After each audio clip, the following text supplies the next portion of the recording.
Chapter 23. Project Bluebeam's Agenda, Maitreya, and the Alien Deception Project Bluebeam is a conspiracy theory that claims that NASA is attempting to implement a New Age religion with the Antichrist at its head and start a new world order via a technologically simulated second coming. Wikipedia. Now I am not to go into depth about what the New World Order is. If you do not know that the New World Order is the goal of the Illuminati by now, you have chosen the wrong book to read, or maybe the perfect book. Who knows? But the New Order is tied to this idea of the New Age, so it is crucial to know. Recall that the New Age is the Jesuit transhumanistic noosphere that Teilhard de Chardin swooned about, and scientism was going to be the rocket that took us there. Again, the noosphere is a postulated sphere or stage of evolutionary development dominated by consciousness, the mind, and interpersonal relationships, frequently with reference to the writings of Teilhard de Chardin, Wikipedia, and so, the final destination is the New Age where Maitreya, the world teacher, arrives, is the nexus point where all of the Jesuit scientism meets its fruition. Who is Maitreya? SCIENTISM.org online describes Maitreya this way: he has been expected for generations by all of the major religions. Christians know him as the Christ and expect his imminent return. Jews await him as the Messiah, Hindus look for the coming of Krishna, Buddhists expect him as Maitreya Buddha, and Muslims anticipate the Imam Mahdi or Messiah. Although the names are different, many believe that they all refer to the same individual, the world teacher, whose personal name is Maitreya, pronounced Maitreya. Preferring to be known simply as the teacher, Maitreya, the world teacher will arrive. Has not come as a religious leader, or to found a new religion, but as a teacher and guide for people of every religion and those of no religion. At this time of great political, economic and social crisis, Maitreya will inspire humanity to see itself as one family, and create a civilization based on sharing, economic and social justice, and global cooperation. He will launch a call to action to save the millions of people who starve to death every year in a world of plenty. Among Maitreya's recommendations will be a shift in social priorities so that adequate food, housing, clothing, education, and medical care become universal rights. Under Maitreya's inspiration, humanity itself will make the required changes and create a saner and more just world for all. http://www.sharental.org/maitreya/ma_main.htm. So essentially, we are merely looking at the arrival of the Jewish Messiah, an angelic form cloaked in light and love.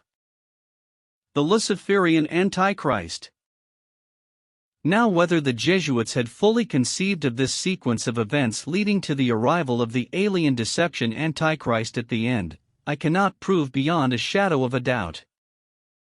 But then again, all of scientism is not proven beyond the same shadow, so I may as well toss out my assumption, based on the evidence laid forth thus far. It seems highly plausible that the Jesuits planned that far ahead. They were and currently are the top intellectuals on in the world, and it would not be such a stretch to plan the following sequence of events, in the same way an author or movie director plots the sequence of events of his book. In fact, the alien deception does not require a fraction of the complexity a major science fiction novel or movie requires, so, easy enough. And the sequence would obviously go like this: create the Copernican heliocentric glove model, check; create evolutionary theory, check; create the Big Bang theory, check. Create the belief in outer space and the possibilities of alien life using propaganda and entertainment, NASA and Hollywood, check. Launch a fake alien invasion to bring the world to its knees and announce the arrival of an alien Messiah, Antichrist. Which aligns with the predictive programming of biblical prophecy. Waiting, let's take a closer look at the mechanics of this conspiracy theory from the ultimate biased source on the internet. Wikipedia, but it does give the truth of things before it interprets everything away as a dangerous deceptive conspiracy. I use Wikipedia a lot because it gives the standard definition of things. I just ignore all the liberal fascist propaganda it spews out with the basic info. Without further ado, from Wikipedia. Project Blue Beam, the full theory without a universal belief in the New Age religion, the success of the New World Order will be impossible. Serge Monast. The alleged purpose of Project Blue Beam is to bring about a global New Age religion, which is seen as a core requirement for the New World Order's dictatorship to be realized. There's nothing new in thinking of religion as a form of control, but the existence of multiple religions, spin-off cults, competing sects, and atheists suggest that controlling the population entirely through a single religion isn't particularly easy. Past attempts have required mechanisms of totalitarianism, such as the Inquisition. Monast's theory, however, suggests using sufficiently advanced technology to trick people into believing.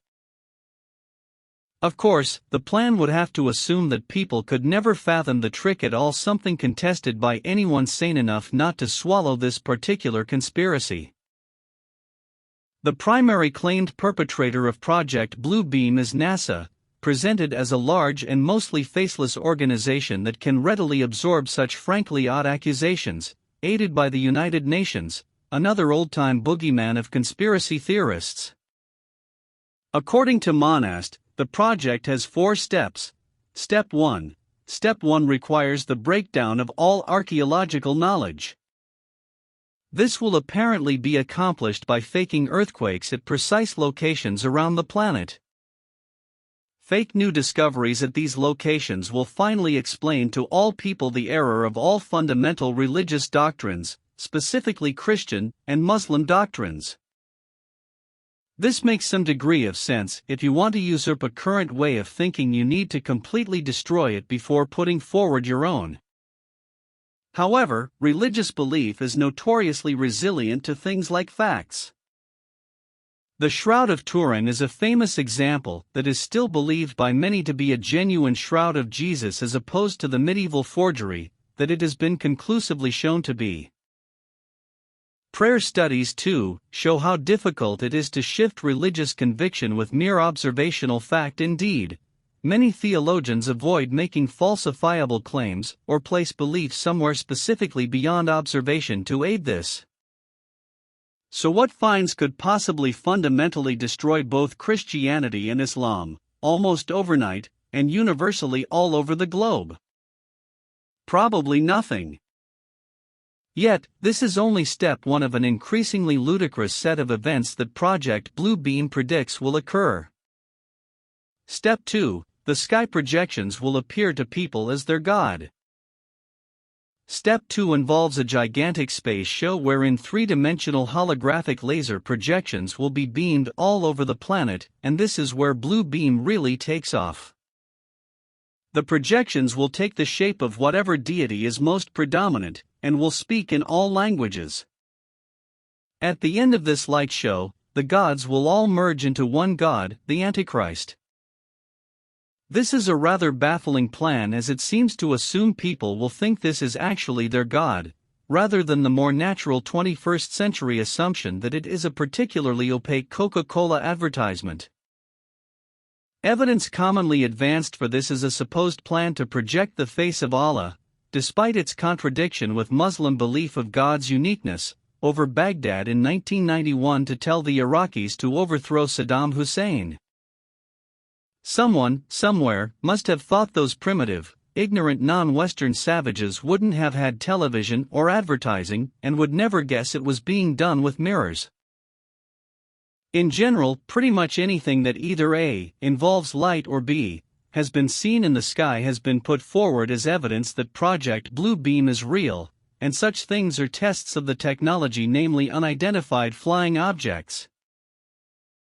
Existing display technology such as 3D projection mapping and holograms are put forward as foreshadowing the great light show in the sky.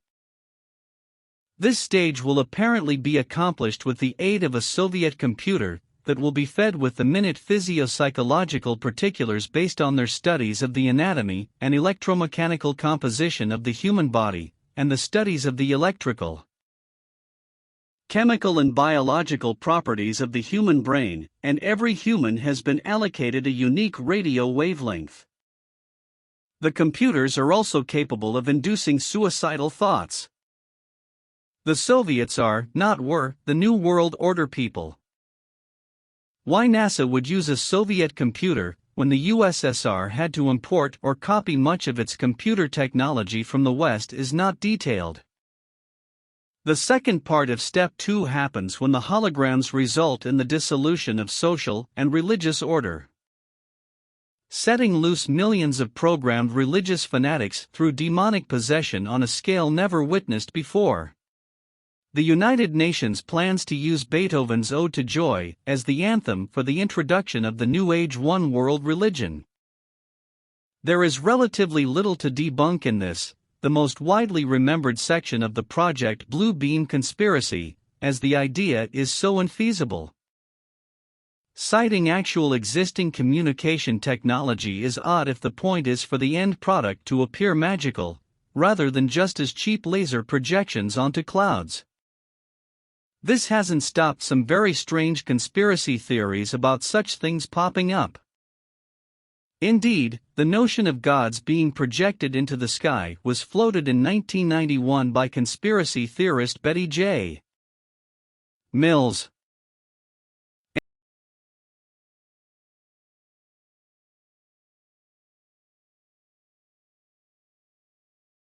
And U.S. General and CIA shyster extraordinaire, Edward Lansdale, Wikipedia's W.SVG actually floated a plan to fake a second coming over Cuba to get rid of Castro. Step 3 is telepathic electronic two-way communication. It involves making people think their God is speaking to them through telepathy, projected into the head of each person individually using extremely low-frequency radio waves. Atheists will presumably hear an absence of Richard Dawkins. The book goes to some lengths to describe how this would be feasible, including a claim that ELF thought projection caused the depressive illness of Michael Dukakis' wife Kitty. Step 4 has several parts, making humanity think an alien invasion is about to occur at every major city, making the Christians think the rapture is about to happen, a mixture of electronic and supernatural forces, allowing the supernatural forces to travel through fiber optics, coax, power and telephone lines to penetrate all electronic equipment and appliances, that will by then all have a special microchip installed. Then chaos will break out, and people will finally be willing, perhaps even desperate, to accept the New World Order. The techniques used in the fourth step are exactly the same used in the past in the USSR to force the people to accept communism.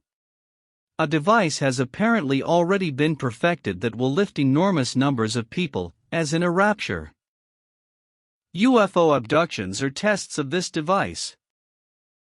Project Blue Beam proponents believe psychological preparations have already been made, Monast having claimed that 2001, A Space Odyssey, Star Wars and the Star Trek series all involve an invasion from space and all nations coming together. The first two don't. The third is peaceful contact, and that Jurassic Park propagandizes evolution in order to make people think God's words are lies. The New World Order, according to Monast, the book detailed the theory. In the 1994 lecture, Monast detailed what would happen afterward. All people will be required to take an oath to Lucifer with a ritual initiation to enter the New World Order. Resistors will be categorized as follows: Christian children will be kept for human sacrifice or sexual slaves. Prisoners to be used in medical experiments. Prisoners to be used as living organ banks. Healthy workers in slave labor camps. Uncertain prisoners in the International Re-Education Center, thence to repent on television and learn to glorify the New World Order. the International Execution Center. An as yet unknown seventh classification. Wikipedia in short. Via the use of holograms, mankind will be tricked into believing that an alien invasion is imminent. Supporters of this theory indicate the real reason for chemtrails is to create a sort of global aerial screen that will cloak the Earth, on which digital images of UFOs will be projected. The masters will then use the Messiah myth, i.e. a Christ figure, who will eradicate the alien threat, and of course saved from extinction, the good people will be ready to lick the impostor's feet. Next, the Christ figure will broadcast a message directly into the brains of all humans, making each individual believe that God has spoken to their souls. This message will prompt the people to sign up for the one world government. At the cost of personal freedom, humanity will be merged into one easily controllable slave population. https://www.mushroom-magazine.com/project-bluebeam/18.October 2016. Top: will this alien deception actually happen, and will it go down this way? Who knows for sure? But after the Vatican Jesuits enlisted the Israeli Mossad to take down the Twin Towers, I would not be surprised by anything. Oh wait. You didn't know the Jesuits ordered that through the Mossad? Oh okay, now I have to make one thing perfectly clear right now. This book is for those of you who have done your homework to a large degree. This is not one of those amazingly well-researched books like David Icke's, where I go through every last bit of evidence to prove who did 9/11. That's a different book. Perhaps one sitting on your shelf waiting to be read. Or perhaps it is a few evenings of internet searches to piece it all together. Or maybe you just go and watch Loose Change on YouTube, whatever it takes. You don't know what Loose Change is? The YouTube documentary on 9/11? One of many. Oh okay, let's just drop it. I want to stay friends with you. By the way, the documentary, Loose Change, doesn't offer answers so much as it poses questions. But it is a start. Oh, so you are interested now? Okay, here are a few more about it. Documentary films about the September 11th attacks from Wikipedia. The Free Encyclopedia. 9/11, 2002 film.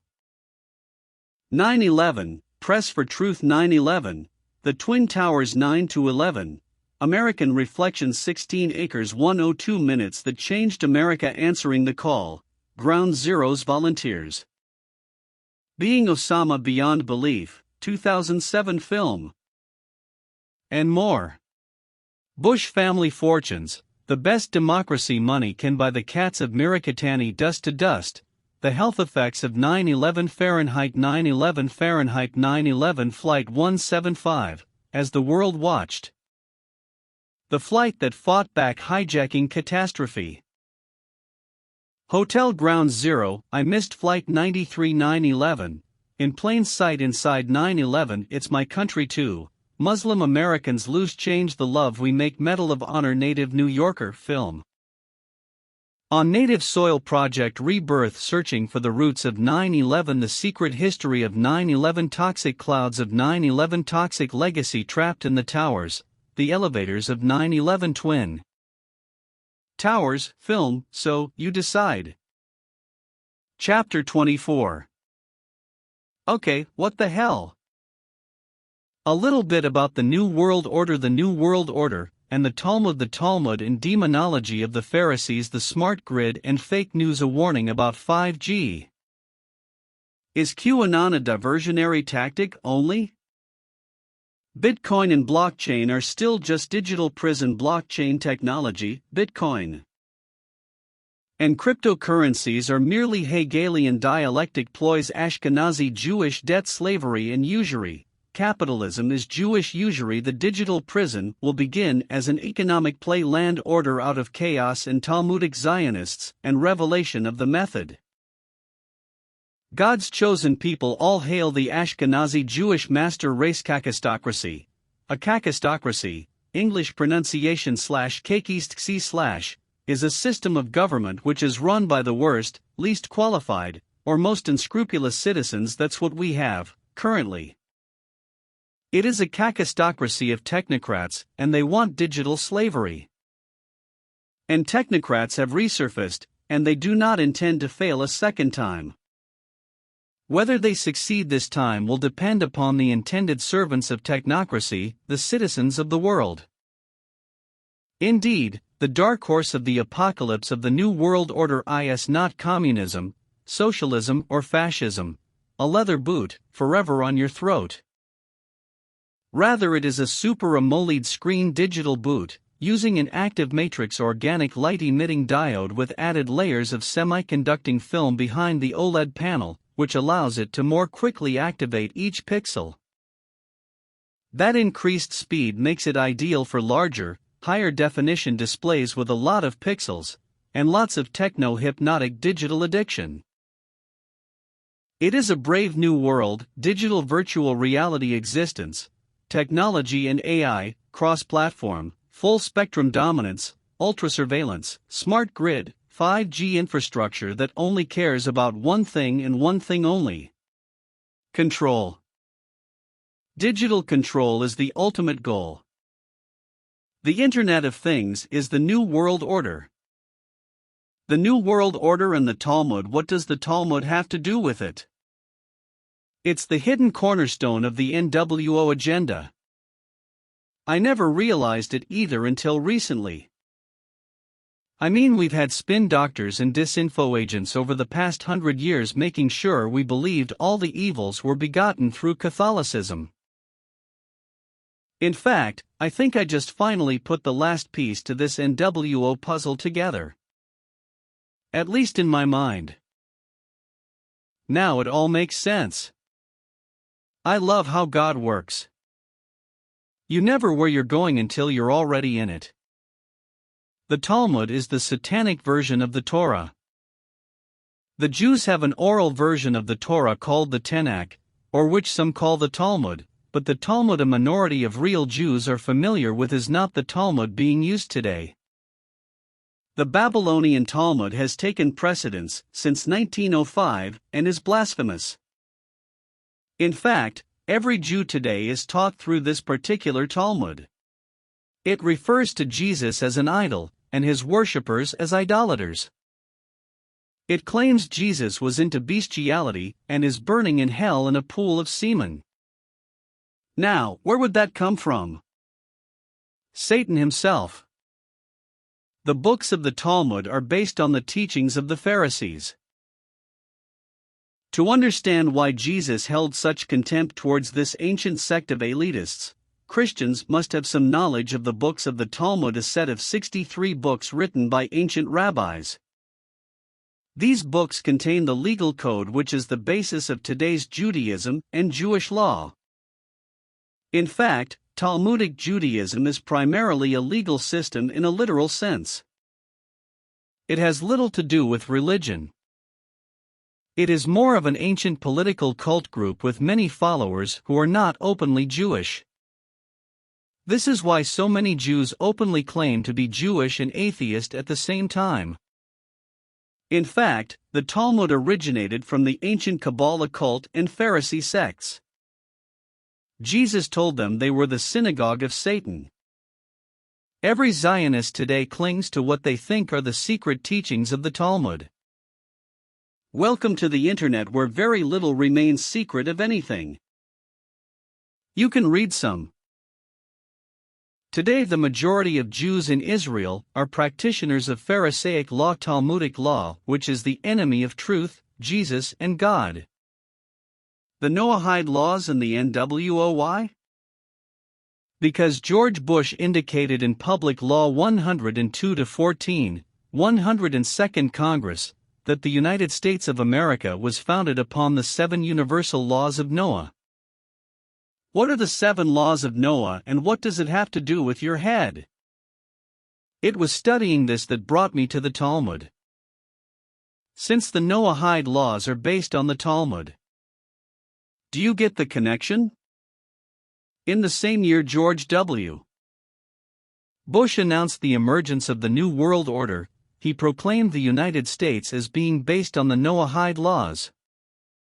Never mind that our country was based on God, or a Bill of Rights, or a constitution to protect us from tyrants such as he was. In fact, nothing was done then and nothing is being done now. People just don't understand what the clever jargon political leaders use, and accept whatever the media tells them to believe. We have been set up. Our political leaders have replaced God with Satan, and have replaced our Constitution with dictatorial powers to completely enslave each one of us. God's watchmen are sounding the alarms and have been, but very few are listening. So back to the Talmud. Follow the bouncing ball: Satanists, Talmud, Pharisees, Illuminati, New World Order. Who are the Illuminati?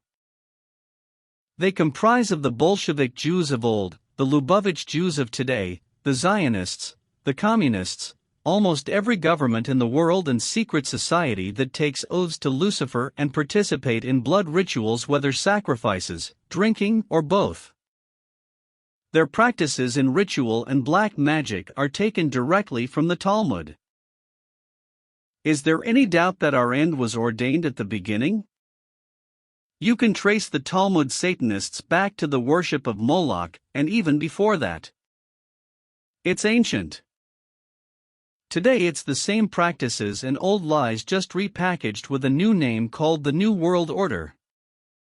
Every disgusting teaching or beliefs of the Talmud are the same beliefs that the Illuminati hold today. We've been steered away from the Jewish aspect. They shove the evils of the Vatican at everyone, so the focus is off of them. The real and Christian Jews of today disregard the Zionists and want nothing to do with them. The God of the Zionists is the occult and Satan. What does Daniel say about the Antichrist? His God is one his fathers knew not, a God of forces, occultic. Doesn't get any clearer than that. Most know the Antichrist would have to have Jewish blood for the Jews to be deceived into believing he's their Messiah.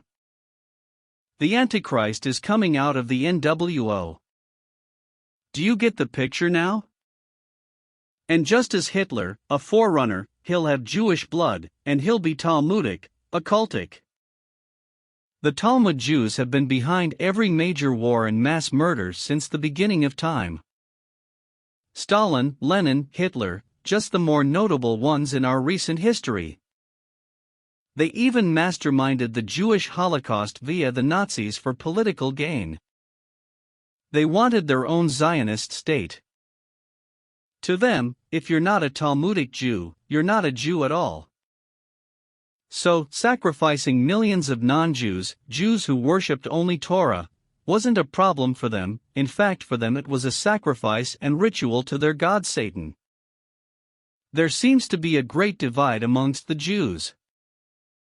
Those who worship the true God of Abraham, Isaac and Jacob, and those who completely rebel, and have always caused the nation to fall into idolatry and sin. As in the past, as is today.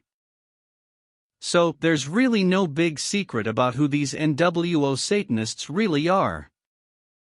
They've been around for thousands of years in secret and occult societies, infiltrating, deceiving, and persecuting God's people under the guise of inquisitions, communism, and holocausts.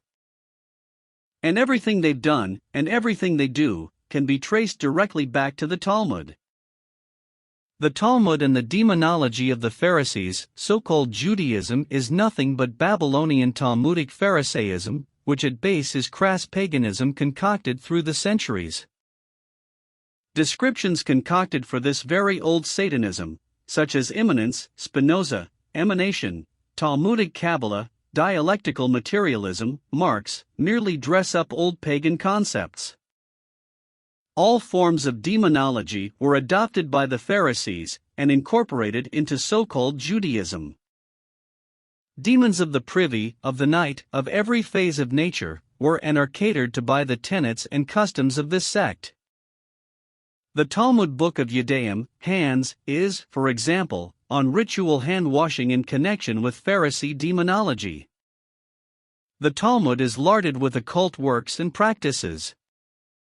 The Pharisee custom in Christ's time of drizzling water alternately on the hands, to carry off demons, who presumably live in water, is still in force. The Code of Jewish Law, Shulchan Aruch, which is a digested Mishnah of the Talmud, holds that an evil spirit takes over a sleeping person. When he rises from his sleep, the evil spirit departs from his entire body excepting from his fingers. From there the unclean spirit does not depart unless he spills water on them 3 times alternately. One is not permitted to walk 4 cubits without having his hands washed. Shulchan Aruch, Volume 1, Chapter 2, Hebrew Publishing Company. 77-9. This rite formed one of the chief breaches between Jesus and the Pharisees.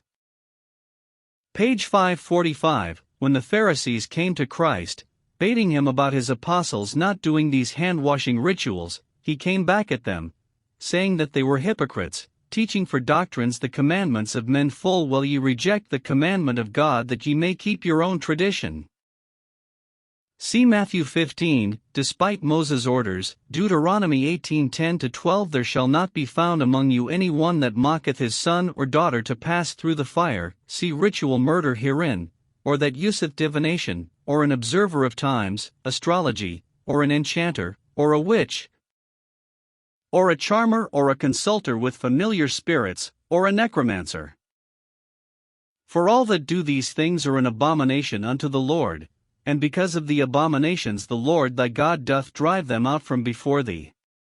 Deuteronomy 18:10-12. Yet all of these are permitted by Judaistic Pharisee scripture.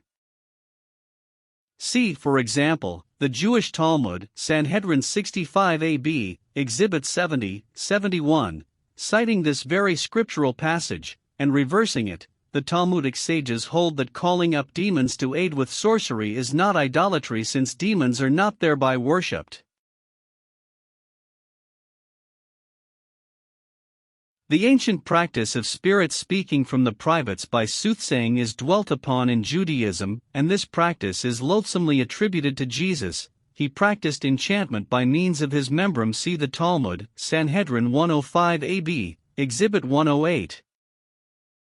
Ye shall not use enchantment nor observe times. Another of Moses' admonitions in Leviticus 19:26. The sages also distort this clear scripture and declare, this refers to those who practice enchantment by means of weasels, birds, and fish, thus forbidding what no one cares to do anyway, and so as to open the way for pagan practices elsewhere permitted. See Exhibit 74. The Christian need not wallow in darkness. In the 1905 Jewish Encyclopedia, it was already clearly written down that the Pharisees took over Judaism, removed all obnoxious verbiage concerning God, such as attributing to him intelligence and control over this world, and bestowed all biblical powers ascribed to him to lesser spirits or angelic powers. And, with the angelology and demonology of Babylon, and the Maaseh Bereshit and Maaseh Merkabah, they nullified the Bible into pantheism. Anthropomorphism, or attributing to God any human quality like intelligence, love, or control, such as God gave man over the animal world, was and is obnoxious to the Pharisee. See, for example, the Jewish Encyclopedia, Exhibit 264, upper left column. The Maaseh Merkabah and Maaseh Bereshit are called in Judaism the very basis of this occult Gnosticism, pretending to be based upon Genesis and Ezekiel's chariot throne of God vision, Ezekiel I. This last mystery is called Merkabah. The words by other means are the most significant in the definition of the Merkabah in the Jewish Encyclopedia, pages 499,500. The mysteries rest on the belief in the reality of things seen in an ecstatic state brought about by ablutions, fast, fervent invocations, incantations, and by other means, the Merkaba writer must provide himself with amulets or seals containing mysterious names. The central figure in the theophany, however, is the Prince of the Face, Metatron. He is the one who imparted to man all the knowledge of heaven, and of the past, and the future. Even burning children to the demon Moloch for black occult power is allowed today by the supreme scriptures of, page 47, Pharisaic Judaism. See ritual murder herein. The smart grid in fake news. Everyone will police their own thoughts under this 5G smart grid system. It is already happening. The internet is so heavily censored now because of the Jesuit propaganda idea of fake news. Millions are saying less and less truth online for fear of being targeted or shunned for falling for fake news. People's pride is on the line, in a world where fashion and fame are more important than intelligence and wisdom. So that stings people the worst, not getting those online likes. So, people are avoiding questioning the government or thinking outside the box. Fake news is a Jesuit's repackaging of the idea of propaganda, which was also created by Jesuit liberal social engineering. A warning about 5G. Is QAnon a diversionary tactic only? Online, on January 19, 2018, appeared a warning about 5G, which I am presenting, unedited, and just as it appeared. The author says, David Bryant, but who knows how real that name is in today's QAnon world, likely a pseudonym, so there is nothing to say about the source of it. However, the content of it is quite alarming and worthy of attention, unedited and exactly how it appeared online. Look, I want to love Trump, and I know this post is too long, but this matter, and it matters now. AT&T is rolling out 5G VR Wi-Fi this year. Understand that all previous cellular services were labeled according to their radio frequency location on the radio spectrum, i.e. 3G equals 3 GHz and 4G equals 4 GHz. This was done deliberately for the purpose of concealing the fact that 5G equals 24 GHz, 90 GHz. That is the millimeter wave, based on length of waves, section of the spectrum. It is classified as extremely high-frequency ionizing radiation. The compact nature of millimeter waves results in heavy interference from just about everything. This limits the distance a signal can travel, as well as being a line of sight only. Water molecules in the air, for example, cause a heavy loss in signal strength.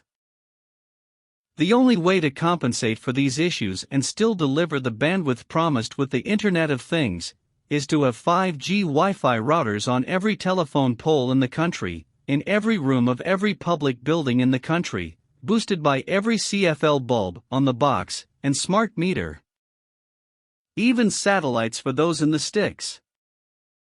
If you are saying to yourself, wait a minute, I'm 70% water, then you are asking yourself exactly the right question. The next question is, how the hell do we stop something the white hats don't think is a problem and are even pushing for? Trump believes in geoengineering, and he just put out a statement in December declaring all sorts of things you can only do with 5G to be a national priority. Q nor Trump have in any way mentioned these dangers. I say now, the whole Q phenomenon and its results are just another distraction, like they have done so many times before, this time, so they can pull off the most lethal thing ever done to this planet. Every living thing is harmed by ionizing radiation. As the densely packed waves bounce off cells in your body, they cause minor damage. As your body repairs this damage, occasionally the process results in cancer. It breaks strands of DNA. We are exposed every day to harmful radiation from both natural and man-made sources. Unless you live under a cell tower or high power lines, that radiation amounts to a misting in most cases. In order for 5G to work, it will be akin to jumping in the ocean. The reason they put lead a vest on when you get an X-ray is exactly the reason they refuse to do any safety testing on 5G. They didn't need to. They know 24 GHz, 90 GHz will kill you, especially at the levels of signal saturation required to reach everywhere. Milliwatts per square meter is how they measure electromagnetic frequency exposure, and 2.5 is the highest amount reported to be safe as of 2013. The amount measured when laying a meter on a new AT&T residential 5G router was 1800 plus. Now make that commercial and imagine the overlap and omnidirectional bombardment of walking through a mall, school, city street, and your 1000 plus living room doesn't seem so bad anymore. This is microwave radiation. They took the device that cooks your food out of the microwave, modified it for data, and plan on placing them everywhere. This is the technology they use at airports that can see through your clothes. They can literally boil the water in your skin. I can only imagine the things they could do to your brain, but it might explain why, for as long as I can remember, there have been zombie movies. The signal that comes from the transmitters has the ability to send out multiple, separate, pinpoint-focused beams that automatically track every Wi-Fi receiving device that comes into its signal range. The military has been using millimeter wave technology for at least 40 years. They just need you, me and everyone else to look the other way while they deploy it.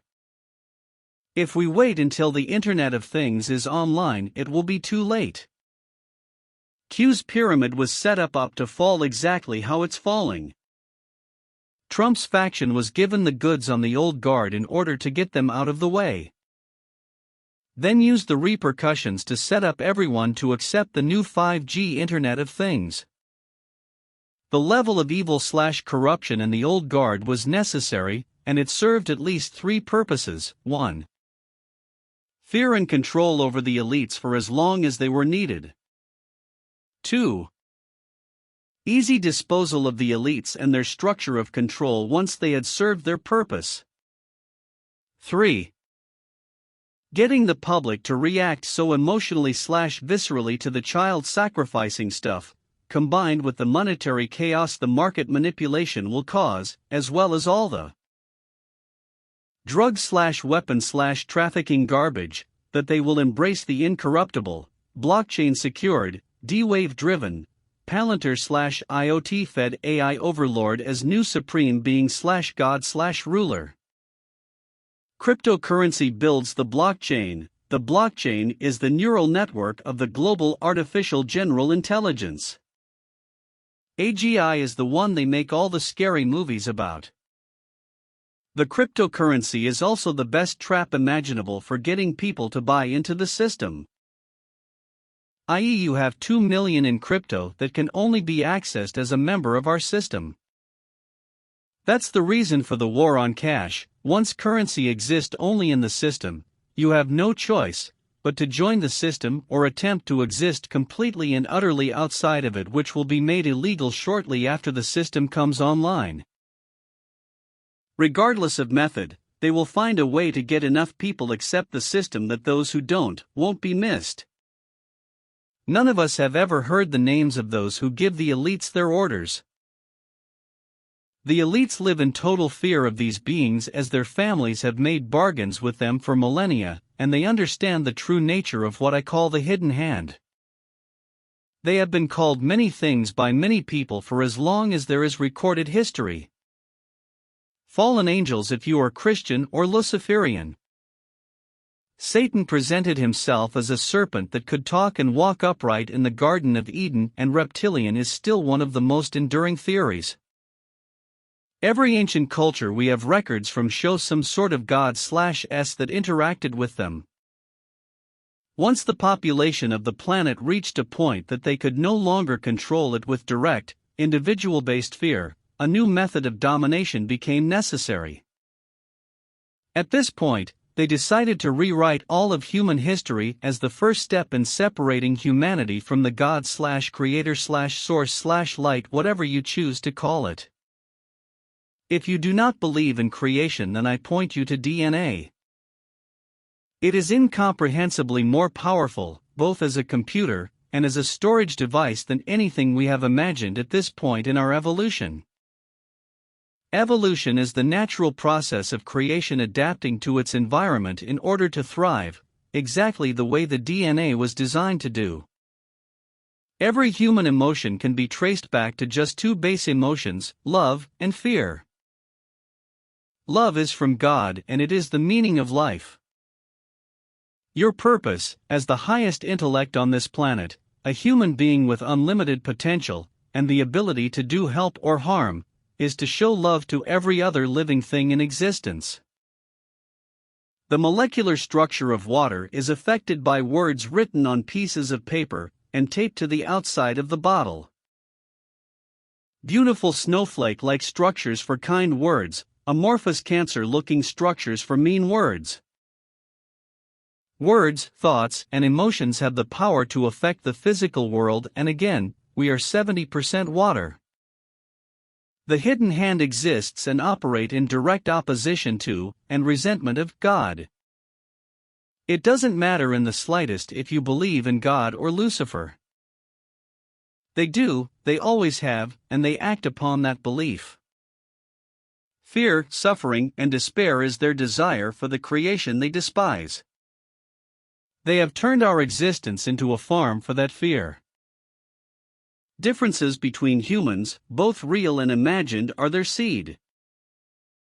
How is it that countries that sanction, sabotage, spy on, and go to war with each other have no problems whatsoever sharing any and all info about things like CERN, and all agree that geoengineering our atmosphere is the only way to go?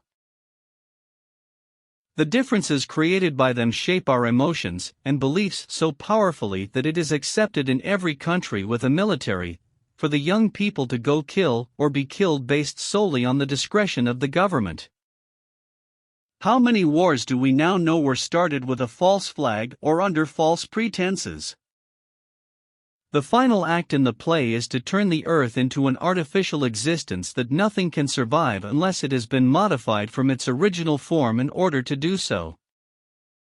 Everything with DNA in it is going to be bombarded in the microwave hell they are creating.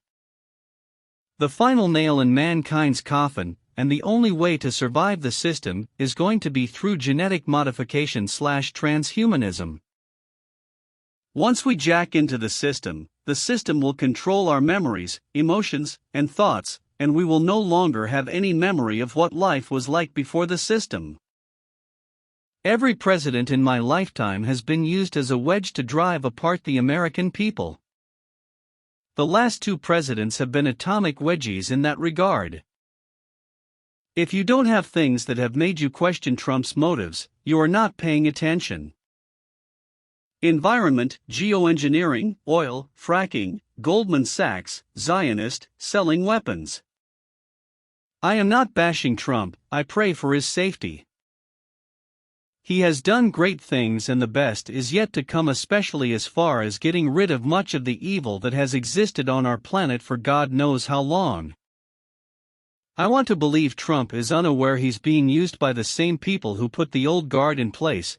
He really is saving the world, just not from everything it needs to be saved from. Seriously, his motivations, the end of corruption, saving the children, all these bad guys being taken down, all of it is meaningless if the 5G/VR Wi-Fi/IoT is allowed to come online. Please look around, the whole planet is sprinting toward the system, and it's completely separate from everything Q-related. David Bryant, online. You decide. Mind Gamers evidently, at the world premiere of the movie Mind Gamers. They had 1,000 people cyber-chipped and connected as they watched it to enhance the emotional and visual experience of the movie, ever inching forward towards absolute cyber-based mind control with each passing year. Incidentally, the film production company is affiliated with another film company called Illuminati Films. Could they be any more obvious? They are supercharging the glossy attractiveness of technology as fashionable and trendy, and you gotta have it to be hip and cool. Value? Millions have already accepted neuroenhancement, cyberlink, hand or brain implants in Europe and Japan. The ones that don't realize that such microchipping actually places your autonomy in jeopardy, as the cyber core now has power over your neural activity. This is happening today, not just in movies, unfortunately. Free will is at stake here. Even with cell phone technology, people are losing free will. They simply obey their phones all day like children with shiny toys. As you know. But imagine having the cyberlink tattoo, which many millions already have? Free will is soon to be a thing of the past. People will only do what they are programmed through the fashion entertainment culture to do. They will only want what the fashion entertainment industry wants them to want. Zero free will. We're just about there. The microchipping that's currently going in globally, man's worst nightmare, heralds the dawning of techno-virtual artificial intelligence spiritual warfare of unprecedented proportions. Genetics, robotics, artificial intelligence, synthetic biology, nanotechnology, and quantum techno-bioenhancement mark the beginning of man's absolute slavery to the controllers of society. You will not even know it is happening when it is happening, and it is happening as I speak. It will all be so attractive and cool and modern that everyone will want more of it with each digital techno-gizmo breadcrumb Google throws out, leading to the gilded cage of technocracy. Everyone will be saying, I have to have that. It's so cool. Whatever the toy is that week, ensnared by our own distraction and artifice. Just keeping it happy. The power of positive thinking. Bitcoin and blockchain are still just digital prison, and rest assured, cryptocurrencies, Bitcoin, and blockchain may be used to create superabundance in the world for a while to suck everyone into this smart grid they are creating under our noses. And once everyone is digitally anchored, the bottom drops out and there is no way out. Everything will be on the 5G smart grid, and if you misbehave, you are deleted, irrelevant, poof. You can neither buy nor sell without their permission. You are nothing. Powerless. That's the digital world they are creating. Oh, sorry, you missed that because you were checking your cell phone. Blockchain technology, Bitcoin, and cryptocurrencies are merely Hegelian dialectic ploys. I smell a rat. No, cryptocurrencies are not the solution to the fiat economic system. The Ashkenazi Jewish international bankers want their lovely, current Federal Reserve System to go down. They are pushing for a new world order with a new digitally based monetary system for total control. Bitcoin is digital. How could anyone actually think that Bitcoin was going to be some kind of salvation from central banking? As long as it is digital, the bankers are happy. For instance, one application of *CointelPro is to manipulate the economic structures by capturing the world economic market through digital means. The Luciferian banking elite, who have CointelPro at their full disposal, always use the Hegelian dialectic to advance their agendas. *CointelPro, an acronym for Counterintelligence Program, was a series of covert, and at times illegal, 1-2 projects conducted by the United States Federal Bureau of Investigation, FBI, aimed at surveilling, infiltrating, discrediting, and disrupting domestic political organizations. Wikipedia. The Hegelian dialectic, problem - reaction solution problem. The Federal Reserve fiat money system is corrupt reaction. We need to get rid of this corrupt system solution. Digital cryptocurrencies appear to the rescue. Do you see how convenient and timely all this digital salivation is? Suddenly, some mystery, shadowy creator genius, Satoshi Nakamoto, and totally fictitious to be certain, comes to the rescue to create blockchain technology and Bitcoin to rescue the world from the demonic clutches of the Luciferian international bankers. Hooray! We are all saved now. Digital Messiah comes to save us. Wrong. All that is happening is yet another step towards digitally, AI-based technocracy. Just think of how confused and gullible the world is now. All the Luciferian Jewish elite bankers have to do is announce to the world, using their mainstream media vox, that a new online digital currency exists that circumnavigates all the nasty cash dollars that the Federal Reserve has over them in the way of controlled debt and taxes. And they believe it, all of it. It was that easy. Done. This is why the Ashkenazi Jewish elite keeps saying in all their literature that the Gentiles and Goyim, cattle, deserve to be enslaved, because they are too stupid not to be. The way they see it is if they can manipulate you into slavery, you deserve to be enslaved. I mean, it is not that they are illogical, is it? Ashkenazi Jewish debt slavery and usury, capitalism is Jewish usury debt bondage, also known as debt slavery or bonded labor, is a person's pledge of labor or services as security for the repayment for a debt or other obligation, where there is no hope of actually repaying the debt. 1. The services required to repay the debt may be undefined, and the service's duration may be undefined. 2. Debt bondage can be passed on from generation to generation. Wikipedia Modern capitalism seeks to assure us that it operates according to the principles of free creativity, endless development, and diversity. It glosses over its other side in order to hide the reality that millions of people are enslaved by an all-powerful and fantastically stable norm of production.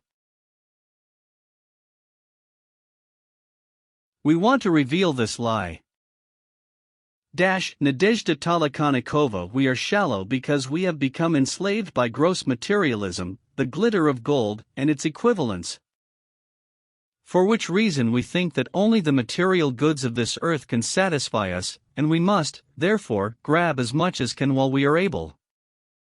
F. Sionil Jose, none are more hopelessly enslaved than those who falsely believe they are free. Johann Wolfgang von Goethe, we are enslaved by anything we do not consciously see. We are freed by conscious perception. Vernon Howard, cursed be he above all others, who is enslaved by the love of money. Money takes the place of brothers. Money takes the place of parents. Money brings us war and slaughter. Anacreon, for the love of money is the root of all evil, which while some coveted after, they have erred from the faith, and pierced themselves through with many sorrows. 1 Timothy 6:10 King James Version, KJV. Simply put, long ago we were all made debt slaves through the Luciferian Ashkenazi Jewish banking system. Usury was their chief weapon against the world, used to ensnare the world into debt slavery. Bitcoin and blockchain are merely a continuance of this slavery, merged into a digital prison environment for a death blow of both economic and digital-based control. Historically, usury was forbidden by the Christian Church for any Christian to partake of. It was considered a sin to lend money and charge interest on the loan. And so the Talmudic-based Ashkenazi Jews took to the banking industry and became the Shylock, the merchant of Venice. Money lenders that we know from the money lender's story of Christ. The cleansing of the temple narrative tells of Jesus expelling the merchants and the money changers from the temple and occurs in all four canonical Gospels of the New Testament. In this account, Jesus and his disciples travel to Jerusalem for Passover, where Jesus expels the merchants and money changers from the temple, accusing them of turning the temple into a den of thieves through their commercial activities. Wikipedia, the cleansing of the temple. Now the Jewish feast of Passover was near, so Jesus went up 1:14 to Jerusalem. He found in the temple courts people selling oxen and sheep and doves, and the money changers sitting at tables. So, he made a whip of cords and drove them all out of the temple, with the sheep and the oxen. He scattered the coins of the money changers and overturned their tables. To those who sold the doves he said, "Take these things away from here. Do not make my Father's house a marketplace." His disciples remembered that it was written, "Passion for your house will devour me." John 2:13-17, William III, who made the migration of Jewish finance from Amsterdam to London possible. Capitalism is usury. Its defining belief is return on investment. This is an extension of the time value of money, which is the central tenet of modern economics. Capitalism is unthinkable without banking, and banking is institutionalized usury. Usury is plutocracy *, plutocracy, Greek, pi lambda omicron tau omicron, plutos, wealth plus kappa tau omicron, kratos, rule, or plutarchy, is a form of society defined as being ruled or controlled by a function of wealth or higher income. Compound interest makes it unavoidable that the very richest own everything in generations. And this is indeed what happened. Capitalism is one huge global monopoly. All the major banks own each other, and most transnationals, plus a huge chunk of land. This juggernaut was built with the plunder of usury. We have all seen that Rothschild was worth $50 billion in 1850. At 5% per year, this fortune would now be $1 trillion. At 8% per year, Rothschild would now be worth hundreds of trillions.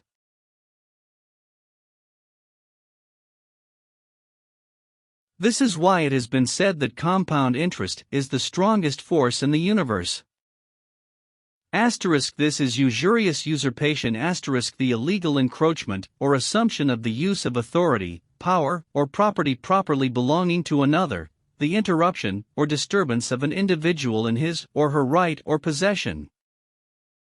The rise of capitalism. Modern capitalism was first clearly visible in the Dutch Republic, where Italian banking, expelled Iberian Jews, the Reformation, naval power, and the acquisition of huge trade fortunes came together in the Amsterdam Empire, which would outshine its much bigger Spanish, British, and even French competitors until the mid-17th century. Everything that defines modern capitalism was either invented or came to fruition in Amsterdam.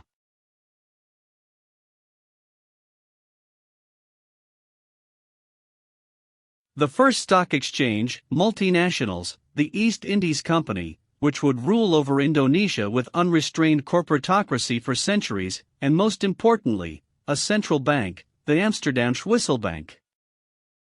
And of course, a huge pile of money that would be the envy of Europe even long after its glory had subsided. Up to 2,500 guilders, estates could be bought for that kind of money, were paid for a single viceroy tulip bulb at the peak. A satire of tulip mania depicts speculators as brainless monkeys. Up to 2,500 guilders, estates could be bought for that kind of money, were paid for a single viceroy tulip bulb at the peak. A satire of tulip mania depicts speculators as brainless monkeys.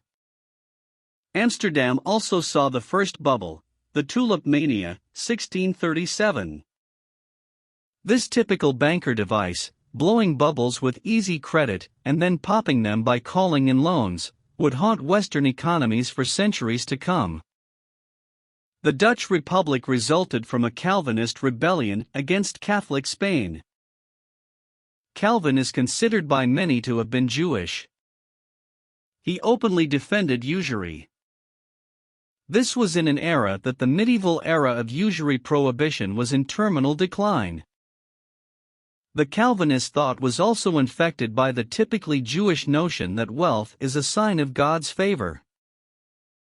Notwithstanding usury prohibition, Jewish usury had been a huge issue throughout the Middle Ages, and it does not require a great leap of the imagination to see that capitalism is, in fact, the modern equivalent of what was once known as Jewish usury.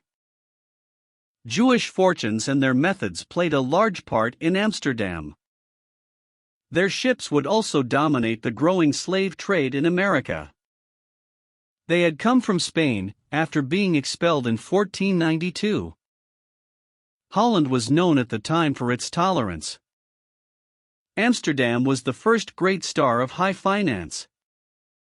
Opulence acquired through trade became capital, looking for returns. And here we see that capitalism is about finance, not production or consumption. Finance rules over producers, workers, consumers, farmers, craftsmen, and industrialists alike.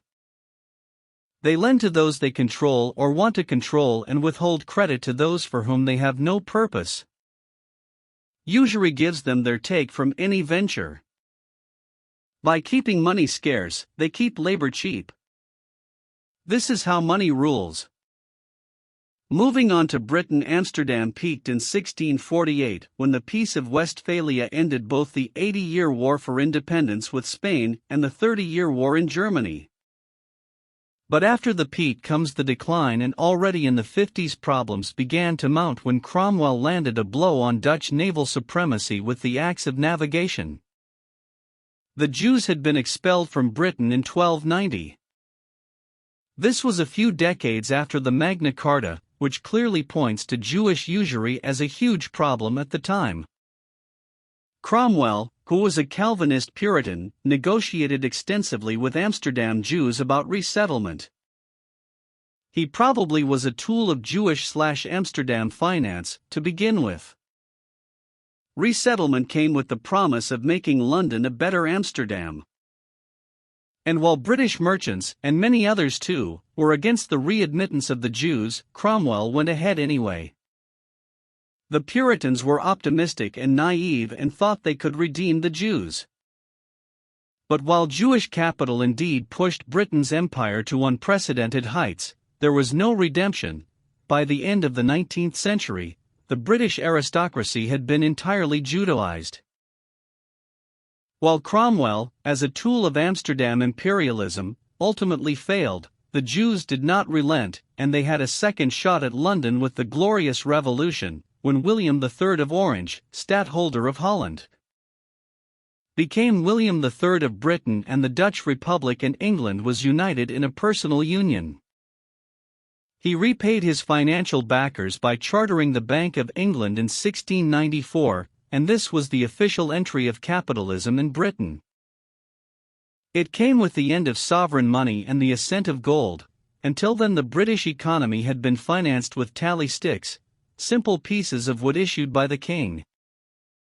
British partners in the bank paid for their shares with them, but the first thing the bank did was take them out of circulation. The Bank of England is only the 8th bank in history, and is the second oldest to survive today. The United States. The real history of the United States is not about the War of Independence and the Constitution. It's about banking. The United States did not revolt over taxes without representation.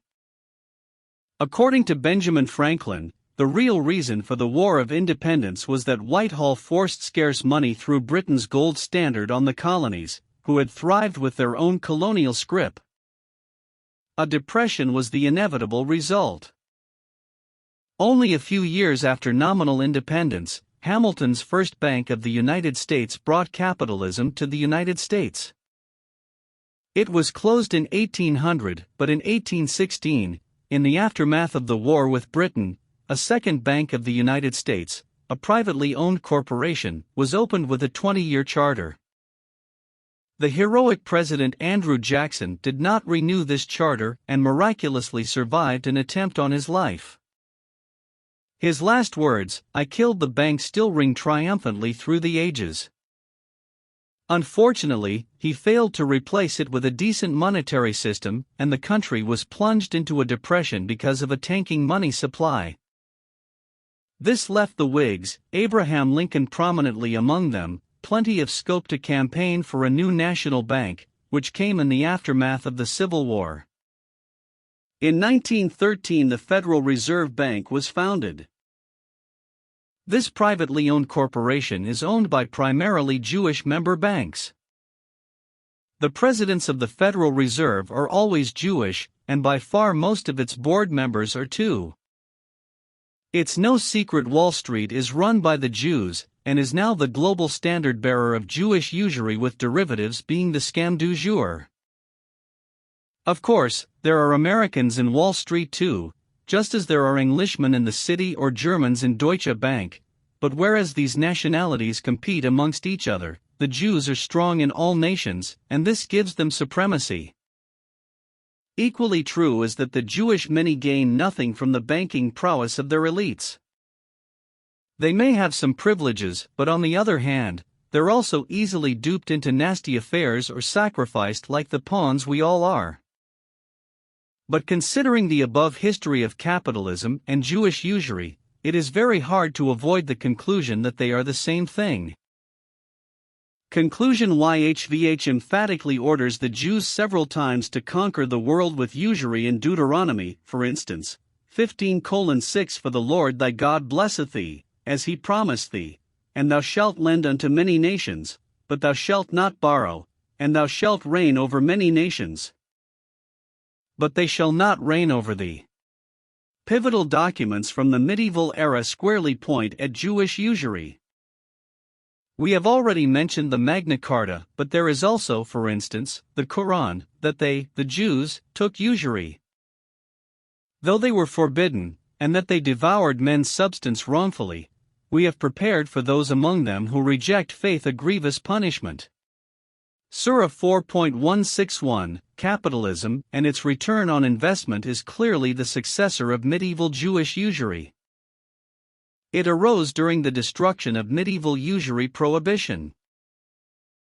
Its typical devices, usury, banking, the stock exchange, asset bubbles, transnationals, all were already present in Amsterdam. It was this force that migrated to Britain and the US. It was in these three financial empires that capitalism showed its unrestrained imperialist designs. Already the poor lose up to 50% of their income to usury, mostly passed on by producers in prices. The middle classes are somewhat better off, but they are being decapitated everywhere. Usury only benefits the richest 10%, while most of the money ends up with the fabulously wealthy. The enslavement is total. Most people work the first 2.5 days of the week to pay off the bank, even if they have no debts. And we face not only enslavement but extinction. Mass immigration, combined with the demographic catastrophe caused by the trinity of feminism, the not-so-gay lobby, and sexual liberation, is now threatening to actually destroy the white race. Whites are expected to be a minority all over the West in 2050/2060 and irrelevant by the end of the century. Capitalism is the core of the Jewish question. All their other depravities, including Zionism and cultural Marxism, were built and financed from the capitalist power base. The Ashkenazi Jewish question can only be reasonably resolved by reforming money and ending its rule through usury. Anthony Migchels, June 5, 2014. The digital prison will be an economic playland. Remember, the means by which you lure a child into a trap is through the prodigious presence of candy. Money is candy to the desperate, poor, greedy rich, and opportunist classes of citizen. They will embrace the new digital economic frontier, wholeheartedly, never questioning or suspicious of ill-intents or subterranean deceptions looming in the deep fiscal waters. Digital economics like cryptocurrencies and anything blockchain will be the ultimate carrot. Abundance will boom for a while. Everyone will be getting rich. Once they are all in and cash has all but disappeared, the tables will turn, the house will take over, and the bountiful digits in people's bank accounts will disappear as easily as they were initially typed in. Infractions, defaults, misappropriations, banking errors, hacking, etc. It is all going to hit the internet like a perfect storm of economic collapse, and the digital prison shall have been created out of illusory digits and dreams. The only way out will be in deeper digital immersion, total immersion, mind, body, and soul, until the New World Order is complete. Order out of chaos and Talmudic Zionists, and revelation of the method one conspiracy overall, tricked again. The alternative right, and particularly, Alex Jones, has become the new American mainstream propaganda media platform. Alex will give 95% of the truth about the world events and conspiracies, as any good controlled opposition shill will. However, he will skillfully and emotionally shift any emphasis upon the Talmudic Zionist locus of world control, and instead lose his followers in the nebulous sagebrush of fighting the ambiguous globalists. Most good religious Jews, Gentiles, and Christians alike are unaware they are being used in this diabolical plot. They are more effective as useful idiots, according to the Zionists. Alex Jones' function is to continually add fuel to the war machine and inspire revolution, so that there is always an enemy, and cause to fight for entities which cannot be ever clearly named or seen, other than targeting lower hanging fruit, Zionist shill lapdog puppets like Bush, Soros, Clinton, and currently, Trump. This is the same manipulation strategy employed by George Orwell in his New World Order-inspired, dystopian future novel, 1984. George Orwell was an Illuminati insider, and so it is no surprise that his novel, 1984, gave away the Luciferian Satanist game. Note, the Talmudic, Kabbalah-based Zionists were and still are Jews who are not Jews, or the synagogue of Satan. To make reference to Jesus Christ's words about them, the same Talmudic Jew Pharisees who crucified Christ for threatening their plans to achieve global domination as the chosen people. Christ's message of love and forgiveness was a direct threat to their plans to subdue all non-Talmudic Jews and Gentiles into slavery and extermination, eventually. And so, coming back the present time, for the last few decades, the Talmudic, Kabbalah-based Zionists were losing control of the conservative right wing, as well as losing control over the innocent, authentically religious, Sephardic Jewish. And so, they saw that in order to control the narrative, as we embark into WW3, they needed to ratchet up the terror and hook their lost and disenchanted, conservative right-wing flock, and wandering, authentically religious Jew back into the main fray of their conflict. After all, the Talmudic-based Zionists need conflict to achieve their order out of chaos occult strategy. They need a global revolution to achieve the thinning of the herd, as they call it. In the Talmud, all non-Talmudic Jews, Christians, and Gentiles are referred to as goy or goyim, which essentially means cattle, to be slaughtered. They increase revolution and chaos by increasing their revelation of the method. This is where Alex Jones comes in. As I had pointed out, Alex Jones will give 95% of the truth about the world events and conspiracies, as any good controlled opposition shill will. And that 95% of the truth about the world events and conspiracies is the revelation of the method of how they are creating the New World Order, an Alex Jones specialty. They reveal the whole game except who is actually behind it all, so it seems disconnected and unorganized at the New World Order summit of the pyramid. However, it is infinitely organized and centralized. So much of the true Zionist plans for global domination are revealed that many the conservatives who had strayed away from mainstream media and into the controversial and rebel forces zone of investigating conspiracy theorists like Alex Jones, that they feel like they are in the inner sanctum of revelation of the New World Order plans and strategies, and they are. To elucidate, it's an occult strategy to tell all about plans for domination in order to achieve the following two things. 1. Humanity literally gives its permission for controlling forces to perpetuate what they do by being told in some form what is being, or about to be done to them. Alex Jones relentlessly achieves this, and each time we watch him, we are programmed into a reality grid that has not actually happened but is supposed to happen. We thereby participate in bringing this reality grid into existence and fruition, via this occult mind control. This technique is commonly referred to as the revelation of the method. 2. Humanity is simply being pre-programmed to accept what is about to unfold. There are two main levels from which to perceive this concept. The first is that preconditioning is simply a method to get the subjects to accept the agendas being implemented. The second is, without our explicit or even implied agreeance, these things cannot even take place. This is an occult principle of dark magic mind control that the victim must first be shown what is going to be done to them to allow satanic Luciferian forces to manifest sufficiently enough to allow such events to happen. Excerpts from the Ashkenazi Jews' most holy of holy books, the Talmud, all sources are included. On child rape and rape of non-Jewish women and slavery, child rape Aboda Sarah 37a, a Gentile girl who is 3 years old can be violated. More child rape Yebamoth 11b, sexual intercourse with a little girl is permitted if she is of 3 years of age. Normalcy Kethaboth 11b, when a grown-up man has intercourse with a little girl, it is nothing. Violation Gad. Shas 2:2, a Jew may violate, but not marry a non-Jewish girl.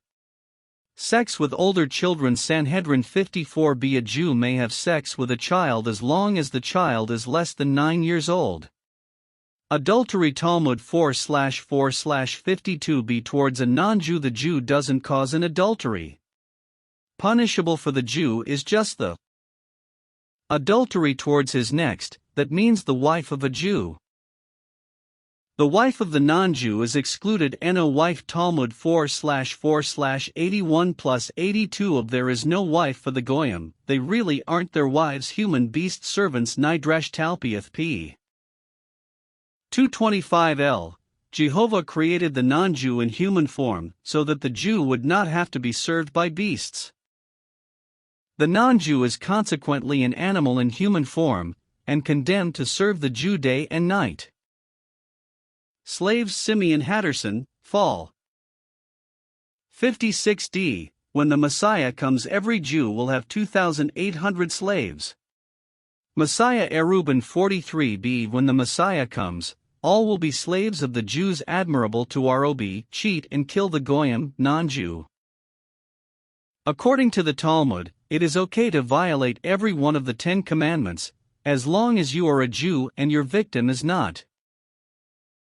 In fact, it is literally a sin to help a non-Jew in danger of death. This is why a rabbi refused to allow his cell phone to be used to call emergency services for a non-Jew who had been in a car accident recently, and the head rabbis praised him for this. Stealing Baba Mizia 24. A Jews may steal from non-Jews. Desert Talmud 4/3/54b. The possessions of the Goyim are like an ownerless desert, and every Jew, who seizes it, has acquired it. Best Aboda Zara 26b. Even the best of the Gentiles should be killed. Responsibility Tosefta. Aboda Zara b. 5. If a Goy kills a Goy or a Jew, he is responsible, but if a Jew kills a Goy, he is not responsible. Exposing money Baba, 37b. The Gentiles are outside the protection of the law, and God has exposed their money to Israel. Lies Baba, 113a. Jews may use lies, subterfuges, to circumvent a Gentile. Death Sanhedrin 57a. When a Jew murders a Gentile, Cuthian, there will be no death penalty. What a Jew steals from a Gentile he may keep. A Jew need not pay a Gentile, Cuthian, the wages owed him for work. Ox Baba, 37b.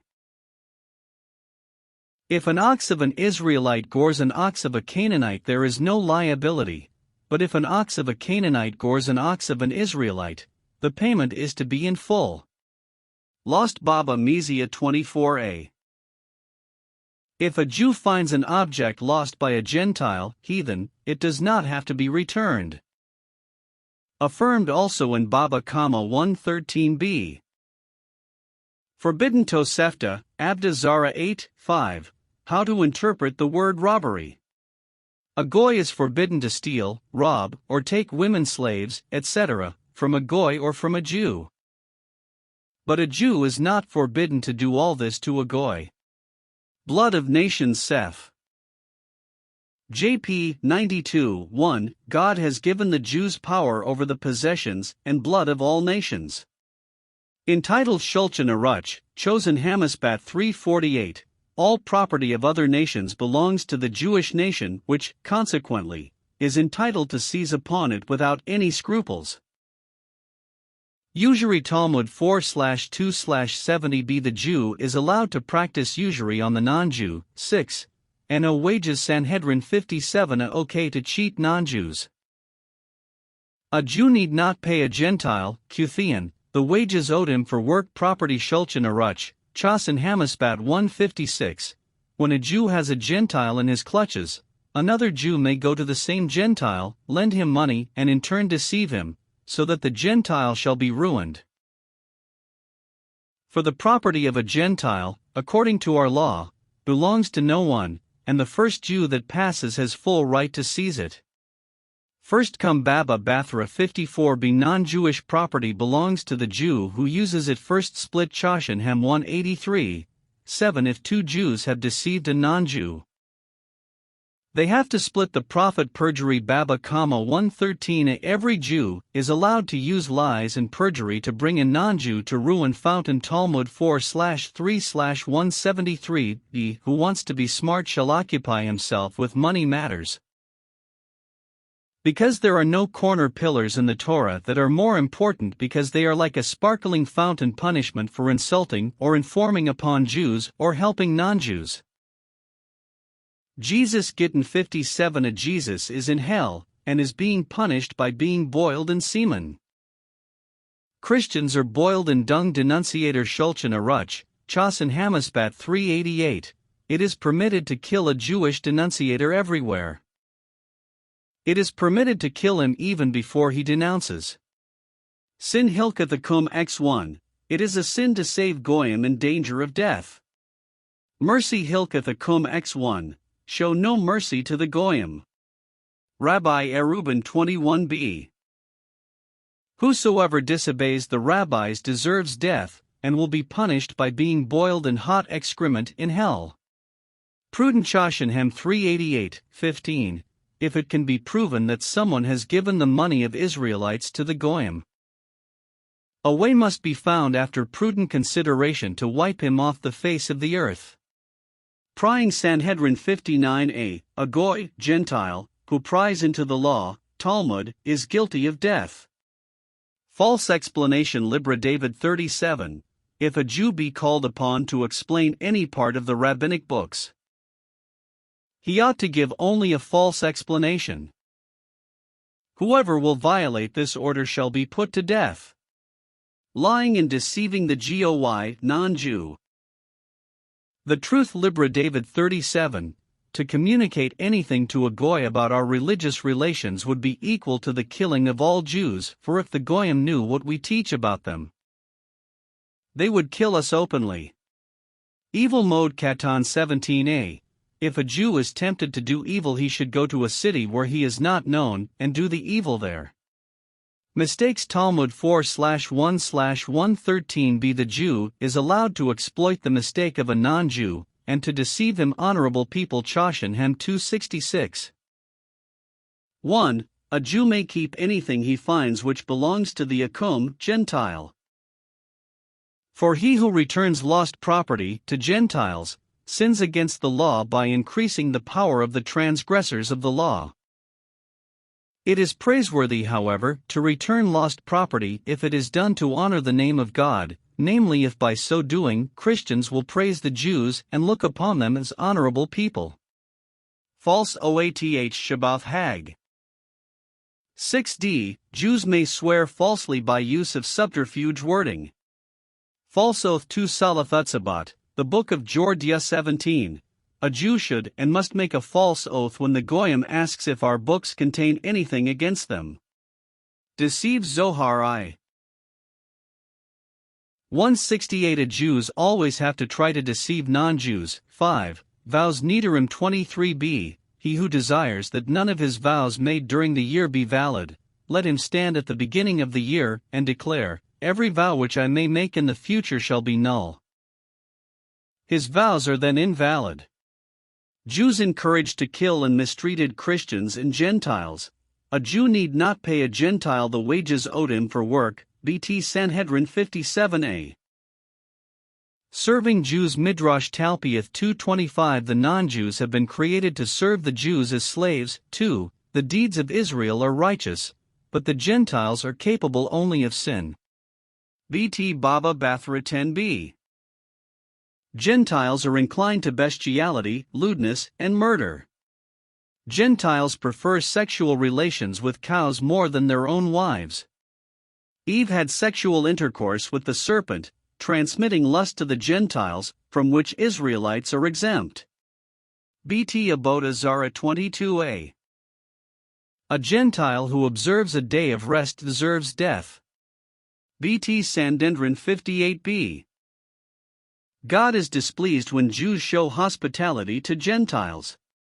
BT Sanhedrin 10a.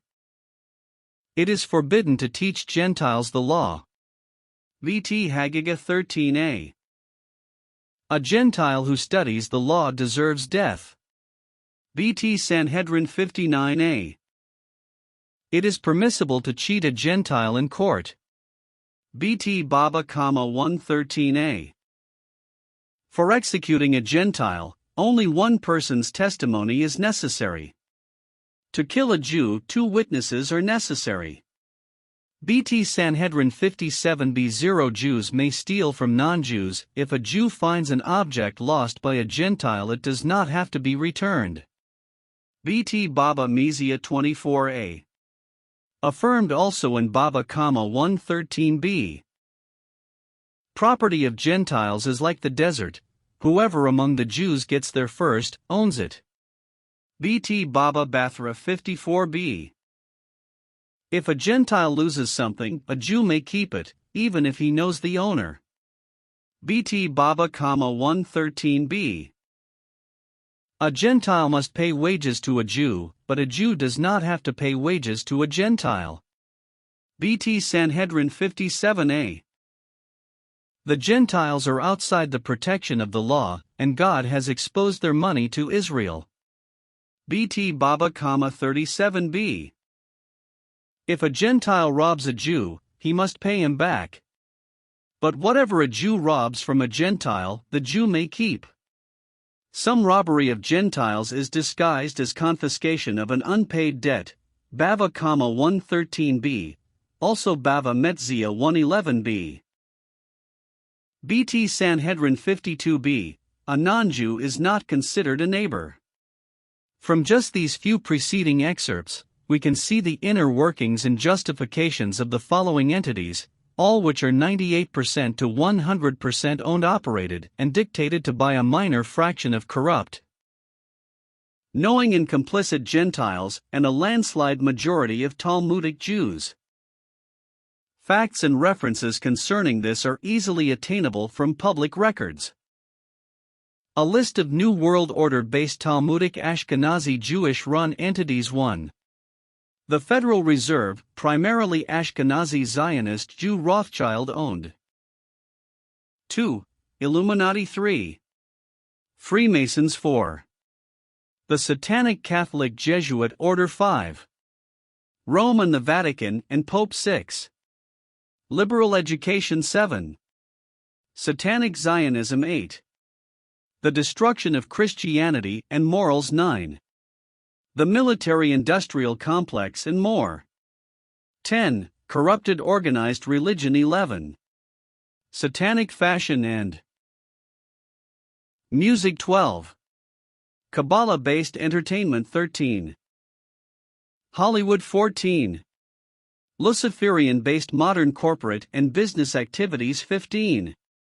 Satanic philanthropic-based activity 16. ADCL and other hate speech organizations 17. Promotion of the Holocaust, that 6 million Jews were killed by Hitler, which is laughable and provably false, 18. The merciless persecution of non-Talmudic religious Jews 19. The Russian Bolshevik Revolution, 70 million Russian Christians slaughtered by Jews, 20. Instigating and fomenting acts and events that led to both World Wars 21. Instigating and fomenting acts and events that will lead to World War III. 22. Loaning money with high interest to both sides of wars, to enslave both sides into debt slavery. Post-war 23. The practice of usury to enslave the world via debt slavery 24. They are the synagogue of Satan that Jesus Christ spoke of in the Bible 25.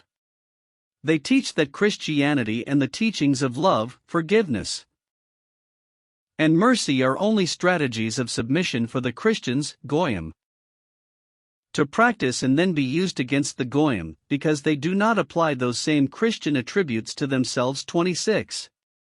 They teach that Christianity is a slave morality created to make the Christians submissive to their dominance and intellectual superiority 27.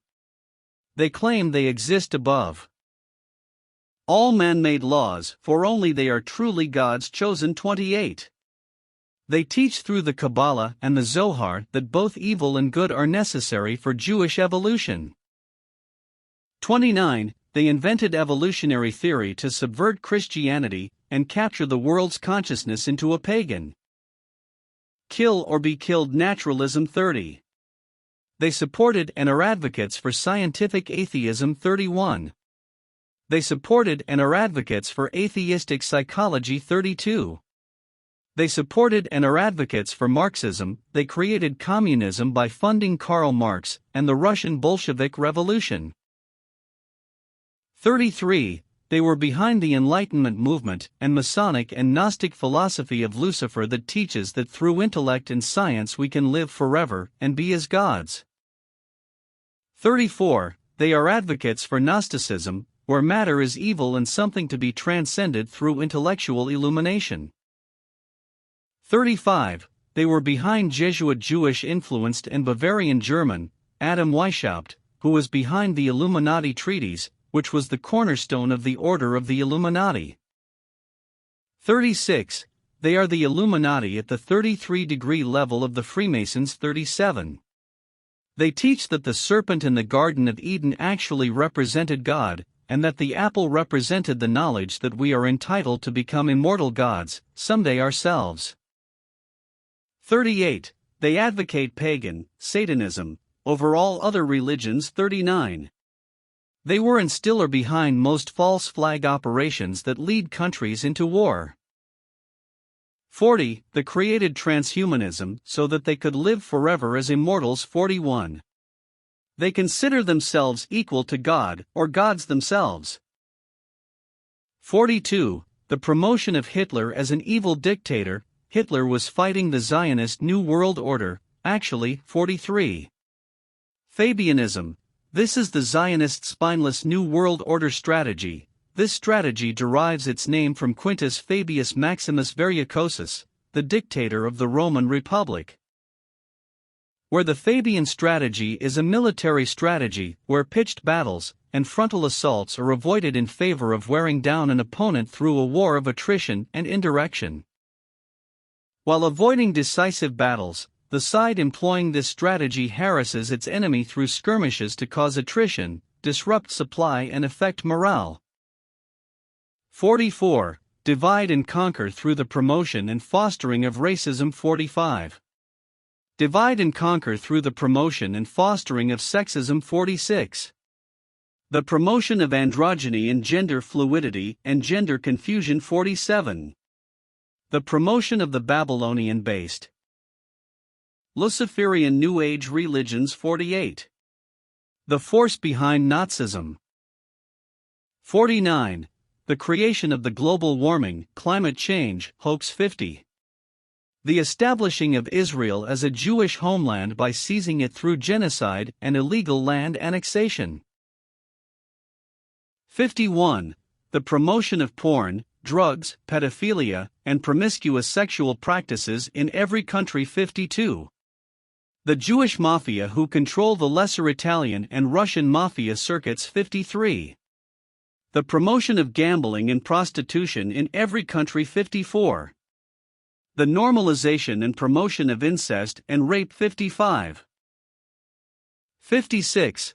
The Misrepresentation of Jews in History as Victims of Christian or Gentile Persecution in Zionists' authored school textbooks 57. The Invention and Pernicious Promotion of Anti-Semitism 58. Luciferian Materia Medica 59. Satanic Law Practices 60. Destruction of the U.S. Constitution. 61. Established themselves as the chosen people, where all other races and religions should be exterminated or enslaved for their purposes, alone. 62. Feminism 63. The Promotion of Migration 64. The Promotion of Multiculturalism for Gentiles and Christians but not their own.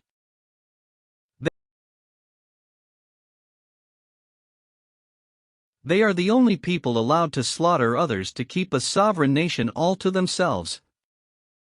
As they slaughter innocent Palestinians to create the Greater Israel 65.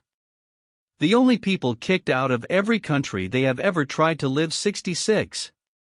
Subverting all countries by infiltration into all organizations, religious, military, educational, business, medical, media, and entertainment 67. The Promotion of Internationalism to Destroy National Sovereignty 68. Destruction of the Nuclear Heterosexual-Based Family 69. Promotion of the LGBTQ Agenda 70. Promotion of Transgenderism 71. Promotion of Same-Sex Marriage 72. Communism 73. Corporate Globalism 74. A Cashless Society 75. Satanic International Banking System 76. Fascism 77. Satanism 78. Predictive Programming in Movies, Fashion, Music, and Media 79. Liberalism and Liberal Education 80. Neoconservatism 81. The Luciferian United Nations 82. Dangerous GMOs and Monsanto 83. They snuffed Christ. It should be noted that the abhorrent morality that the Talmudic Ashkenazi Jew has been thrust upon the Gentile and Christian through Zionist-owned Hollywood, media, and education is not the morality they teach their own children. It is intended for the Goy only, not their own, the chosen people, chosen by themselves, of course. God's chosen people. All hail the Ashkenazi Jewish master race. Reminder: no anti-Semitism allowed in this book. Period. When I, Henry Macau, or any other article author in this book writes about Jews, we are referring to the Khazarian, Ashkenazi Jew who emanated from the Caucasus Mountain region of Georgia, Russia, many centuries ago. They never had a homeland, as so have zero claims to Ashkenazi Jew Rothschilds created Israel. They are, as John the Apostle said, Jews who say they are Jews and are not. I know thy works and tribulation and poverty, but thou art rich, and I know the blasphemy of them which say they are Jews and are not, but are the synagogue of Satan. Revelation 2:9 King James Version, KJV. We do not ever mean to infer that good Sephardic, authentic Jews, who practice their religion in peace and reverence to God, as they see it, are affiliated with the Illuminati or the like. Ashkenazi Jews are not actually Jews, of course. Gene research shows Ashkenazi Jews and Palestinians almost identical genetics. Our race is the master race. We are divine gods on this planet. We are as different from the inferior races as they are from insects. In fact, compared to our race, other races are beasts and animals, cattle at best. Other races are considered as human excrement. Our destiny is to rule over the inferior races. Our earthly kingdom will be ruled by our leader with a rod of iron. The masses will lick our feet and serve us as our slaves. Israeli Prime Minister Menachem Begin, if I asked you what group of people embrace a set of doctrines like this, what would your answer be? Most of you would probably answer, the Nazis. Today, in fact, it is Jews who make all these poisonous claims to racial superiority. No, not all the Jews. But as I will document, a huge number of leaders among the Jews ascribe to these wicked and dangerous theories of racial and blood superiority. President Jimmy Carter and the Ashkenazi Jews, no basis for peace. In his memoirs of his years in the White House, former President Jimmy Carter wrote that there could have been peace between the Arabs and the Israelis had it not been for the bigoted, Nazi-like racial views of Israel's Prime Minister Menachem Begin. Begin, Carter recalled, believed the Jews were a master race, a holy people superior to Egyptians and Arabs. Begin also believed that God wanted the Jews to own the land, so there was absolutely no basis for peace. The Ashkenazi Jews lusted after the land and intended to have it. Period. Jews a totally different species? Rabbi Mendel Schneerson, the late Jewish Lubavitcher and friend of the senior George Bush, also believed the Jews are a superior master race. Many Jews today agree with the late rabbi. Some even believe that Schneerson will himself someday be resurrected and return as the Jewish world Messiah. Schneerson once explained his theory of Jewish racial superiority this way. He said, "We have a case of the Jew, a totally different species. The body of a Jewish person," Schneerson bragged, "is of a totally different quality from the body of members of all other nations of the world. Bodies of the Gentiles are in vain." An even greater difference is in regard to the soul. A non-Jewish soul comes from 3 satanic spheres, while the Jewish soul stems from holiness. Holocaust activist Elie Wiesel, whose lies about his Holocaust experiences seem to be legion, also claims that Jews are a superior race. "Everything about us is different," Wiesel boasts. Jews are ontologically exceptional. No mixed marriages for the superior race. This poisonous theory of the Jews impacts their relations with all other nations and peoples.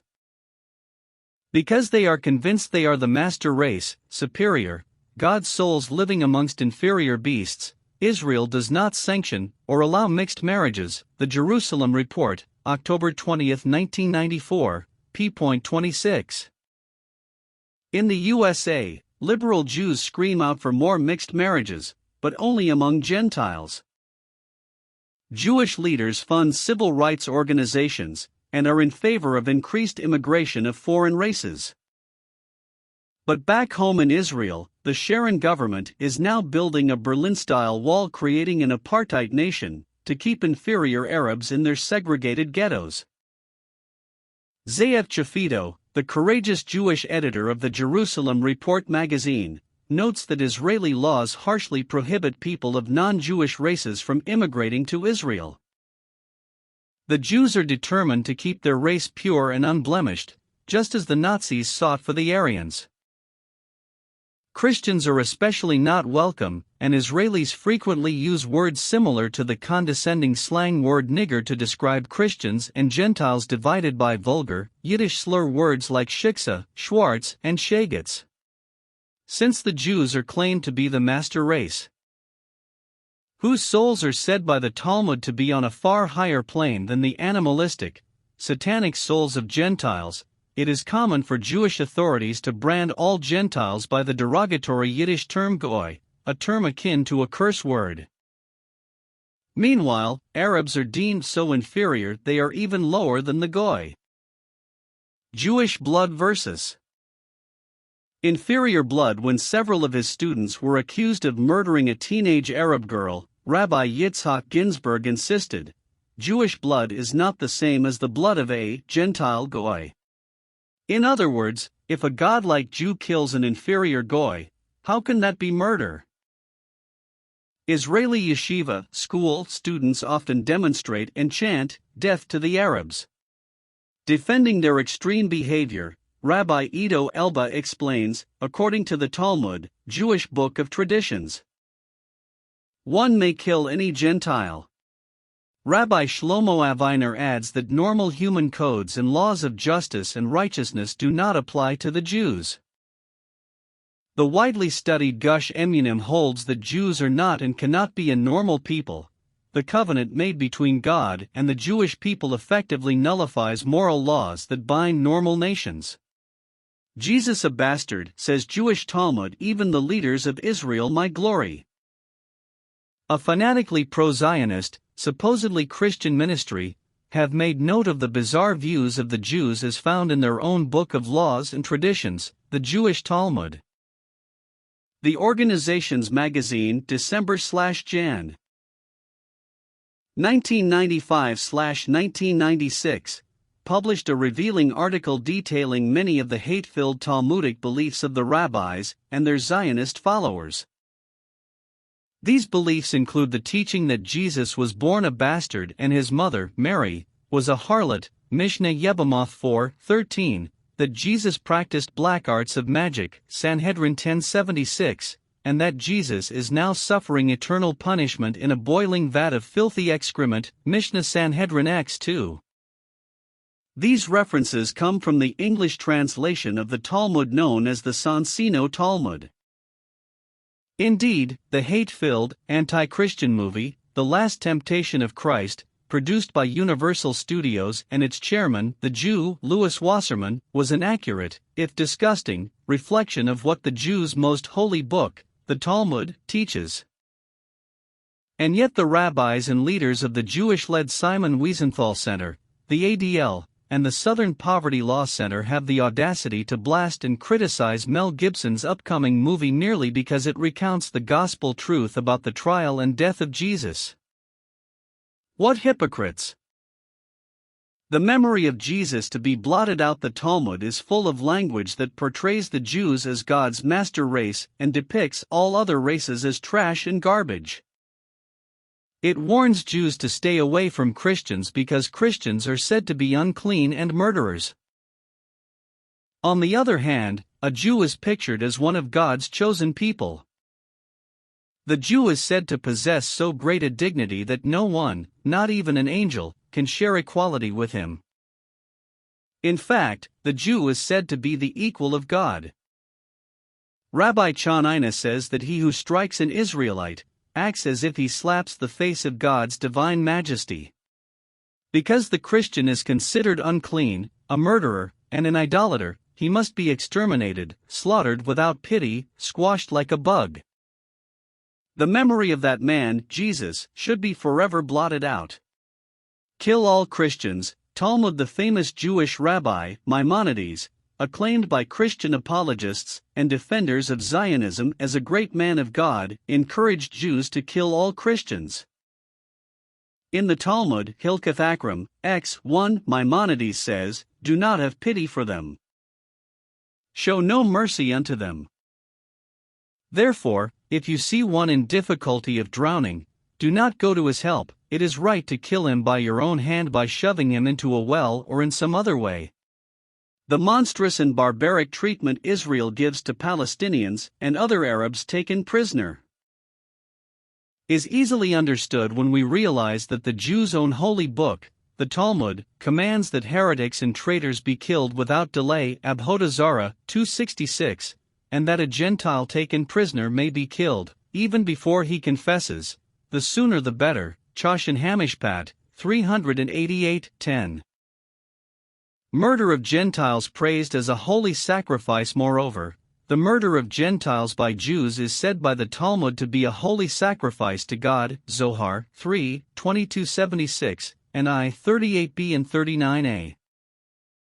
Death of Gentiles by beheading is especially recommended, Pesachim 49b. The award-winning Jewish propaganda movie, Schindler's List, depicts Schindler lamenting how few Jews he has been able to save from a Nazi labor camp. But a little old Jewish man says to him, "In our holy book, the Talmud, it says that if you save just one life, it is as if you have saved the entire world." Actually, the exact wording in the Talmud says that if you save just one Jewish life, it is as if you have saved the entire world. According to the Talmud, Gentile lives, of course, have no value at all. It is important to remember that, to the Jews, the Talmud is not an obsolete and crusty document. The rabbis teach that it is a living and breathing instructional document, a modern-day, indispensable holy book. U.S. Supreme Court Justice Ruth Bader Ginsburg, an ardent Jewish believer, was quoted in the New York Times as giving credit to the Talmud for her success on the bench. "The Talmud," said Ginsburg, "is my sacred guide for daily living." Children raped and murdered in Rome, Italy. In 2000, Italian police broke up a ring of 11 top Jewish gangsters. It was discovered that they had been kidnapping Gentile, non-Jewish children between the ages of 2 and 5 from orphanages, raping them, and then murdering the children. These despicable crimes were recorded live on film and sold throughout the infamous global snuff film industry. Over 1,700 customers had paid as much as $20,000 per film to view little children being raped and murdered. Both the Associated Press and Reuters agencies reported this heinous crime on September 27, 2000. Also see the Rome Observer, October 1, 2000. But few U.S. newspapers and none of America's TV news networks carried this shocking news story. Why?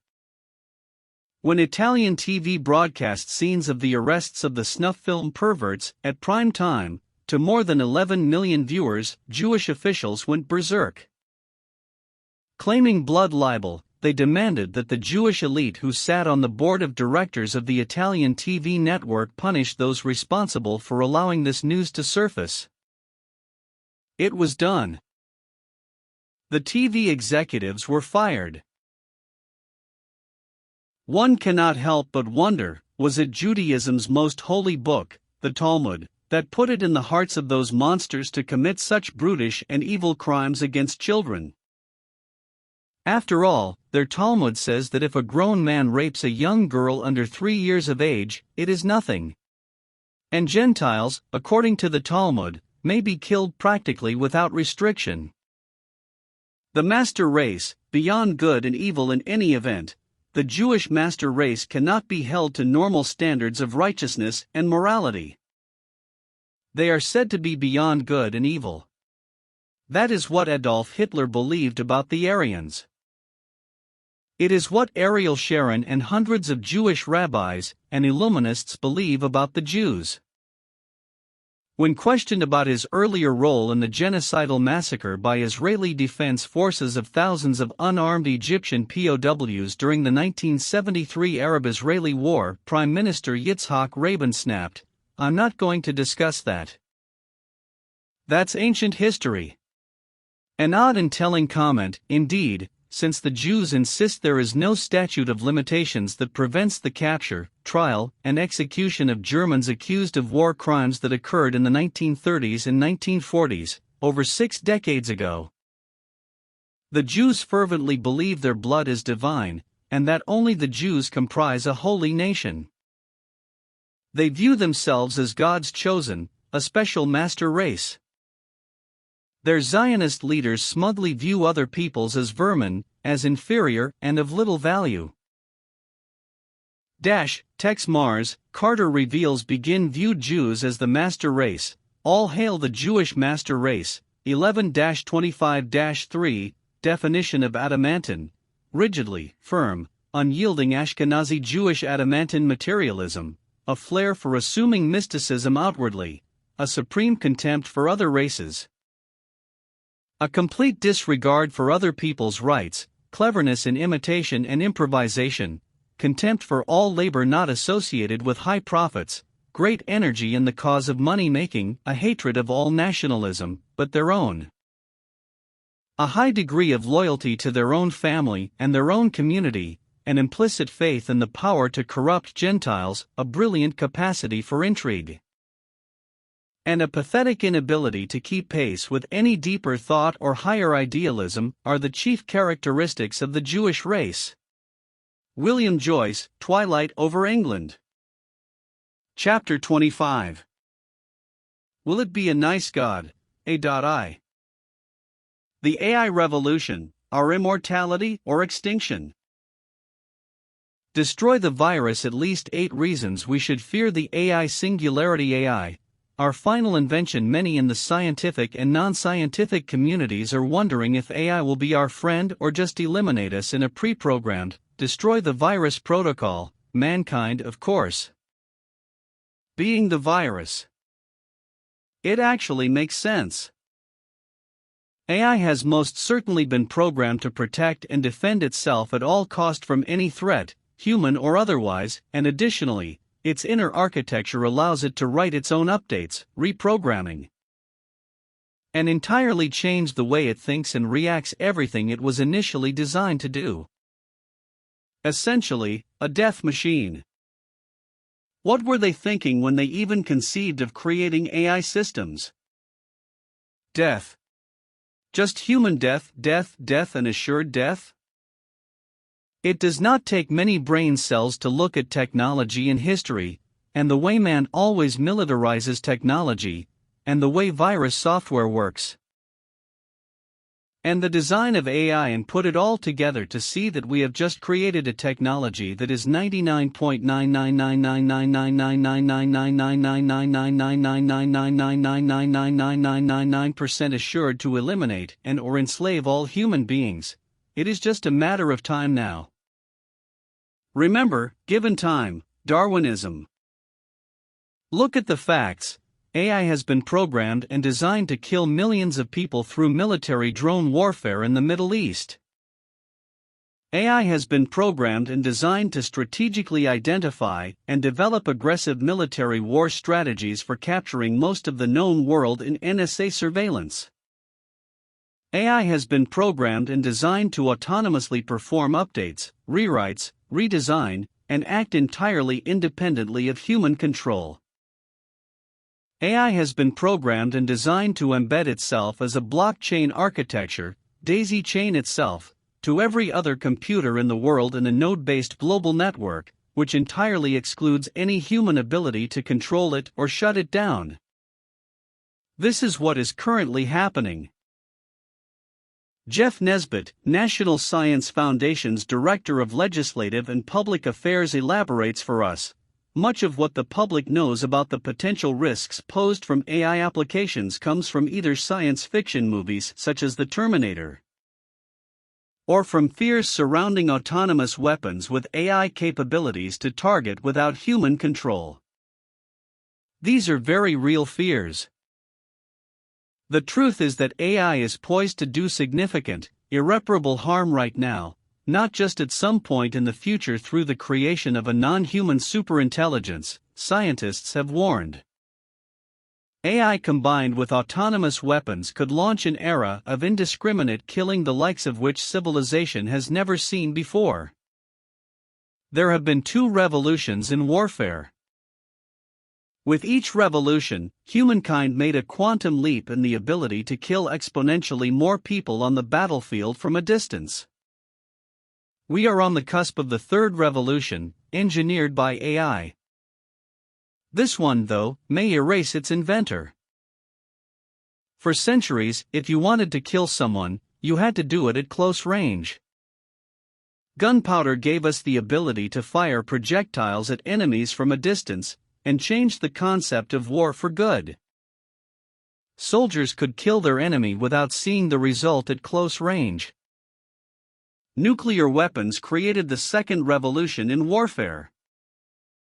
While few nuclear weapons have been put to use, their invention taught us that we could create very large weapons, launch them from an even greater distance, and kill many people on the battlefield all at once. War hasn't been the same since then.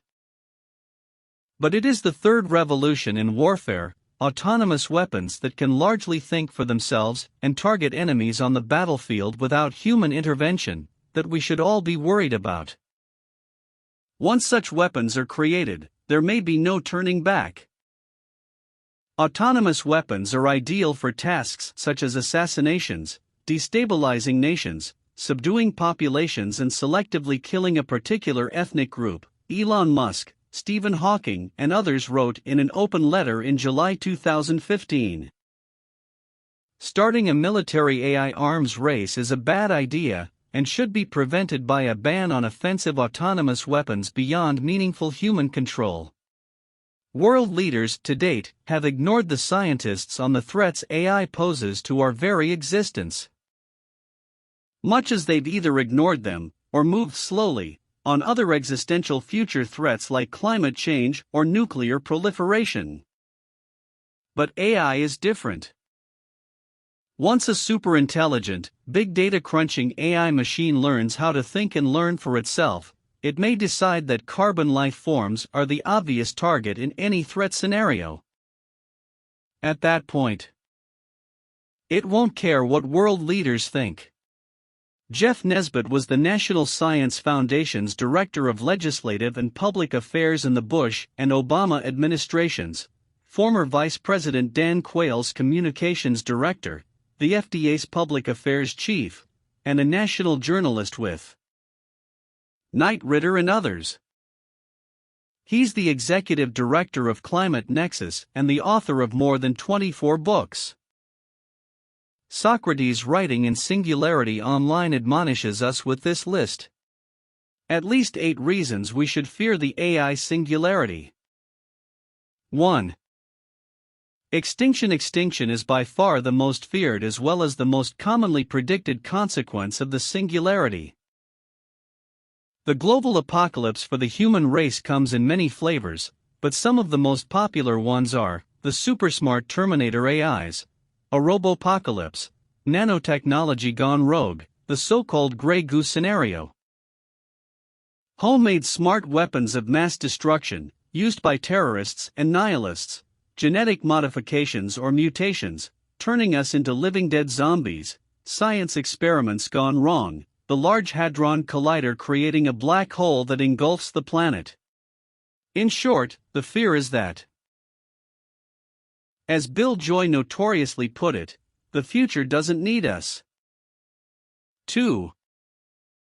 Slavery. Perhaps the second most common reason for fearing the singularity is the potential slavery or subjugation of the entire human race. The argument is pretty straightforward. Once we have super smart AI.s, we stop being the smartest entities on this planet. In other words, we have created gods while remaining mere humans. So, if for whatever reason the machines decide not to exterminate us, then chances are that, since they will be vastly superior to us, they will enslave us. This can be accomplished in a variety of ways, either explicitly, with us being aware of our bondage, or implicitly, without us realizing it, the matrix/simulation scenarios. It seems that we live in an analog universe with infinite resolution, both zooming in and out, as far as we can. The process of digitization captures a mere fraction of it. Just like a compressed .mp3 file captures only a part of the actual musical performance, this process creates symbols which are digital representations of the real thing. The fear is we may end up losing awareness that the digital realm is a realm of symbols, a mere reflection of the true analog universe, ending up in Plato's digital cave of illusions, by Socrates on May 22, 2012, Singularity Online. AI. Our final invention. Quotes on AI from Our Final Invention, Artificial Intelligence, and the end of the human era. AI may very well be man's final invention. After this one, AI is in control. If we build a machine with the intellectual capability of one human, within 5 years, its successor will be more intelligent than all of humanity combined. After 1 generation or 2 generations, they just ignore us. Just the way you ignore the ants in your backyard. James Barrat, Our Final Invention, Artificial Intelligence, and the End of the Powerful AI System tasked with ensuring your safety might imprison you at home. If you asked for happiness, it might hook you up to a life support and ceaselessly stimulate your brain's pleasure centers. If you don't provide the AI with a very big library of preferred behaviors, or an ironclad means for it to deduce what behavior you prefer, you'll be stuck with whatever it comes up with. And since it's a highly complex system, you may never understand it well enough to make sure you've got it right. James Barrat, Our Final Invention, Artificial Intelligence, and the End of the Human Era. The AI does not hate you, nor does it love you. But you are made out of atoms which it can use for something else. Eliezer Yudkowsky, Research Fellow, Machine Intelligence Research Institute. James Barrat, Our Final Invention, Artificial Intelligence, and the End of the Human Era. As I'll argue, AI is a dual-use technology like nuclear fission. Nuclear fission can illuminate cities or incinerate them. Its terrible power was unimaginable to most people before 1945. With advanced AI, we're in the 1930s right now. We're unlikely to survive an introduction as abrupt as nuclear fissions. James Barrat, Our Final Invention, Artificial Intelligence, and the End of the Powerful AI System tasked with ensuring your safety might imprison you at home. If you asked for happiness, it might hook you up to a life support and ceaselessly stimulate your brain's pleasure centers. If you don't provide the AI with a very big library of preferred behaviors, or an ironclad means for it to deduce what behavior you prefer, you'll be stuck with whatever it comes up with. And since it's a highly complex system, you may never understand it well enough to make sure you've got it right. James Barrat, Our Final Invention, Artificial Intelligence, and the End of the Human Era. The AI does not hate you, nor does it love you. But you are made out of atoms which it can use for something else.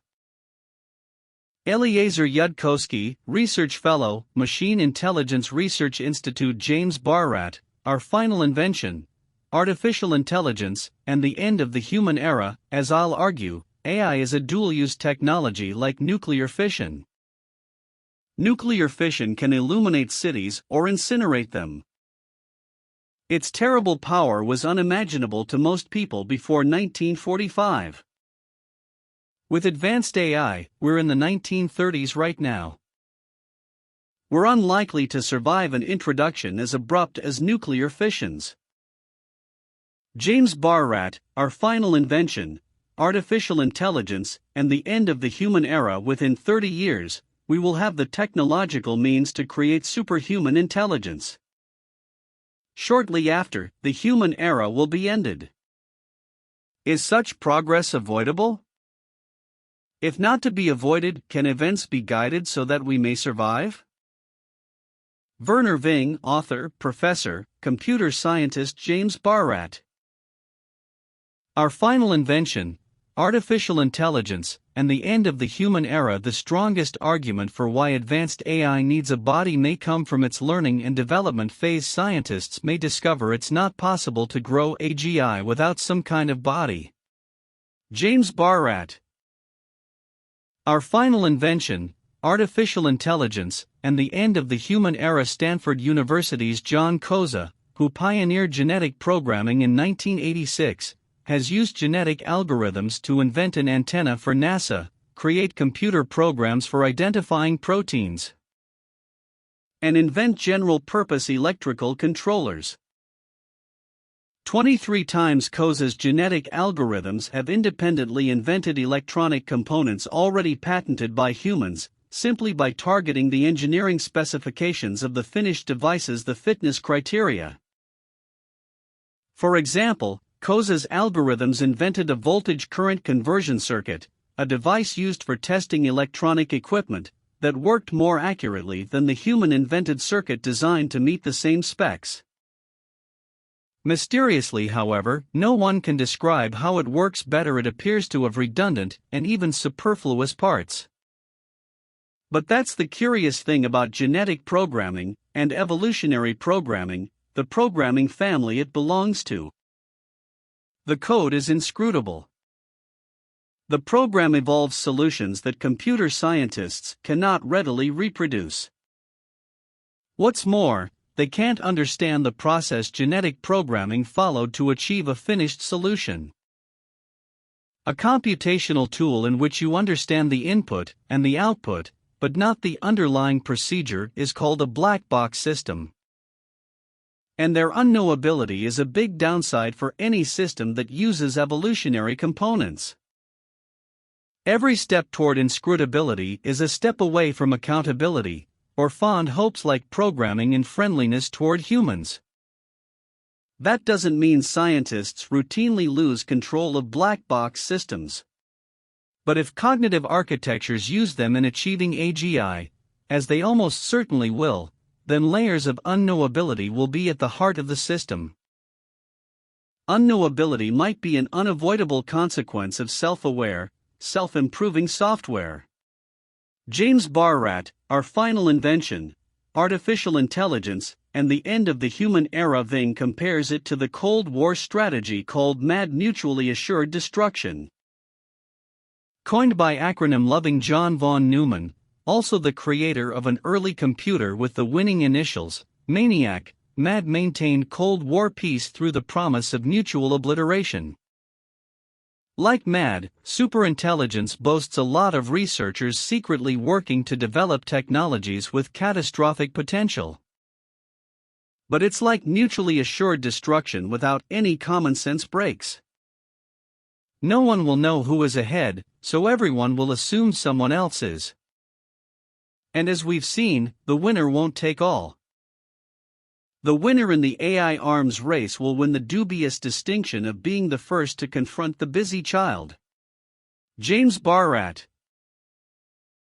Our Final Invention, Artificial Intelligence, and the End of the Human Era. We don't want an AI that meets our short-term goals. Please save us from hunger with solutions detrimental in the long term by roasting every chicken on Earth, or with solutions to which we'd object by killing us after our next meal.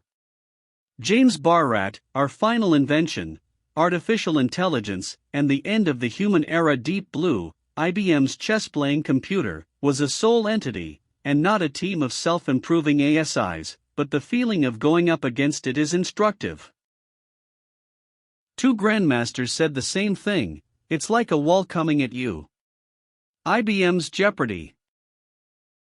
Champion, Watson, was a team of AIs to answer every question. It performed this AI force multiplier trick, conducting searches in parallel before assigning a probability to each answer. James Barrat.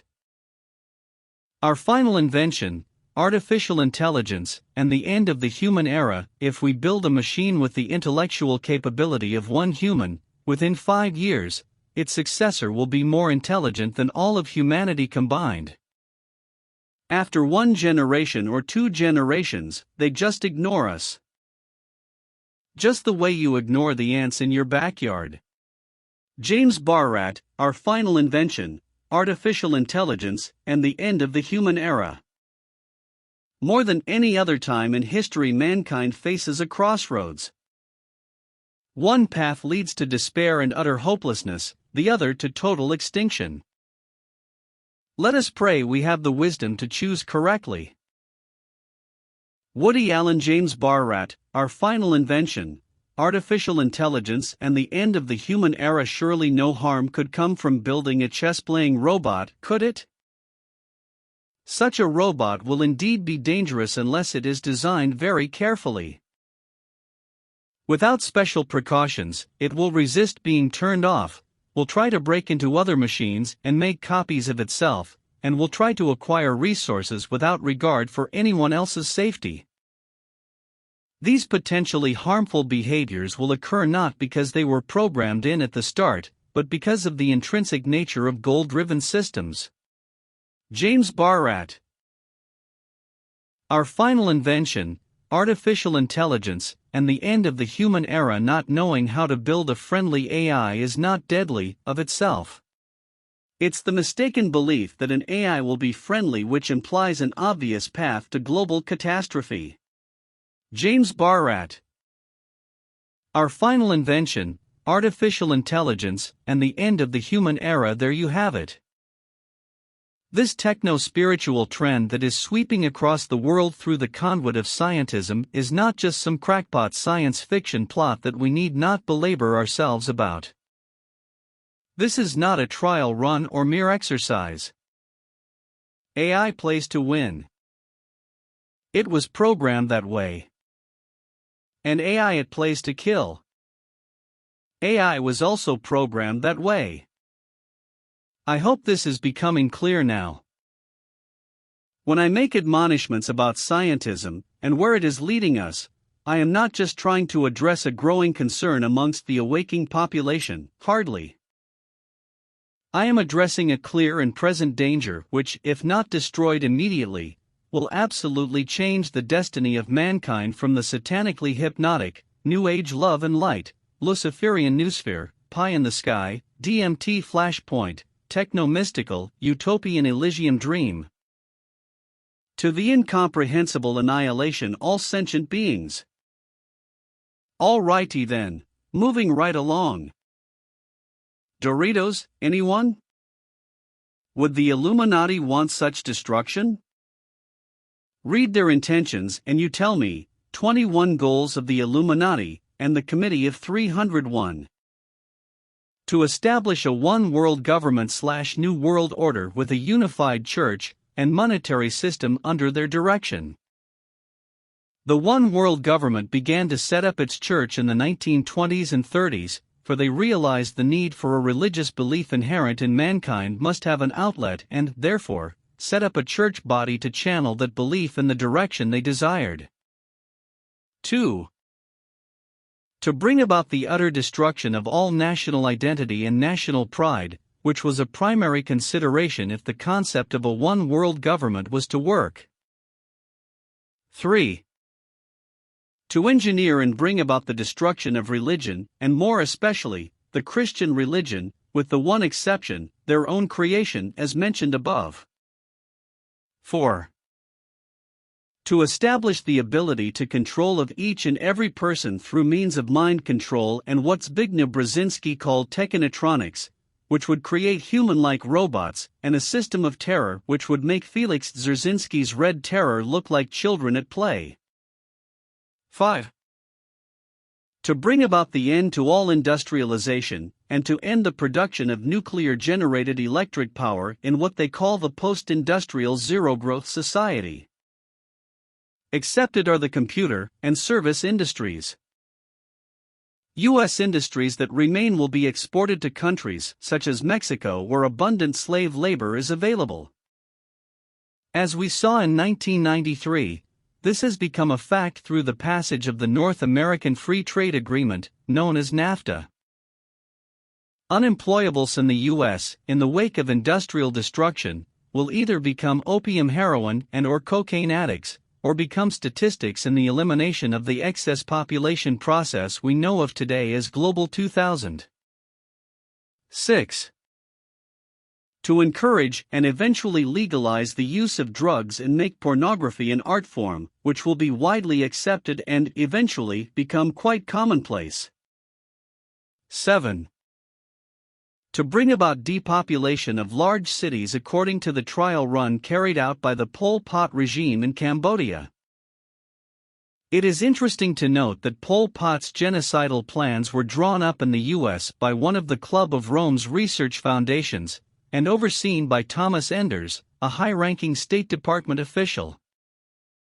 It is also interesting that the committee is currently seeking to reinstate the Pol Pot butchers in Cambodia. 8. To suppress all scientific development except for those deemed beneficial by the Illuminati. Especially targeted is nuclear energy for peaceful purposes. Particularly hated are the fusion experiments currently being scorned and ridiculed by the Illuminati and its jackals of the press. Development of the fusion torch would blow the Illuminati's conception of limited natural resources right out of the window. A fusion torch, properly used, could create unlimited and as yet untapped natural resources, even from the most ordinary substances. Fusion torch uses are legion and would benefit mankind in a manner which, as yet, is not even remotely comprehended by the public. 9. To cause, by means of a. Limited wars in the advanced countries, b. By means of starvation and diseases in the third world countries, the death of 3 billion people by the year 2050.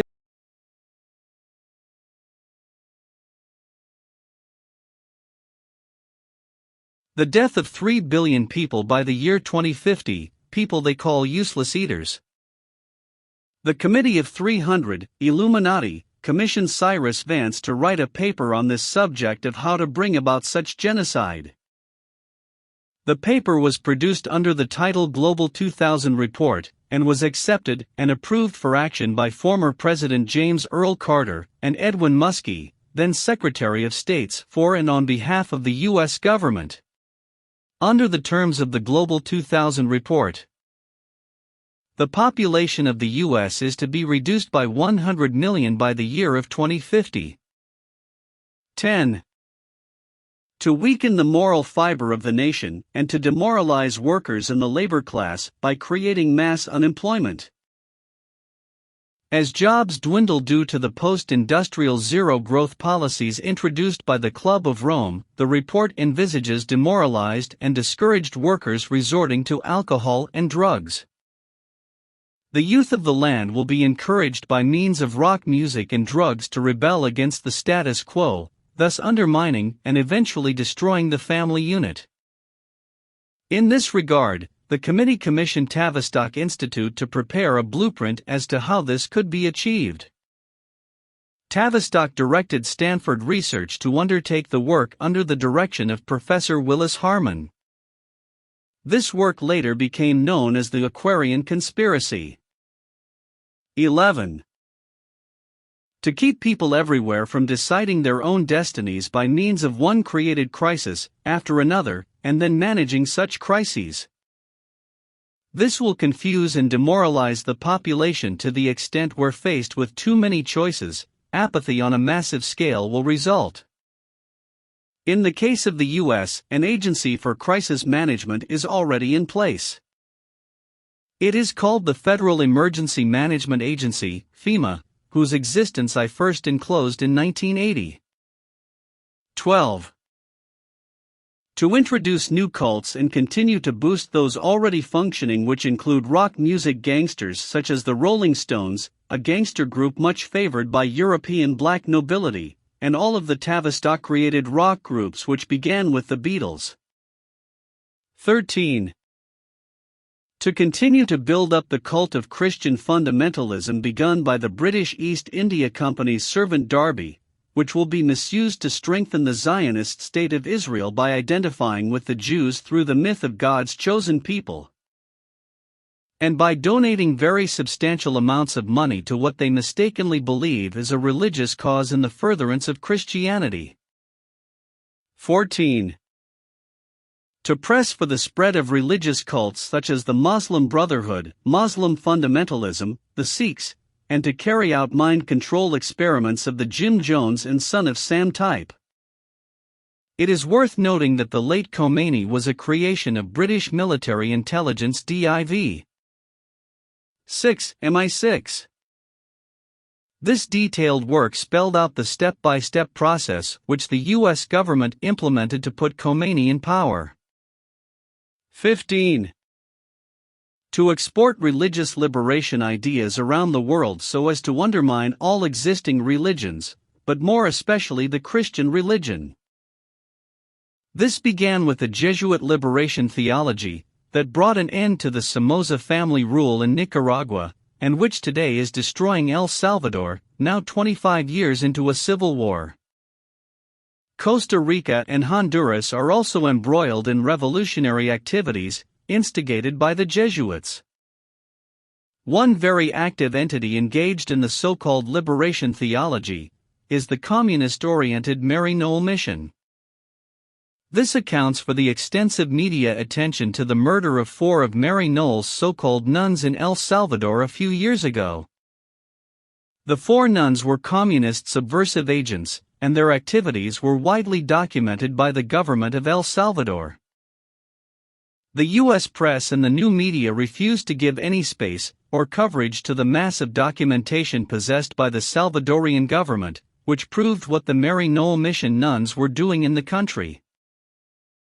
Mary Knoll is in service in many countries, and played a leading role in bringing communism to Rhodesia, Mozambique, Angola, and South Africa.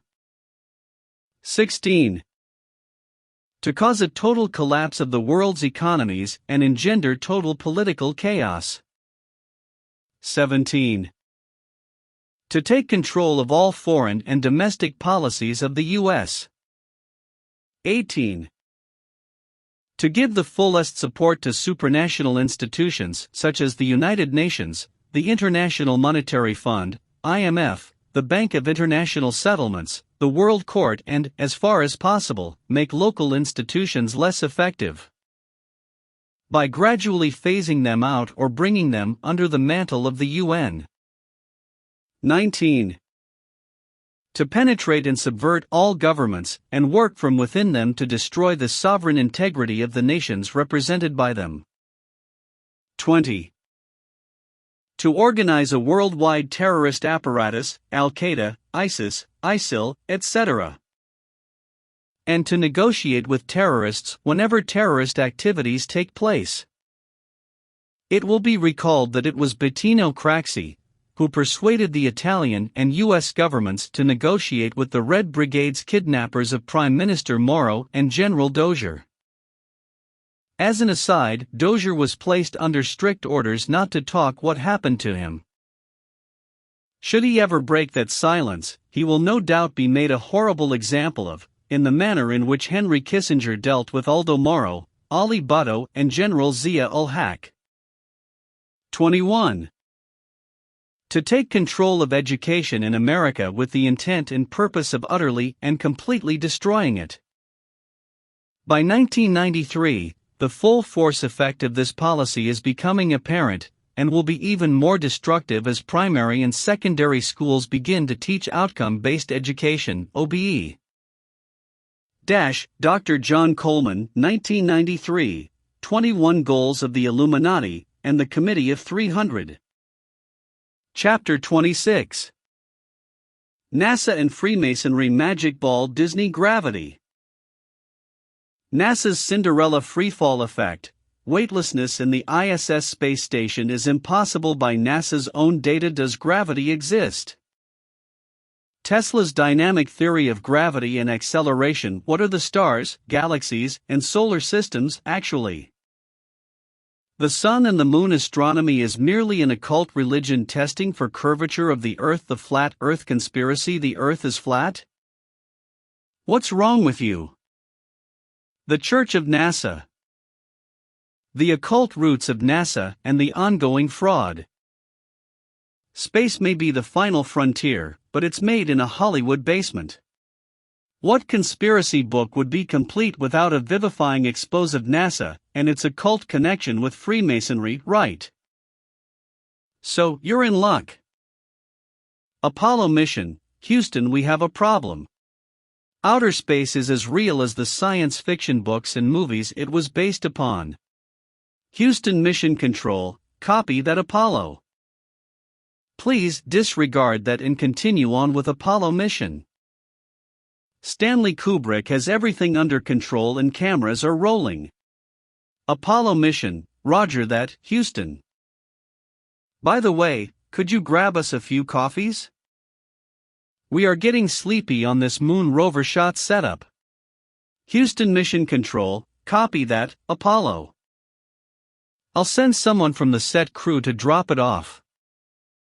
Remember to take your helmets off when you drink anything, in or outside the rover. Joseph will be there in a few minutes to open the lunar module and give you the coffee. If you want, take 5, step outside and drink them on the moonset. That would work, if you are careful. Apollo mission, copy that, Houston. Taking helmets off now and opening lunar module latch. NASA has occult origins, whether you want to believe it or not. The origins of NASA were literally two science fiction writers, L. Ron Hubbard and Arthur C. Clarke, and two of the top Satanists in world history, Jack Parsons and Aleister Crowley, and Walt Disney Movie Studios, with Operation Paperclip Nazi scientists. Now does that ensemble sound like a legitimate space agency, or a satanic science fiction movie studio organization? You tell me?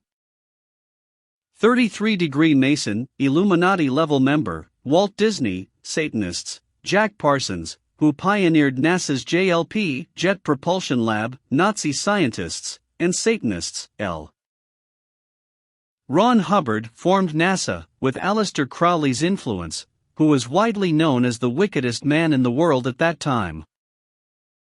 What on earth does such an ensemble have to do with science? Correct, nothing. NASA's Cinderella freefall effect weightlessness in the ISS space station is impossible by NASA's own data. NASA lies again. Simulating weightlessness. How zero-gravity flights work. So exactly how can we simulate weightlessness without escaping the gravitational pull of the Earth? The simplest answer is that we observe an object in free fall. Free fall is when an object falls solely under the influence of gravity. Because of air resistance, an object can't truly be in a free fall without being in a vacuum. In order for passengers in a plane to experience a free fall safely, the aircraft must climb at a steep angle, level off, and then dive, creating a path called a parabolic arc, also called a Keplerian trajectory or free fall path. In a true parabolic arc, the only accelerative force is gravity pulling in a vertical direction. Horizontal velocity remains constant. Because of air resistance, objects in Earth's atmosphere only travel in arcs that approximate a true parabola. Typically, 0-GS plane, called G-force ONE, flies between 24,000 and 32,000 feet altitude. This gives the pilot enough room to maneuver the plane safely through its flight path. The plane's descent must start at a high altitude to provide enough distance for the pilot to safely pull out of a dive. As the plane climbs to the peak of its arc, the pilot orients it at a 45-degree angle. During the climb, the plane's acceleration and the force of gravity create a pull 1.8 times the strength of gravity alone. Passengers temporarily weigh nearly twice as much as normal. As the plane goes over the top of the arc, the centrifugal force exerted on the plane and everything in it cancels out the gravitational force pulling downwards. When the plane reaches 30 degrees of descent, the passengers experience microgravity. It feels as if you are weightless because only negligible gravitational forces are present. The sense of weightlessness lasts for about 30 seconds. Because the plane shields the passengers from the rush of air, they can experience a free fall without the interference of air resistance. Jonathan Strickland simulating weightlessness. How zero-gravity flights work. Did you catch that? When the plane reaches 30 degrees of descent, the passengers experience microgravity. It feels as if you are weightless because only negligible gravitational forces are present. Anything short of a 30-degree descent angle, and you are not free-falling into attaining the microgravity NASA loves to rave about. So what you say? Well, okay, at what asterisk orbital inclination is the ISS, Moon, Hubble or any other object orbiting around the Earth, according to NASA? Orbital inclination, by the way, measures the tilt of an object's orbit around a celestial body. It is expressed as the angle between a reference plane and the orbital plane or axis of direction of the orbiting object. Wikipedia. Let us look at what Wikipedia says. Orbit of the Moon. From Wikipedia, the Moon orbits Earth in the prograde direction and completes one revolution relative to the stars in about 27.323 days, a sidereal month, and one revolution relative to the Sun in about 29.530 days, a synodic month. Earth and the Moon orbit about their barycenter, common center of mass, which lies about 4,600 kilometers (2,900 miles) from Earth's center, about 3/4 of the radius of Earth. On average, the distance to the Moon is about 385,000 kilometers (239,000 miles) from Earth's center, which corresponds to about 60 Earth radii.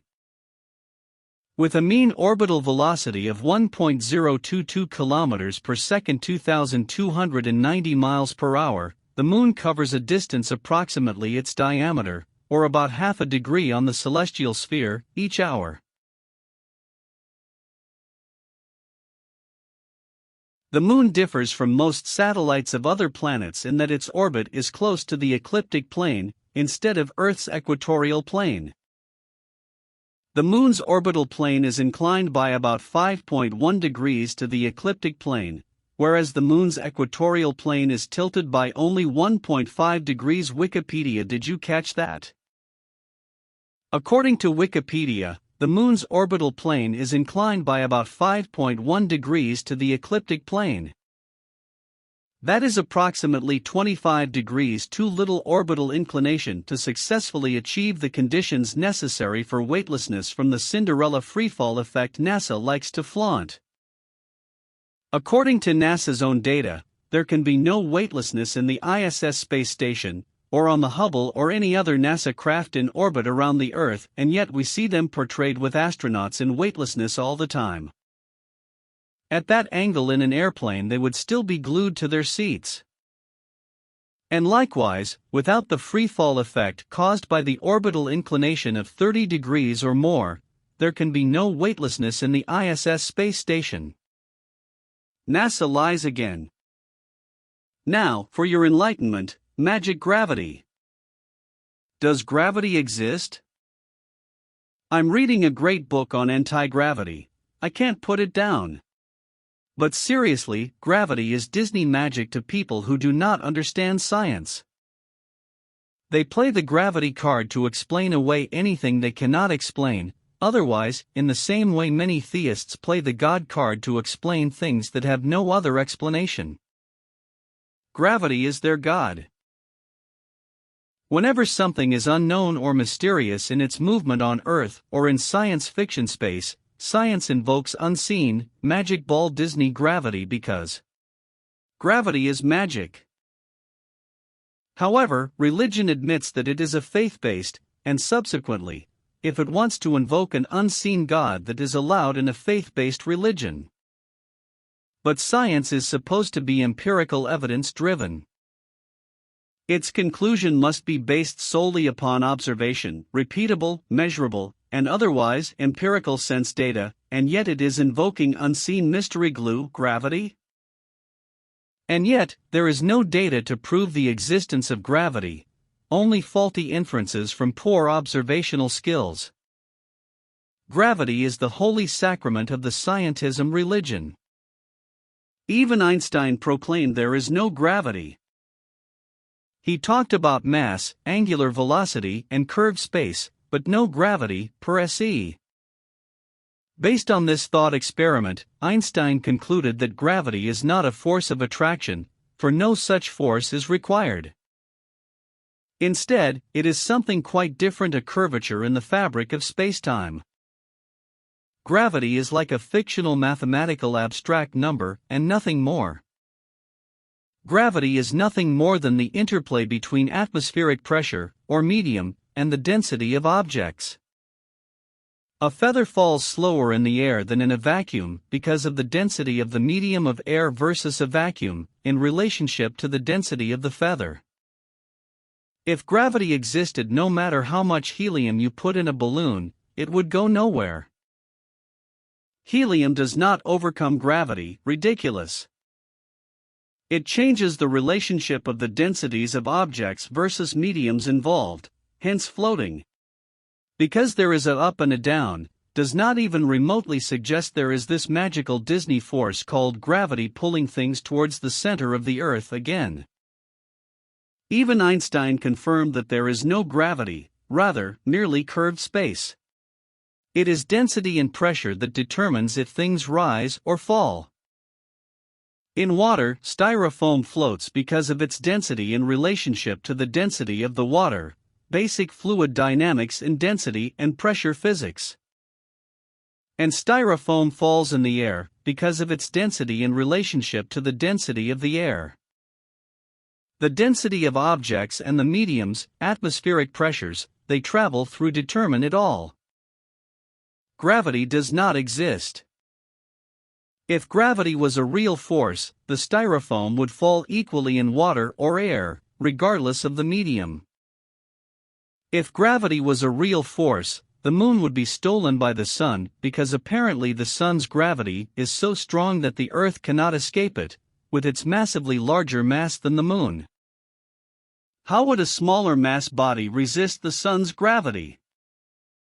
At her very least, every time the moon positioned itself in between the sun and the Earth, there would be massive tug-of-war between the sun and the Earth to keep possession of the moon. But there is not, according to NASA. In fact, any elliptical orbital trajectory the moon takes does not extend itself towards the sun. So much for magic ball sun gravity, too. What about the pull you feel going straight up in a rocket? You feel heavier. Is not that a proof of gravity pulling you down? No, it is not. It is a demonstration of something pushing against you, the seat beneath you. You are literally in the way of the seat wanting to rise up with the rocket, and the set pushing up against you makes you feel like you are being pulled down by magic ball Disney gravity. If gravity was a real force, the pull on the surface of the Earth would be greater than the pull down from 30,000 feet. It is not. You weigh the same in either location. If gravity was a real force, you would not be able to toss a ball into the air or even move your limbs. If gravity is strong enough to capture the massive moon at 238,900 miles away, and keep it from flying off into space, it would be unbearably strong on the surface of the Earth. If gravity was a real force, lighter objects would fall faster than heavier objects in a vacuum. Weight being mass times gravity, W equals mg. They do not. What about objects falling in a vacuum? Indeed, they fall at the same rate because the pressure and density in the vacuum are equalized. There is no discriminatory density or pressure to the medium, vacuum environment in which the objects are falling, so they fall at the same rate. For instance, in air, helium is lighter than the medium it is in, so a helium balloon floats. But in a vacuum, there is no air, so now the helium balloon is not lighter than the medium it is in, so it falls. The helium balloon is less dense than the vacuum medium. Also, the baseball next to it falls at the same rate in the vacuum because there is no density issue impeding its fall as well. Some say that pressure and density are only half of the equation of weight. Mass x gravity. They say you need gravity to pull things down in order for objects of varying pressure and densities to navigate through mediums of varying pressure and densities, either going up or. Oh really? And it has to be magical gravity, a force so unseen and so weak it is called one of the weakest forces? This does not add up. What makes more sense is that the Earth is electromagnetic in nature. We essentially live in an electromagnetic field.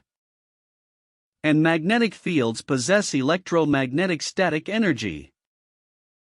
Things are naturally pulled down to the Earth, because this is the electromagnetic static electric design of the Earth.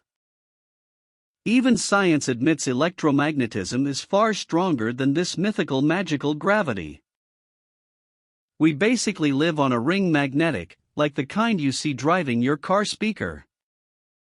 They have a center magnetic pole, drawing things to the center. What does the Earth have? It has a magnetic center called the North Poles, and everything is drawn to it, electromagnetically. The South Pole is not an attractor, though it plays a part in the electromagnetic field of the Earth, obviously. Gravity is an unproven myth. Electromagnetism is a proven usable fact. Tesla's dynamic theory of gravity and acceleration. Nikola Tesla did much to advance our understanding of why we are pulled down to the Earth, based upon the electromagnetic architecture of the Earth and its interwoven electrodensities. To explain, since all solid matter is continually hurling through space, always in motion, it is always subjected to the etheric wind and ZPR, zero-point radiation, interactions. These effects are not perceived except during changes in the orientation of mass, or its velocity. All mass and space have dielectric properties. Differences in dielectric properties cause changes in the electromagnetic displacement within mass and the etheric wind. Earth's electric field creates dielectric displacement effects within ether and mass within Earth's electric field. This being the case, gravity is actually the difference between the dielectric displacement within a mass and the dielectric displacement outside the mass, and the etheric wind creates a downforce in the direction of the negative polarity. As the etheric wind blows through a mass. https://aplaintruth.info/2016/04/13/the-earth- is -flat- now- what that's all mistakenly called gravity actually is.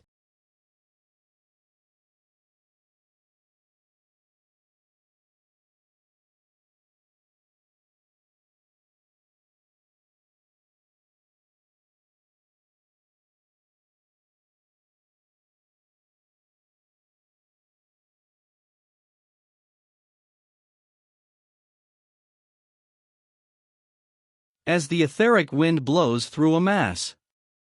https://aplaintruth.info/2016/04/13/the-earth- is -flat- now- what that's all mistakenly called gravity actually is.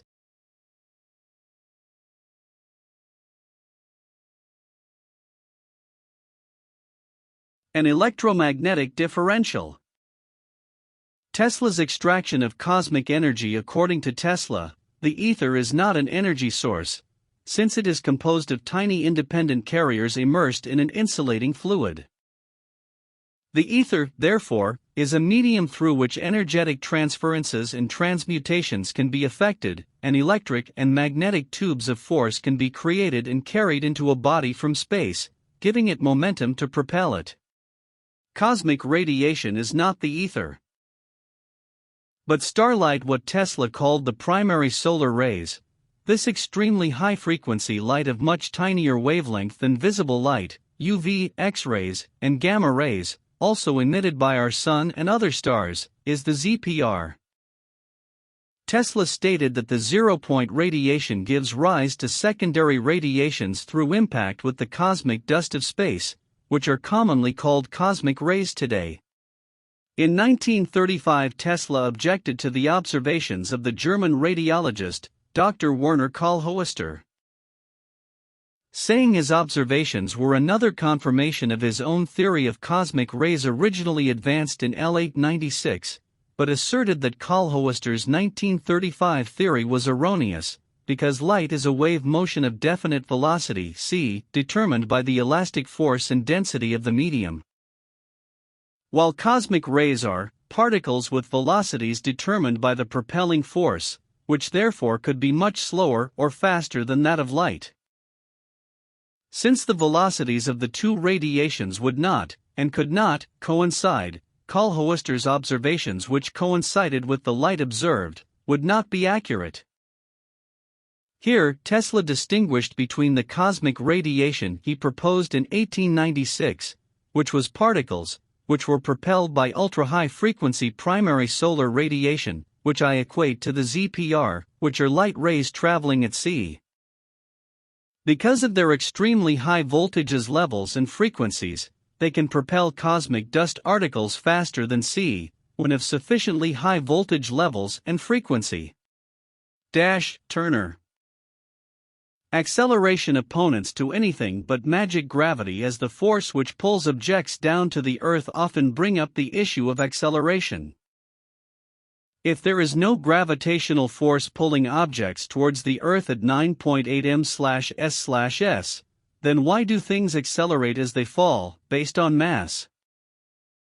At first this seems to be a daunting win for adherents to magic ball gravity, but upon thinking in Tesla's vernacular, acceleration is quite easily explained in electromagnetic terms. Acceleration, likewise, then becomes the shifting differential potentials between the dielectric displacement within a mass and the dielectric displacement outside the mass in the etheric wind creates a downforce in the direction of the negative polarity, as the etheric wind blows through a mass. In other words, as a body gets nearer the Earth, the electromagnetic field that constitutes the Earth kicks in stronger and stronger. In much the same way there is a stronger and stronger attraction from a magnet the closer you get to it. The shifting differential electromagnetic potential, as the etheric wind blows through a mass, clocks at Newton's 9.8 m/s/s.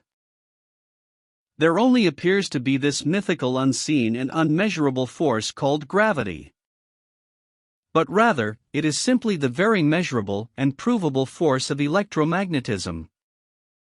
We manipulate electromagnetism every day, and hence know of its existence. Your car stereo speakers are based upon electromagnetic principles.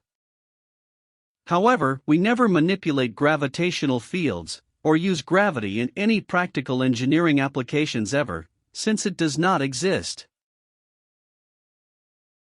We manipulate weight, but weight, as was stated, is the difference between the dielectric displacement within a mass and the dielectric displacement outside the mass in the etheric wind creates a downforce in the direction of the negative polarity, as the etheric wind blows through a mass.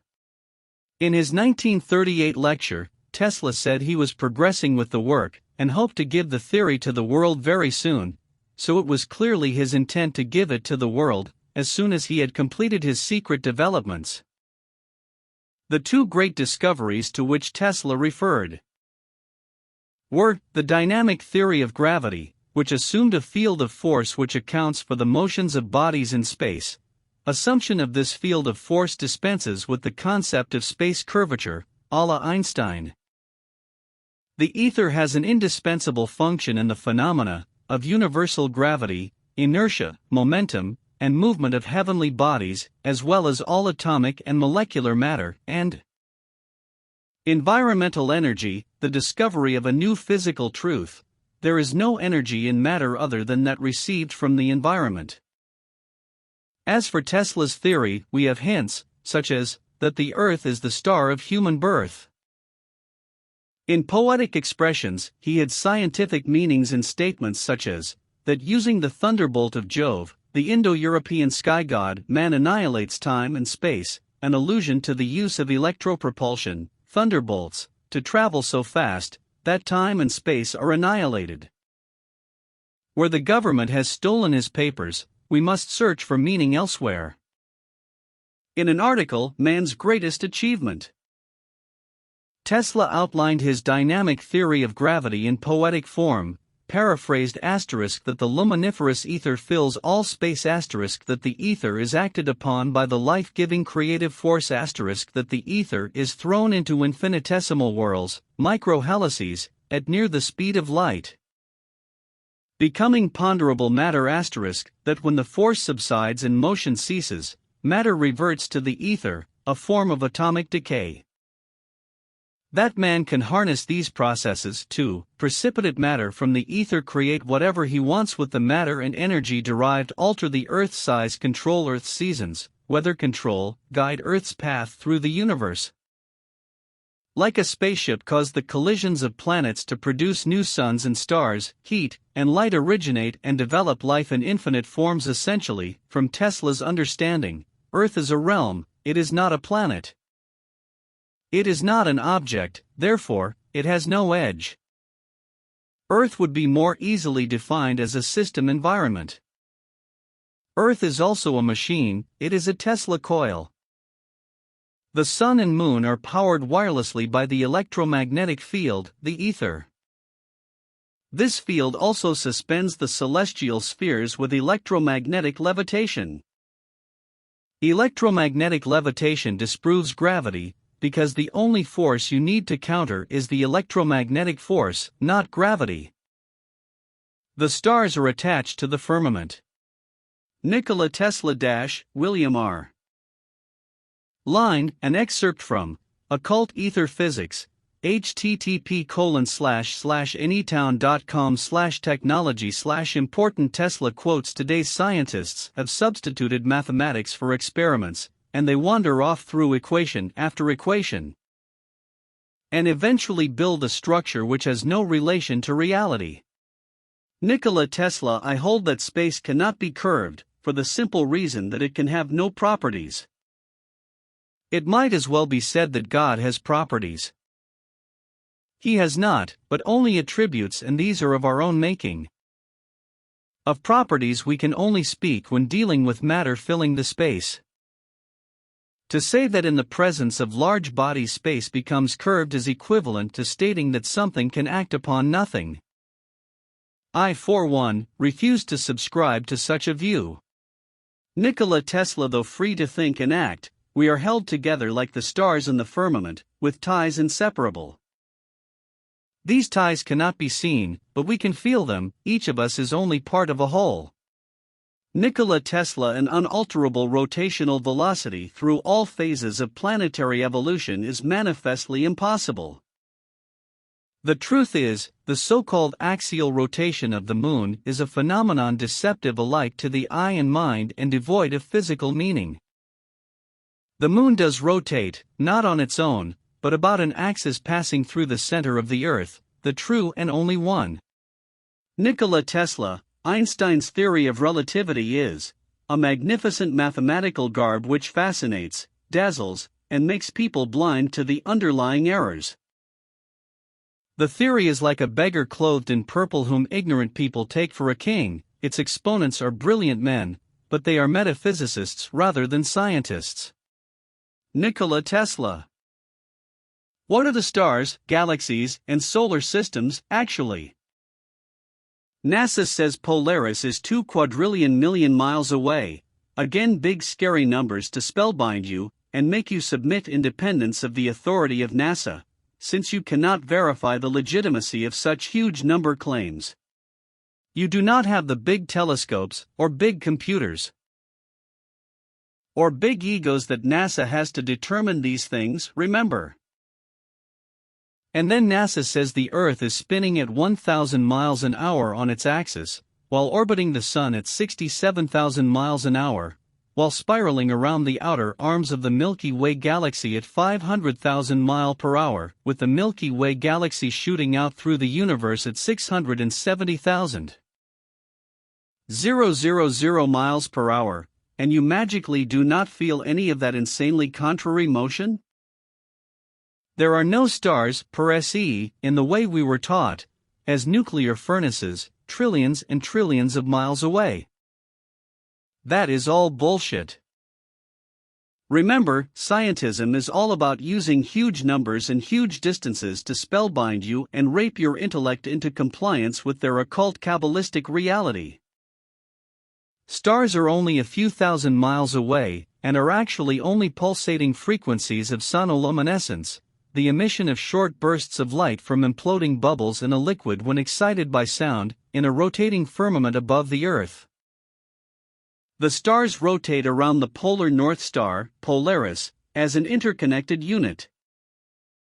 That's why no matter how many years transpire, the constellations are still locked in a fixed position, never changing at all. Scientism priests invented a mystical magical, stellar parallax theory to explain why the stars appear to never move, and the world was once again razzle-dazzled by the sleight of mathematical hand of Semitism. Stellar parallax theory states, stellar parallax created by the relative motion between the Earth and a star can be seen, in the Copernican model, as arising from the orbit of the Earth around the Sun. The star only appears to move relative to more distant objects in the sky.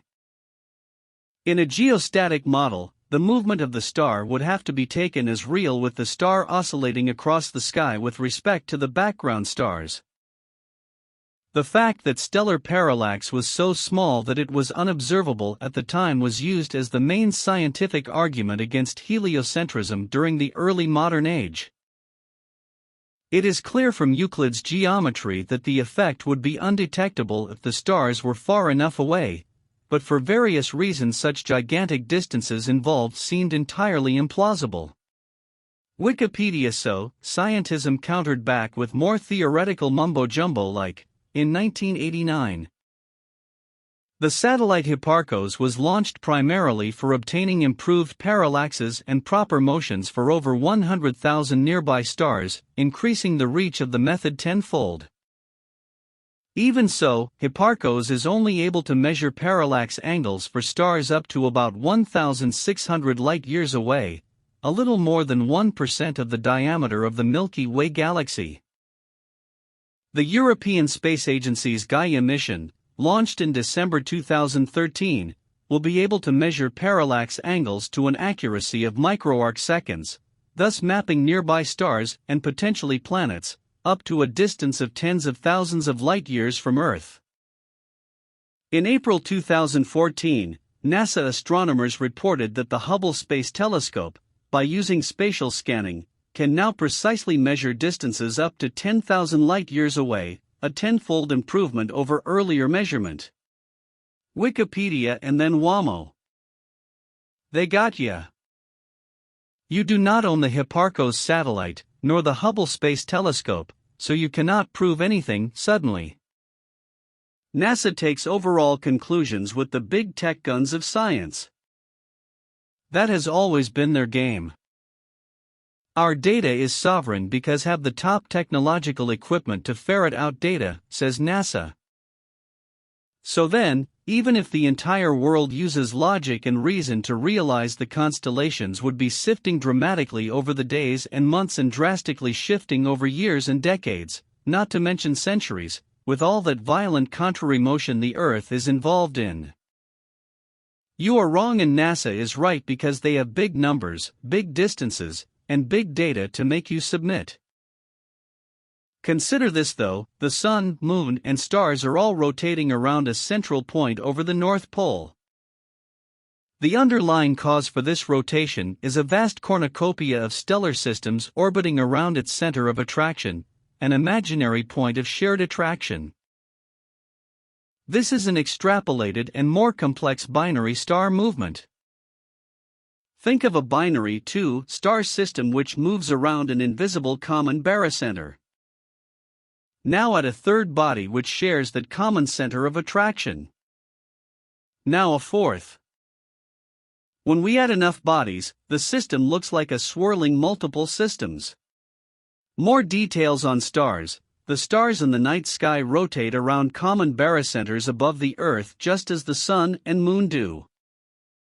From a location on the Earth's surface, the stars in the sky might seem to scroll across the night sky with Polaris at the hub.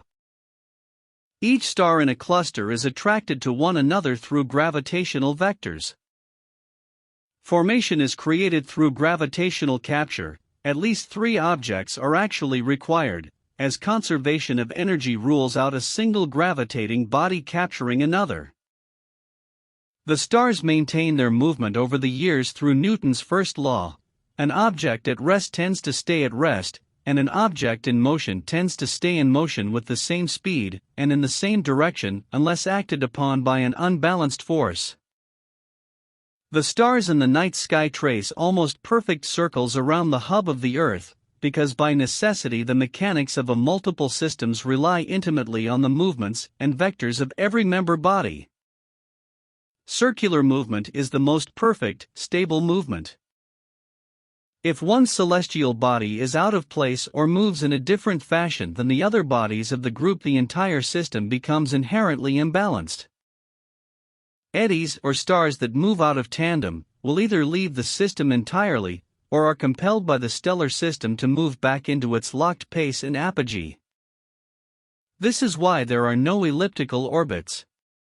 https://wiki.tfes.org/stars. Finally, the Milky Way is the result of fissures and disturbances in the dome structure above the Earth. The dome is denser than water, and vibratory-based disturbances become fixed as imprints and residues. That's what the galaxy and solar systems actually are, and they are only several thousand miles above us, and not trillions of light-years away. More observations showing NASA to be deceptive Luciferian propaganda masters, a warm-hearted question that is often asked among fellow converts to biblical cosmology is this: what one observation finally caused you to become a Copernican heliocentric theory questioner? We all speak so nostalgically of our final surrender, because it was that victorious moment when we recognized our own condition, blindness. But the resulting irony is, for the first time in our life, we could finally really see the world as God created it. For me, as it seems to be with many, that eye-opening moment was realizing that I could no longer argue with the heavens above me. It was all so simple, really. The constellations haven't changed since the beginning of recorded history. Genesis 1:1. I've put together 12 observations which aided in my final acknowledgement that we're living on a flat, stationary, and circular Earth, with a solid firmament above us. Consider this a beginner's guide to the geocentric flat Earth, strictly where the stars are concerned. I hope this information is helpful, perhaps even enlightening, to your own journey. NASA and modern astronomy say the Earth is a giant ball tilted back, wobbling and spinning 1,000 miles per hour around its central axis, traveling 67,000 miles per hour in a 584 million mile revolution around the Sun, spiraling 500,000 miles per hour around the Milky Way, while the entire galaxy rockets a ridiculous 670,000 mph through the universe, with all of these motions originating from an alleged Big Bang explosion some 14 billion years ago. That's a grand total of 670,568,000 miles per hour in several different directions we're all supposedly simultaneously speeding along at, yet no one in all of human history has ever seen, felt, heard, measured, or proven a single one of these motions to exist whatsoever. Meanwhile, we can feel the slightest breeze tickle our skin. I can drive at a cruising speed of 50 miles per hour down the I-95 in my Ford F-350 and feel motion. Tell me you've been on a roller coaster and never felt motion. We all feel motion. Globe believers are relativists, and therefore like to argue this point, because our every real observation in nature is apparently relative to providing the numbers and equations on a chalkboard that make up this tall tale ball theory. Let's be practical about this. If any of what NASA says is true, then why haven't the constellations, with their wild variation of chaotic speeds in an infinite smorgasbord of uncharted destinations, measurably changed in the whole of human history? NASA says Polaris, or the North Star, is 2 quadrillion miles away. With the speed of travel measurements previously stated under consideration, how is it even conceptually possible that Polaris always maintains its alignment perfectly with the North Pole? It's 2 quadrillion miles away. Also, how can they possibly measure something 2 quadrillion miles away? Again, let's be practical about this and use common sense. What NASA is really telling you is this: from 2 quadrillion miles away, Polaris is simultaneously mirroring Earth's every wobbling, spinning, spiraling, and shooting motion, basically mimicking us like two comedians attempting to become the other's funny reflection in a mirrorless frame. And utilizing acrobatic skills that defy even our 670 million miles per hour too, just to pull off the magic of false perspective as our ball Earth wildly wobbles, also that God may fool the bulk of human history into thinking we remain perfectly fixed in place. Wow! Unlike those pyramid builders, I'm so glad we've become an enlightened people. If the Earth really revolves around the Sun, as globe believers claim, then the continual change in our position, all 190 million miles of our supposed annual orbit, should constantly rearrange our own perspective of the stars and constellations above. Even if the stars were to remain fixed in place while we rotated. Yet their angles, and the measured distance between each one of them, have never changed in all of human history, not from 1 week, month, decade, century, or millennia to the next, which permits any rational observer only one conclusion. We're not being hurtled through space on a ball. I'll say this again.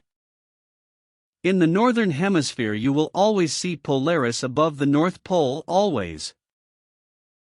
If you can see Polaris out of a north-facing window, then you can expect to see it out of the very same pane of glass year-round, just as you would see the same painting on the wall next to it year-round. With the Earth's annual tilt, orbiting the 190 million miles needed for one complete trip around our Sun, such an observation is simply impossible. After a proposed 189-degree orbit, the Earth would be millions of kilometers out of line with Polaris.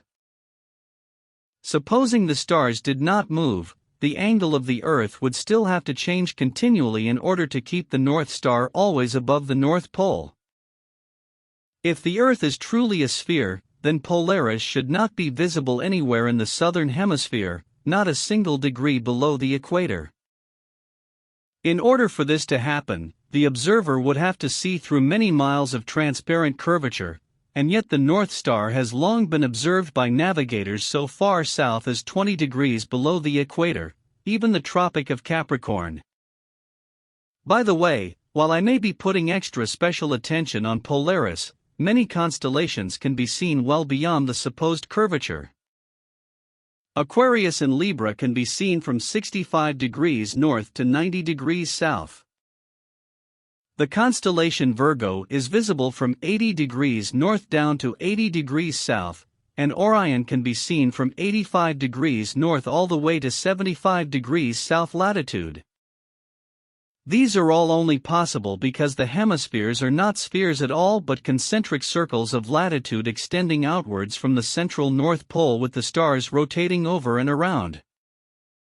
The supposed South Pole star, Sigma Octantis, the Saturn Crux and other constellations cannot be seen simultaneously from every vantage point in the southern hemisphere the way Polaris can in the north. Rather, they sweep over a great southern arc, much as one would expect on a flat, stationary Earth, where the southern hemisphere forms the wide outer rim of our plane. Long exposure photography produces something we call star trails. How can a photographer take a long exposure photo of the night sky and have it come out so seamlessly perfect every time, assuming he doesn't wobble his own tripod, if he is also standing on a spinning, wobbling, tilting ball? To the careful observer, star trails simply dismantle a globe Earth. Take two photographers, one at the North Pole and the other on the equator. They're both making separate motions, because the person on the North Pole is spinning in tiny carousel-like circles while the person on the equator is being slingshot-10 around the entire circumference of the globe. Yet the two photographers on completely different motions and altitudes of the Earth's supposed curvature will capture the same trail of stars every time, should they compare notes, with the heavens revolving around Polaris, despite their change of perspective. The only way this is possible, that both photographers could capture the same star trail, as if they're standing on the same plane of a stationary planet. Olber's paradox states that if there were billions of stars which are suns, like ours, then the night sky would be filled completely with light. As Edgar Allan Poe said, were the succession of stars endless, then the background of the sky would present us a uniform luminosity, since there could exist absolutely no point, in all that background, at which would not exist a star. The fact is our night sky is not filled with 1 billion. 0.00000000000, that's 1 billion trillion suns, as NASA claims. Why does the light of so few stars, with visible stars being so far as quadrillions of miles away, reach our planet? It's because there isn't that many, nor are they so far away. Such a belief defies rationality. Despite the brilliant display of stars here on Earth, NASA dislikes showing us such majesty in space, if our planet, or the Moon, or any other local planets happen to be in view. Keep that often debated fact in mind. Oh sure, distant galaxies light up in spectacular ways, just not ours. Can you guys at NASA please just flip Hubble around and photograph Earth for once? Thanks. Astronomers will strongly contend that stars are visible in space. Actually, they'll claim, we can see them better from space than through our thick atmosphere, which is the very reason we keep launching satellite telescopes. But aside from their refusal to deliver the goods, there's another glaring problem. Both Neil Armstrong and Buzz Aldrin, along with numerous other Apollo astronauts, contended that they never once saw a single star or planet anywhere during their entire Apollo 11 mission, not in low orbit, lunar orbit, standing on the Moon, or anywhere in between, even if the Sun wasn't in view. NASA has apparently since asked astronauts to change their account of Earth orbit, because after 50 years, space travelers can once again see them. The Bible makes the issue surrounding our sun and stars abundantly clear, and in its very first chapter. There is the greater light to govern the day, our sun, the lesser light to govern the night, our moon, and quite separately, the stars. Not distant suns. In order to convince you that our sun is simply another unimportant star drifting without reason through some cosmic back alley, heliocentric scientists claim there are 10 billion observable galaxies, each containing 100 billion stars per galaxy, with a grand total of 1 quadrillion. 0.00000 observable stars in all, and with any number of added planets rotating around those many stars. Really? Okay. That may be, as the Copernican model is concerned, but the Bible disagrees. In the first chapter of Genesis, the sun, moon, and stars were placed under the firmament. That would be the glass dome we live under. And does anybody recall what the firmament separated us from? Water. Lots and lots of water. Does anybody recall where the water came from that flooded the whole world? The windows of heaven. The firmament. The stars are under the firmament. The psalmists later attest to the fact that there's still a lot of water up there, guys. Thank the Lord, God promised that He'd never flood the world again, despite the fact that we're all sitting around in a gigantic Shamu splash zone. It makes one wonder what those stars really are, especially since amateur footage seems to indicate that what we're actually seeing is something very different than what NASA would have us believe. But more on that another time. Noel J. Hadley, March 20, 2017, Our Way is the Highway. The Sun and the Moon. Earth is a realm, it is not a planet. It is not an object, therefore, it has no edge. Earth would be more easily defined as a system environment. Earth is also a machine, it is a Tesla coil. The Sun and Moon are powered wirelessly by the electromagnetic field, the ether. This field also suspends the celestial spheres with electromagnetic levitation. Electromagnetic levitation disproves gravity, because the only force you need to counter is the electromagnetic force, not gravity. The stars are attached to the firmament. Nikola Tesla think of the Sun and the Moon as complementary poles of a single system, the Sun being positive, and the Moon being negative. They circle electromagnetically, above us around the North Pole, Polaris. The Sun transfers electromagnetic energy to the Moon, and the Moon uses that energy to illuminate herself. The Moon does not reflect the Sun's light, however. The Sun and the Moon serve as great clocks spinning above us. The Moon gives the month, and the Sun gives the hours and days. The Sun and Moon luminaries revolve around the Earth once every 24 hours, illuminating like spotlights the areas over which they pass. The Sun's annual journey from tropic to tropic, solstice to solstice, is what determines the length and character of days, nights and seasons. This is why equatorial regions experience almost year-round summer and heat, while higher latitudes north and especially south experience more distinct seasons with harsh winters. The heliocentric model claims seasons change based on the ball Earth's alleged axial tilt and elliptical orbit around the Sun. Their flawed current model even places us closest to the Sun, 91,400,000 miles, in January when it's actually winter, and farthest from the Sun, 94,500,000 miles, in July when it's actually summer throughout much of the Earth. They say due to the ball Earth's tilt, different places receive different amounts of direct sunlight, and that is what produces the seasonal and temperature changes.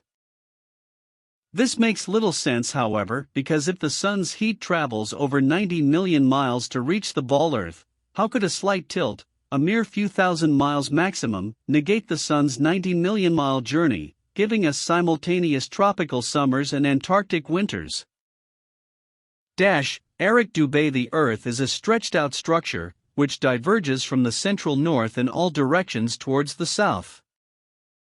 The equator, being midway between the north center and the southern circumference, divides the course of the Sun into north and south declination.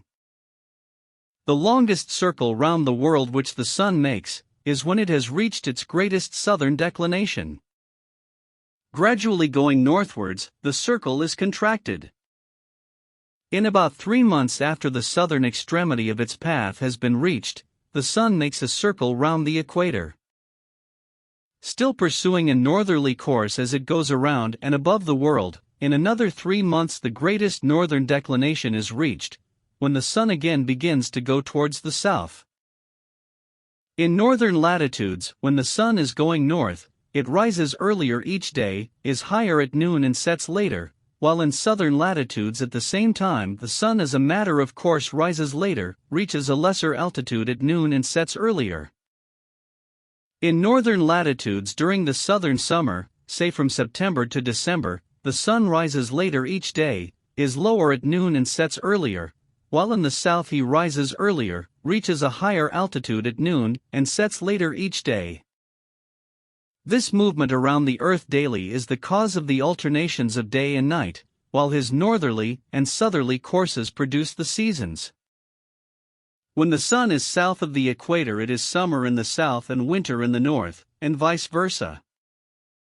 The fact of the alternation of the seasons flatly contradicts the Newtonian delusion that the Earth revolves in an orbit round the Sun. It is said that summer is caused by the Earth being nearest the Sun, and winter by its being farthest from the Sun. But if the reader will follow the argument in any textbook, he will see that according to the theory, when the Earth is nearest the Sun there must be summer in both northern and southern latitudes, and in like manner when it is farthest from the Sun. It must be winter all over the Earth at the same time, because the whole of the globe Earth would then be farthest from the Sun. In short, it is impossible to account for the recurrence of the seasons on the assumption that the Earth is globular, and that it revolves in an orbit around the Sun. Thomas Winship, Zetetic Cosmogony, 124-125, the seasons are caused by the sun's circuit around the Earth in a spiral ecliptic. In the winter solstice, December 21st, the sun is vertical over the Tropic of Capricorn. Looking south from London, he appears to make a small circuit in the southern sky. During the same period, he is seen to cross the sky at almost overhead in Cape Town, thus causing summer in the southern hemisphere. In the summer solstice, June 21st, the sun is vertical over the Tropic of Cancer, nearly overhead in London. While looking north from Cape Town, he appears to make a small circuit in the northern sky, causing winter in the southern and summer in the northern hemisphere. SCIENTISM, Foundations of Many Generations, 7. Another assumption and supposed proof of Earth's shape. Heliocentrists claim that lunar eclipses are caused by the shadow of the ball Earth occulting the moon. The idea is that the Sun, Earth, and Moon spheres perfectly align like three billiard balls in a row so that the Sun's light casts the Earth's shadow onto the Moon. Unfortunately for heliocentrists, this explanation is rendered completely invalid due to the fact that lunar eclipses have happened and continue to happen regularly when both the Sun and Moon are still visible together above the horizon. For the Sun's light to be casting Earth's shadow onto the Moon, the three bodies must be aligned in a straight 180-degree syzygy. According to the globular theory, a lunar eclipse occurs when the Sun, Earth, and Moon are in a direct line, but it is on record that since about the 15th century over 50 eclipses have occurred while both Sun and Moon have been visible above the horizon. F.H. Cook. The terrestrial plane. As early as the time of Pliny, there are records of lunar eclipses happening while both the Sun and Moon are visible in the sky. The Greenwich Royal Observatory recorded that during the lunar eclipses of July 17, 1590, November 3, 1648, June 16, 1666, and May 26, 1668 the Moon rose eclipsed whilst the Sun was still above the horizon. McCulloch's Geography recorded that on September 20, 1717 and April 20, 1837 the Moon appeared to rise eclipsed before the Sun had set. Sir Henry Holland also noted in his Recollections of Past Life the April 20, 1837 phenomena where the Moon rose eclipsed before the sunset.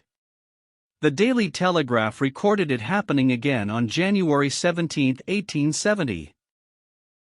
Then again in July of the same year, and it continues to happen during lunar eclipses to this day.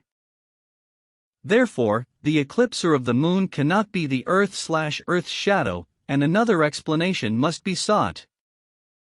As for gravity, it does not exist. If you fill a balloon with helium, a substance lighter than the nitrogen, oxygen, and other elements which compose the air around it, the balloon will immediately fly upwards. If you fill a balloon with hydrogen, a substance even lighter than helium, the balloon will fly upwards even faster.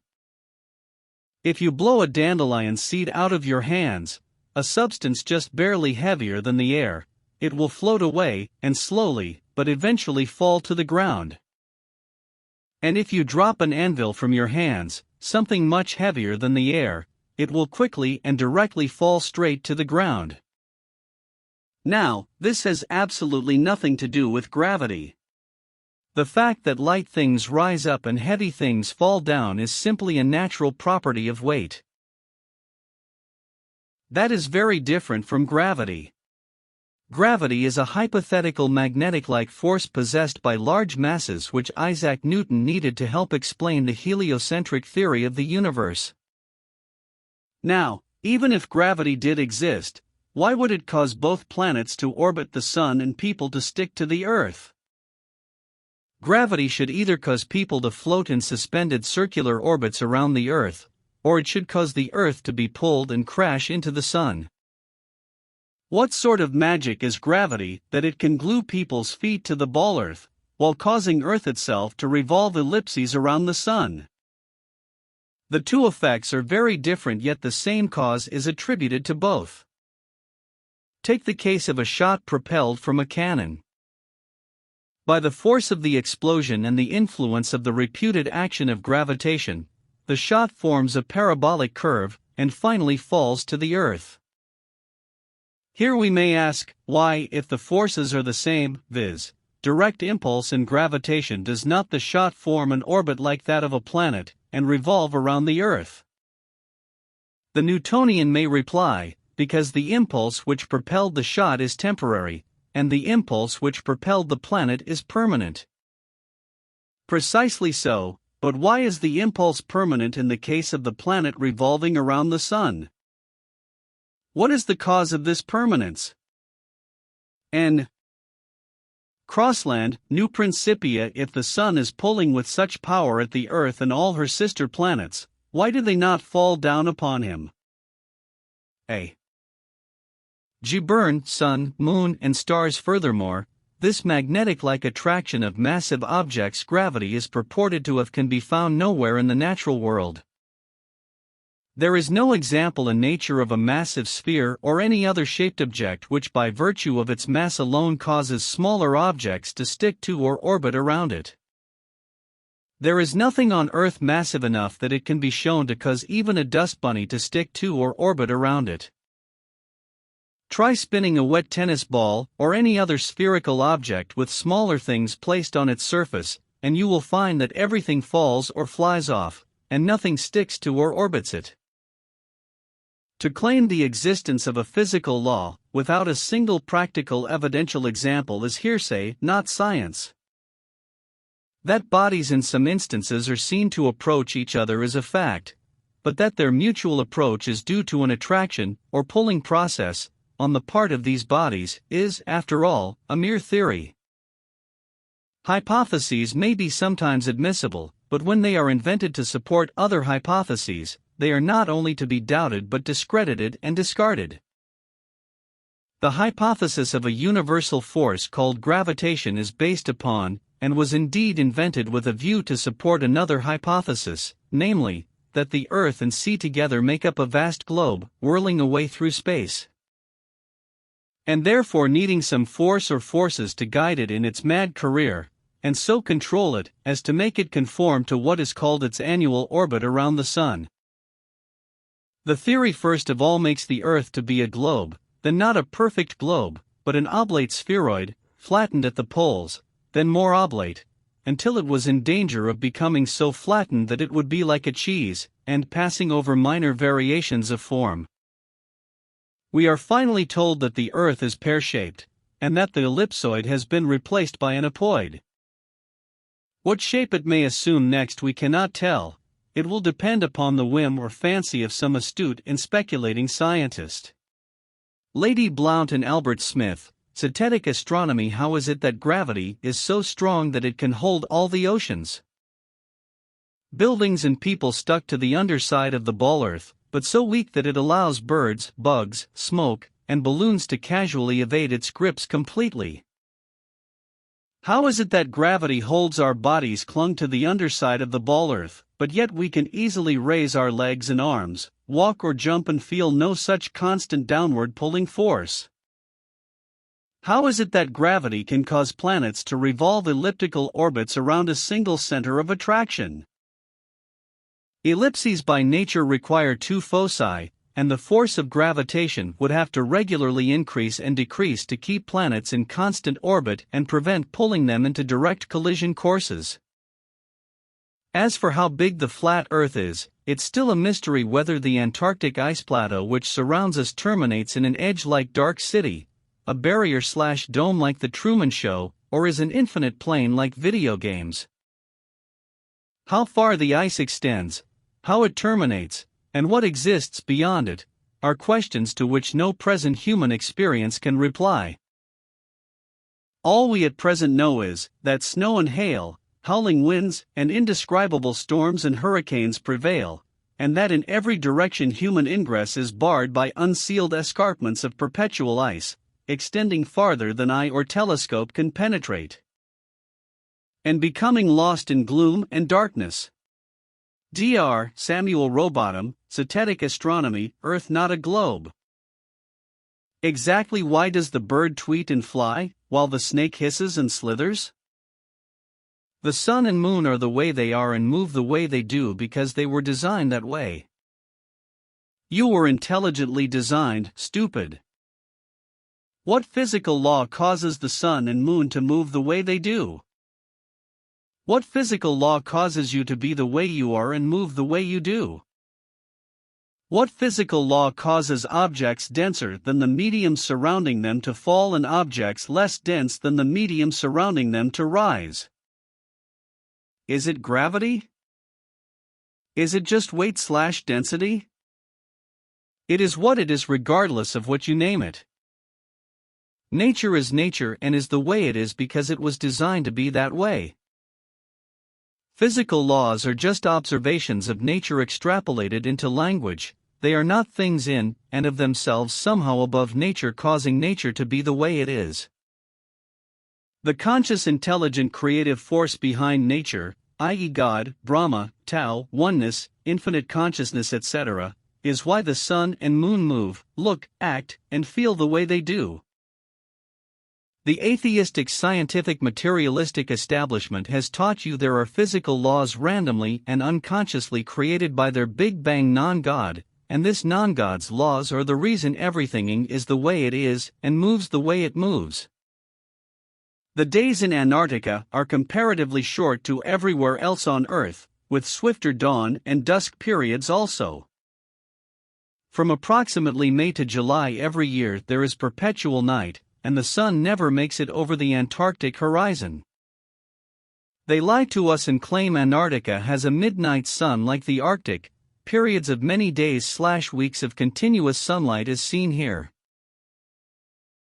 You can find many such videos of the Arctic midnight sun online, but you'll only find this one following, clearly fake video of the Antarctic midnight sun full of cut scenes claiming the sun never sets in Antarctica, which is a total lie.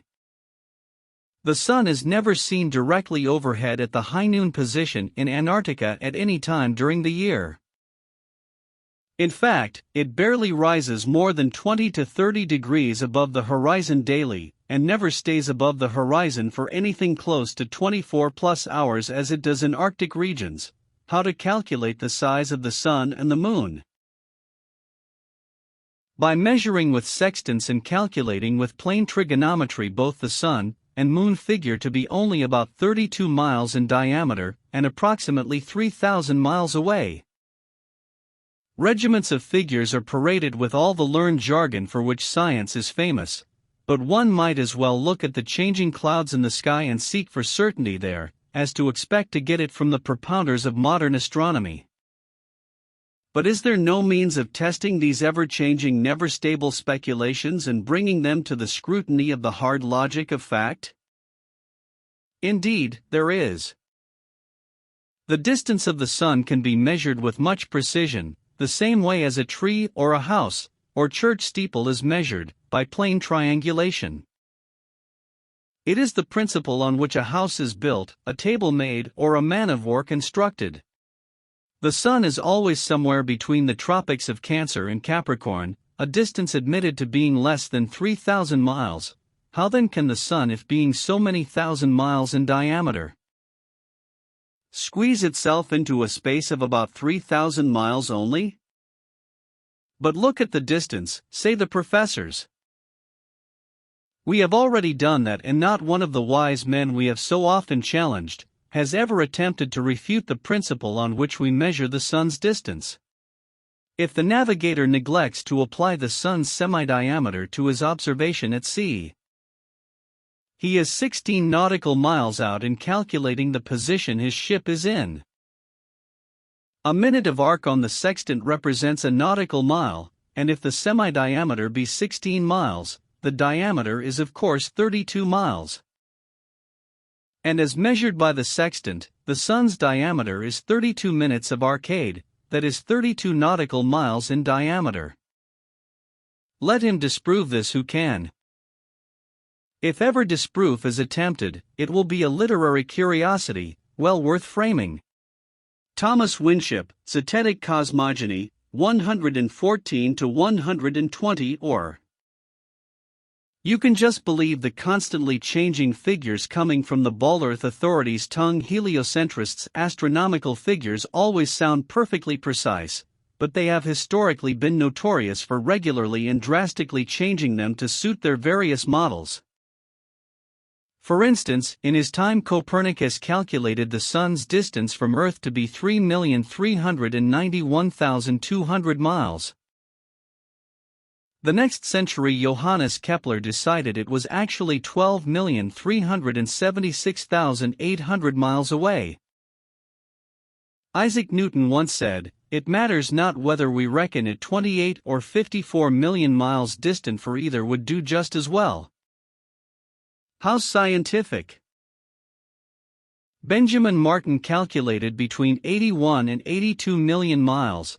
Thomas Dilworth claimed 93,726,900 miles, John Hine stated positively 95,298,260 miles, Benjamin Gould said more than 96 million miles, and Christian Mayer thought it was more than 104 million.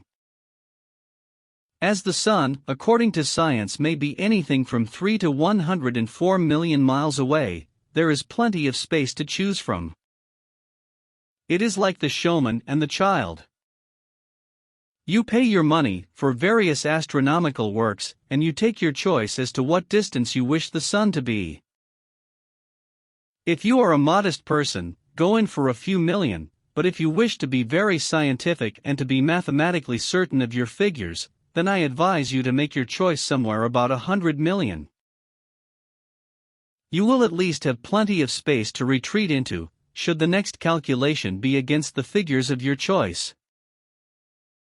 You can always add a few million to keep up with the times, or take off as many as may be required to adjust the distance to the very latest accurate column of figures. Talk about ridicule, the whole of modern astronomy is like a farcical comedy, full of surprises. One never knows what monstrous or ludicrous absurdity may come forth next. You must not apply the ordinary rules of common sense to astronomical guesswork. No, the thing would fall to pieces if you did. Thomas Winship, Zetetic Cosmogony. Astronomy is merely an occult religion. Essentially, astronomy is merely an occult religion, very similar to astrology, except with more technical nomenclature and greater pomp and pretense. What we have are a lot of very ignorant scientists gazing out into the firmament and looking at twinkling sonoluminescent effects from the electromagnetic field of the Earth/firmament domain some few thousands of miles away, while thinking they are peering trillions of miles out into outer space. Because they were brainwashed to believe that. Think of it as a form of hypnosis. Testing for curvature of the Earth, I used a Pythagorean proof of curvature for the Earth with a radius of 3,959 miles, using AutoCAD with 8-digit precision. The equation is exponential from a trigonometric equation. There is an 8-inch drop for each mile of Earth's curvature, according to the standard equation for Earth's curvature. Thus, the number of miles times itself, times 8 inches gives us the curvature. For instance, at 2 miles, we have 2 times 2 equals 4, times 8 inches equals 32 inches of drop in curvature, etc. Experimental details. Ship type, 156 foot tall, SSV Tolmar schooner. Visibility, excellent, from Anchorage, Alaska, at a 500-foot altitude ski resort, you can see 140 miles away. Without a telescope, so with a telescope at 102 miles away is no problem on a clear day. Sail path, Loma Vista Point to Monterey, California. Telescope type, a Celestron Nexstar 8 SE Schmidt-Cassegrain computerized telescope. The experiment A ship was observed on its journey, 2 miles to 102 miles away, off the shore of Nisene Marks coastline. A Celestron Nexstar 8 SE Schmidt-Cassegrain computerized telescope was used to track observational data. We noted the ship in full view at 102 miles away. The ship was 156 feet tall. At 102 miles, there should be 6,669.41 feet of drop from curvature. Thus, the ship was supposed to be 6,669.41 feet minus 156 feet below eye level. That means the top of the ship should have been 6,512.41 feet below our visibility, if the Earth is indeed curved and, moreover, spherical. This is according to NASA's very own equations for the Earth's curvature.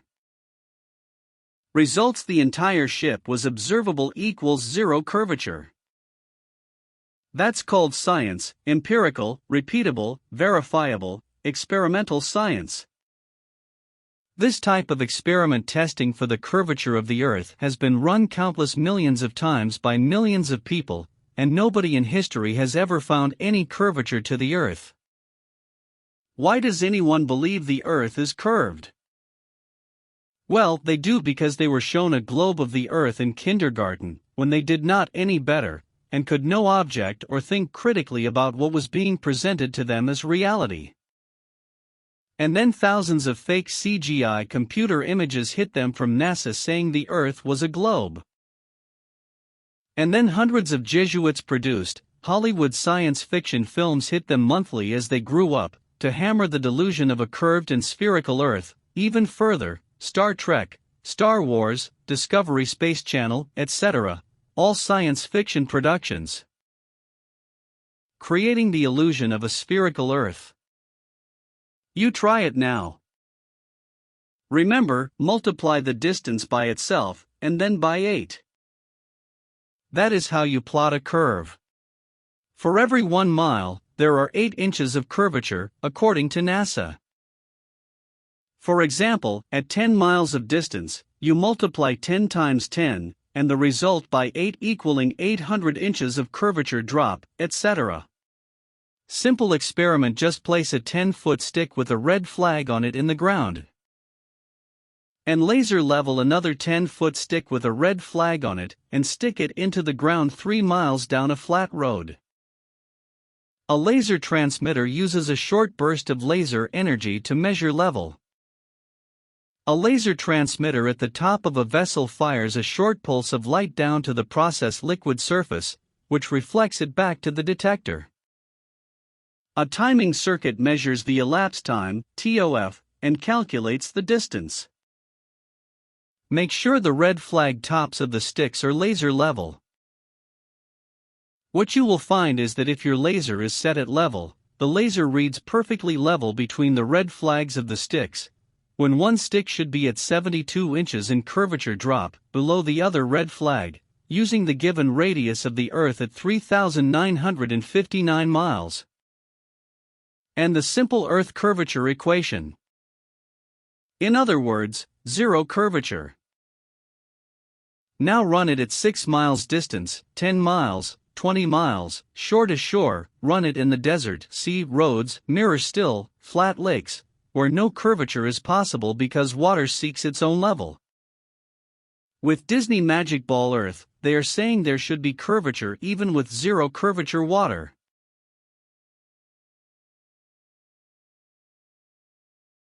It's all scientism, pseudoscience, NASA bullshit.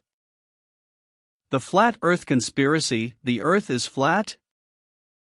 What's wrong with you?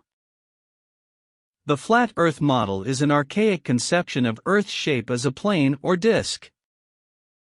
Many ancient cultures subscribed to a flat Earth cosmography, including Greece until the Classical period, the Bronze Age and Iron Age civilizations of the Near East until the Hellenistic period, India until the Gupta period, early centuries AD, and China until the 17th century.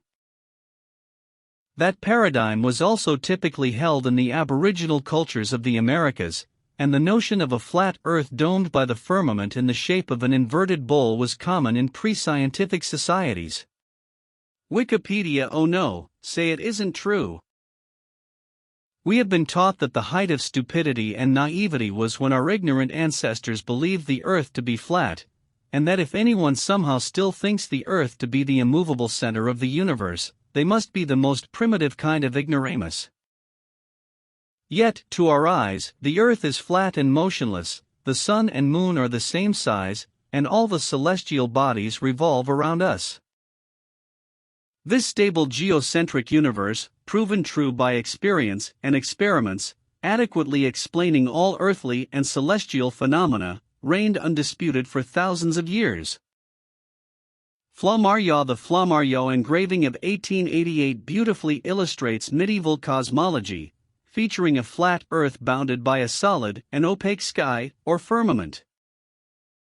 The Greek astronomers represented this ceiling as formed of a solid crystal substance, and prior to Copernicus, a large number of astronomers thought it was as solid as plate glass.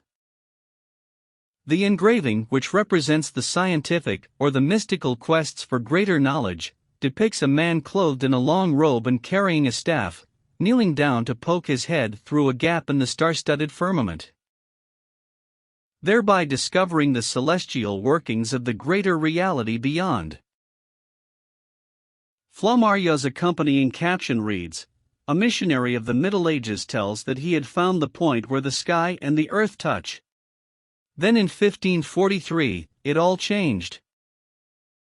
Pope Paul III teamed up with Copernicus, the Church of England, and the ever-present Jesuits, to convince unsuspecting Europeans that, despite the Earth's obvious flatness, it would henceforth be referred to as a sphere, and the Sun would be the new center of the universe. This was also, coincidentally, the time of the great rewriting of European history. The heliocentric theory, by putting the Sun at the center of the universe, made man appear to be just one of a possible host of wanderers drifting through a cold sky. It seemed less likely that he was born to live gloriously, and to attain paradise upon his death. Less likely, too, was it that he was the object of God's ministrations. Morris Klein. Since then, for almost 500 years, the masses have been thoroughly deceived by a cosmic fairy tale of astronomical proportions. For 20 generations, people believed that the Earth was round because there was a globe in every school classroom. We have been taught a falsehood so gigantic and diabolical that it has blinded us from our own experience and common sense, from seeing our world as it really is flat. A photograph of the Chicago skyline taken from Grand Mere State Park, almost 60 miles away. If the Earth were curved, all these buildings would be out of sight over 2,000 feet below the horizon. With pseudoscience, scientism, books and programs, mass media and public education, universities and government propaganda, the world has been systematically brainwashed, slowly indoctrinated over centuries into the unquestioning belief of the greatest lie of all time.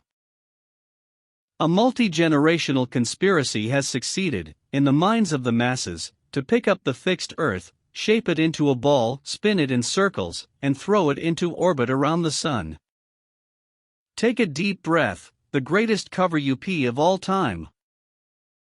NASA's biggest secret is that we are living on a plane, not a planet, that the Earth is the flat, stationary center of the universe. This is starting to sound uncomfortably biblical. Would it surprise you to learn that there is not a single genuine photograph of the Earth taken from space? It's true. Search online for pictures of our planet, or anything else, for that matter, from space, and all you will find is artificial composite shots and CGI. Even though high-definition cameras are ubiquitous now, and NASA has a multi-billion-dollar budget, still no one is taking photographs of the whole Earth because they can't get far enough away, even with alleged satellites or the alleged International Space Station. Some things we do know. Our everyday experience tells us the Earth is flat. NASA is a government agency that lies routinely. The Apollo missions did not go to the moon. There are no authentic photographs taken from space. Live video from the ISS has been shown to be fake. The Sun and Moon appear to be exactly the same size. We can see distant objects that should be below the horizon. There is a conspiracy to conceal our true identity since our SCHOOLDAYS. We've been taught some simple truths, like 1 + 1 is equal to 2, and the world we live in is a globe. We all know this is true, don't we? But how do we really know? But can we convince ourselves without using the word NASA? Is it possible, horror of horrors, that we've been lied to for hundreds of years, that we are actually all living in the Truman Show, on a static flat plane, inside an enclosed structure thousands of miles wide, with a roof and a boundary wall? From exohuman.com/aplanetruth.info/2016/04/13/the Earth is flat. Now what? Earth is a realm, it is not a planet. It is not an object, therefore, it has no edge. Earth would be more easily defined as a system environment. Earth is also a machine, it is a Tesla coil. The sun and moon are powered wirelessly by the electromagnetic field, the ether. This field also suspends the celestial spheres with electromagnetic levitation. Electromagnetic levitation disproves gravity, because the only force you need to counter is the electromagnetic force, not gravity. The stars are attached to the firmament. Nikola Tesla. The Church of NASA. NASA is a religion, plain and simple. And it is an occult religion, with Luciferian and satanic origins. Let's look deeper. The occult roots of NASA and the ongoing fraud. The modern Gnostic. In my lexicon, NASA stands for never a straight answer. If you ever happen to start poking around NASA and the Apollo moon landings, a keen eye and open mind will bring you to the conclusion that it was a staged hoax. In fact, the pure hard scientific evidence and analysis irrevocably reveals the fraud among many. Think about that. The greatest feat accomplished by man is an elaborate Hollywood production that cost the American taxpayer a cool $30 billion. Imagine what James Cameron could create with a budget like that. But to be quite frank, it pisses me off more that NASA has built up a money-sucking colossus composed of lies, hoaxes, and misinformation. The American taxpayer derives virtually no benefit from NASA's existence and alleged scientific contributions derived by supposed explorations and experiments in space. Absent of any other sources to verify, we have had to prostrate ourselves to the so-called experts despite irrefutable evidence that NASA is nothing more than an elaborate financial embezzler and pseudoscience peddler. The focus of this first part of a series is based on a principle that is indefensible if you are caught. Fraud vitiates everything it touches. In short, once the fraud is detected, everything that sits upon it is now in question. Your credibility is shot. Who would disagree with the logic of found fraud destroys the validity of everything? It's reasonable, predictable, and has the power to instantly change the direction of one's perception, even those that were held sacred. Fraud has no limits by those who engage in it, and it's been around a long time. Do you think real fraudsters stop at just one fraud? Or do you think they keep going and going until they die or get caught?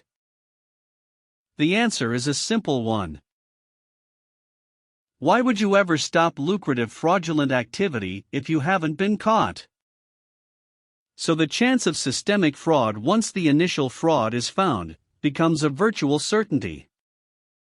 To further muddy the waters, NASA was founded by satanic-worshipping occultists and black magicians.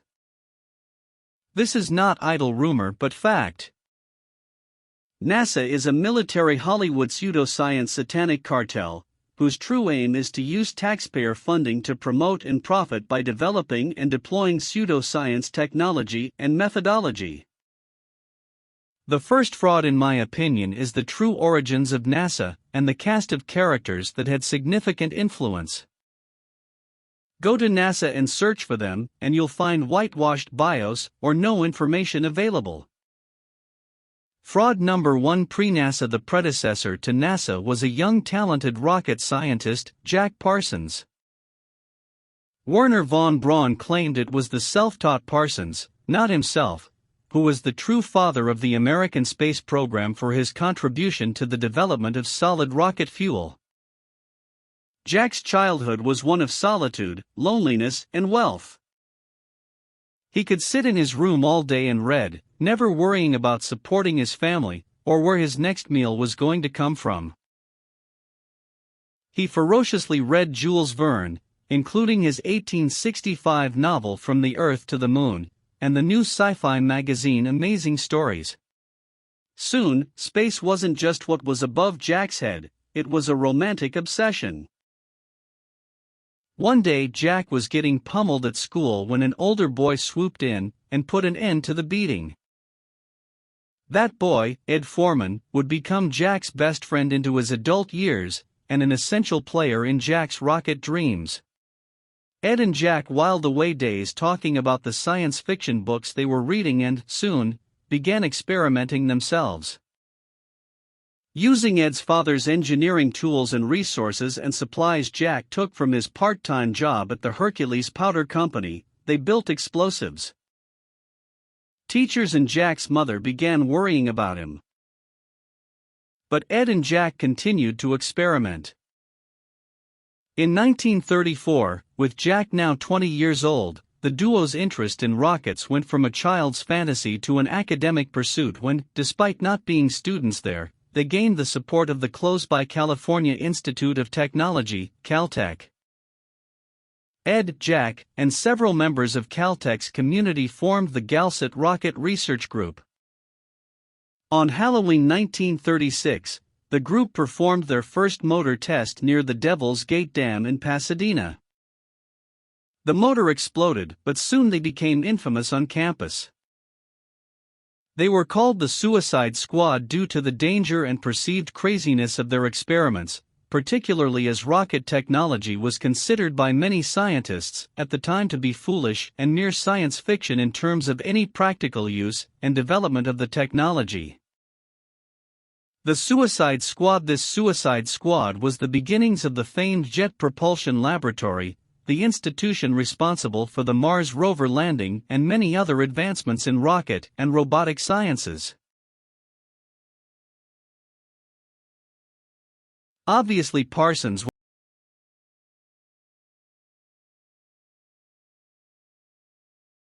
was a real talent with a seemingly innate sense of propulsion and rocketry, a very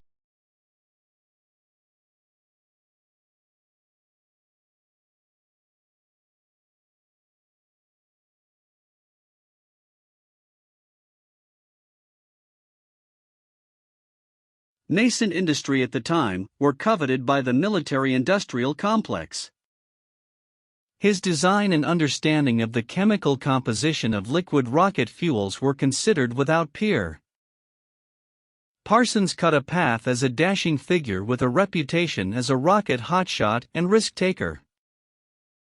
7. You would think all this scientific achievement would be enough for one person in one lifetime, but Parsons had a much loftier set of ambitions. He wanted to tear down the walls of time and space, and he had an entirely non-scientific set of ideas on how to do it. The non-scientific set of ideas were steeped in the occult, Satanism, and black magic. Parsons swore the oath of the abyss, having only the choice between madness, suicide, and that oath. Then, I took the oath of a Magister Templi, even the oath of Antichrist before Frater 132, the unknown God. And thus was I Antichrist loosed in the world, and to this I am pledged, that the work of the beast 666 shall be fulfilled. Who knew it was so easy?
Apparently noting that Antichrist is only a few letters away from anarchist, the manifesto that follows is in large part an exhortation to do what thou wilt in most things bodily fluid-drenched, economic and/or political. The goal of all these efforts, according to Metzger, was to bring on the apocalypse, since in theory things can only get better from there. By now you may be thinking what a load of crap. But the FBI, none too keen on the notion that Parsons' taxpayer-funded salary might be supporting the Antichrist and the hastening of the apocalypse, took it seriously enough to open an investigation.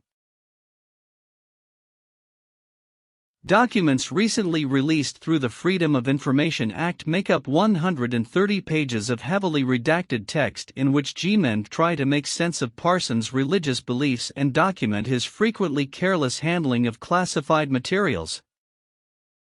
Perhaps the Errol Flynn persona fitted Jack Parsons best.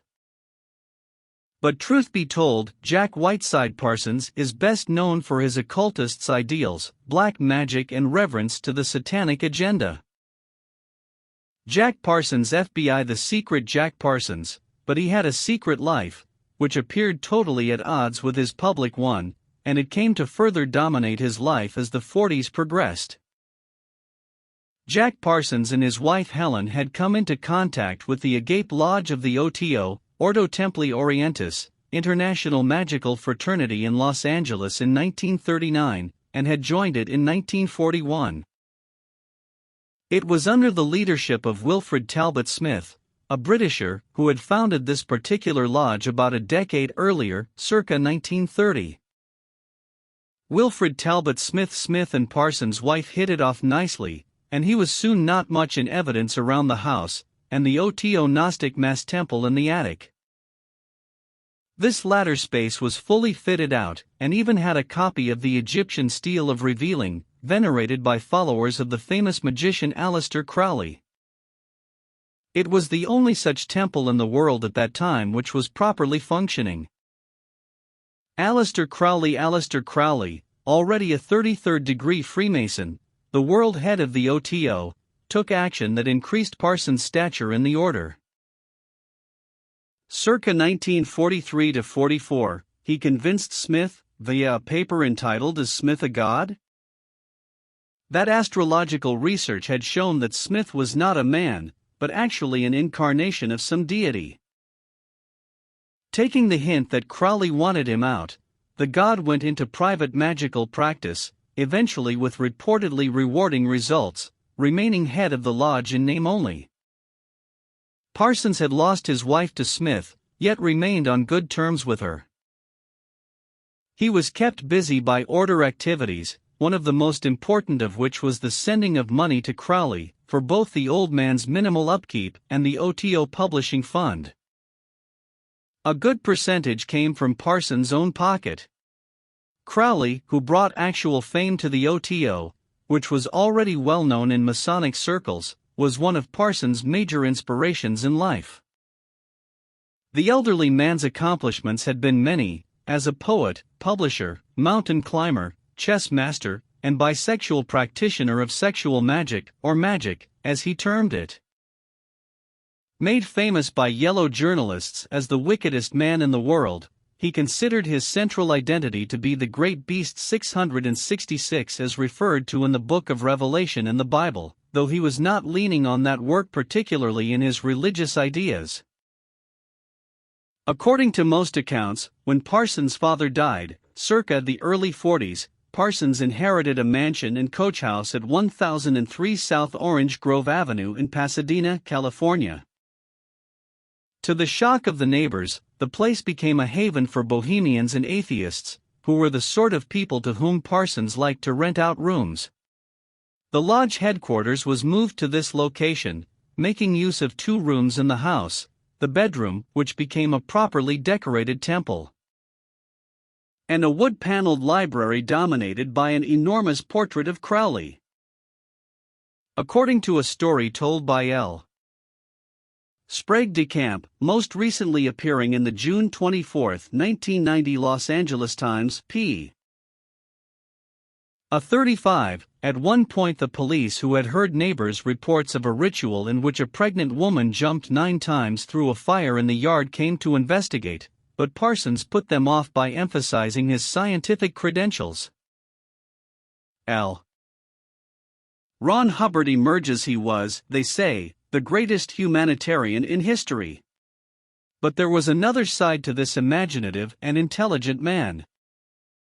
And to understand Scientology, one must begin with L. Ron Hubbard. In the late 1940s, Hubbard was broke and in debt.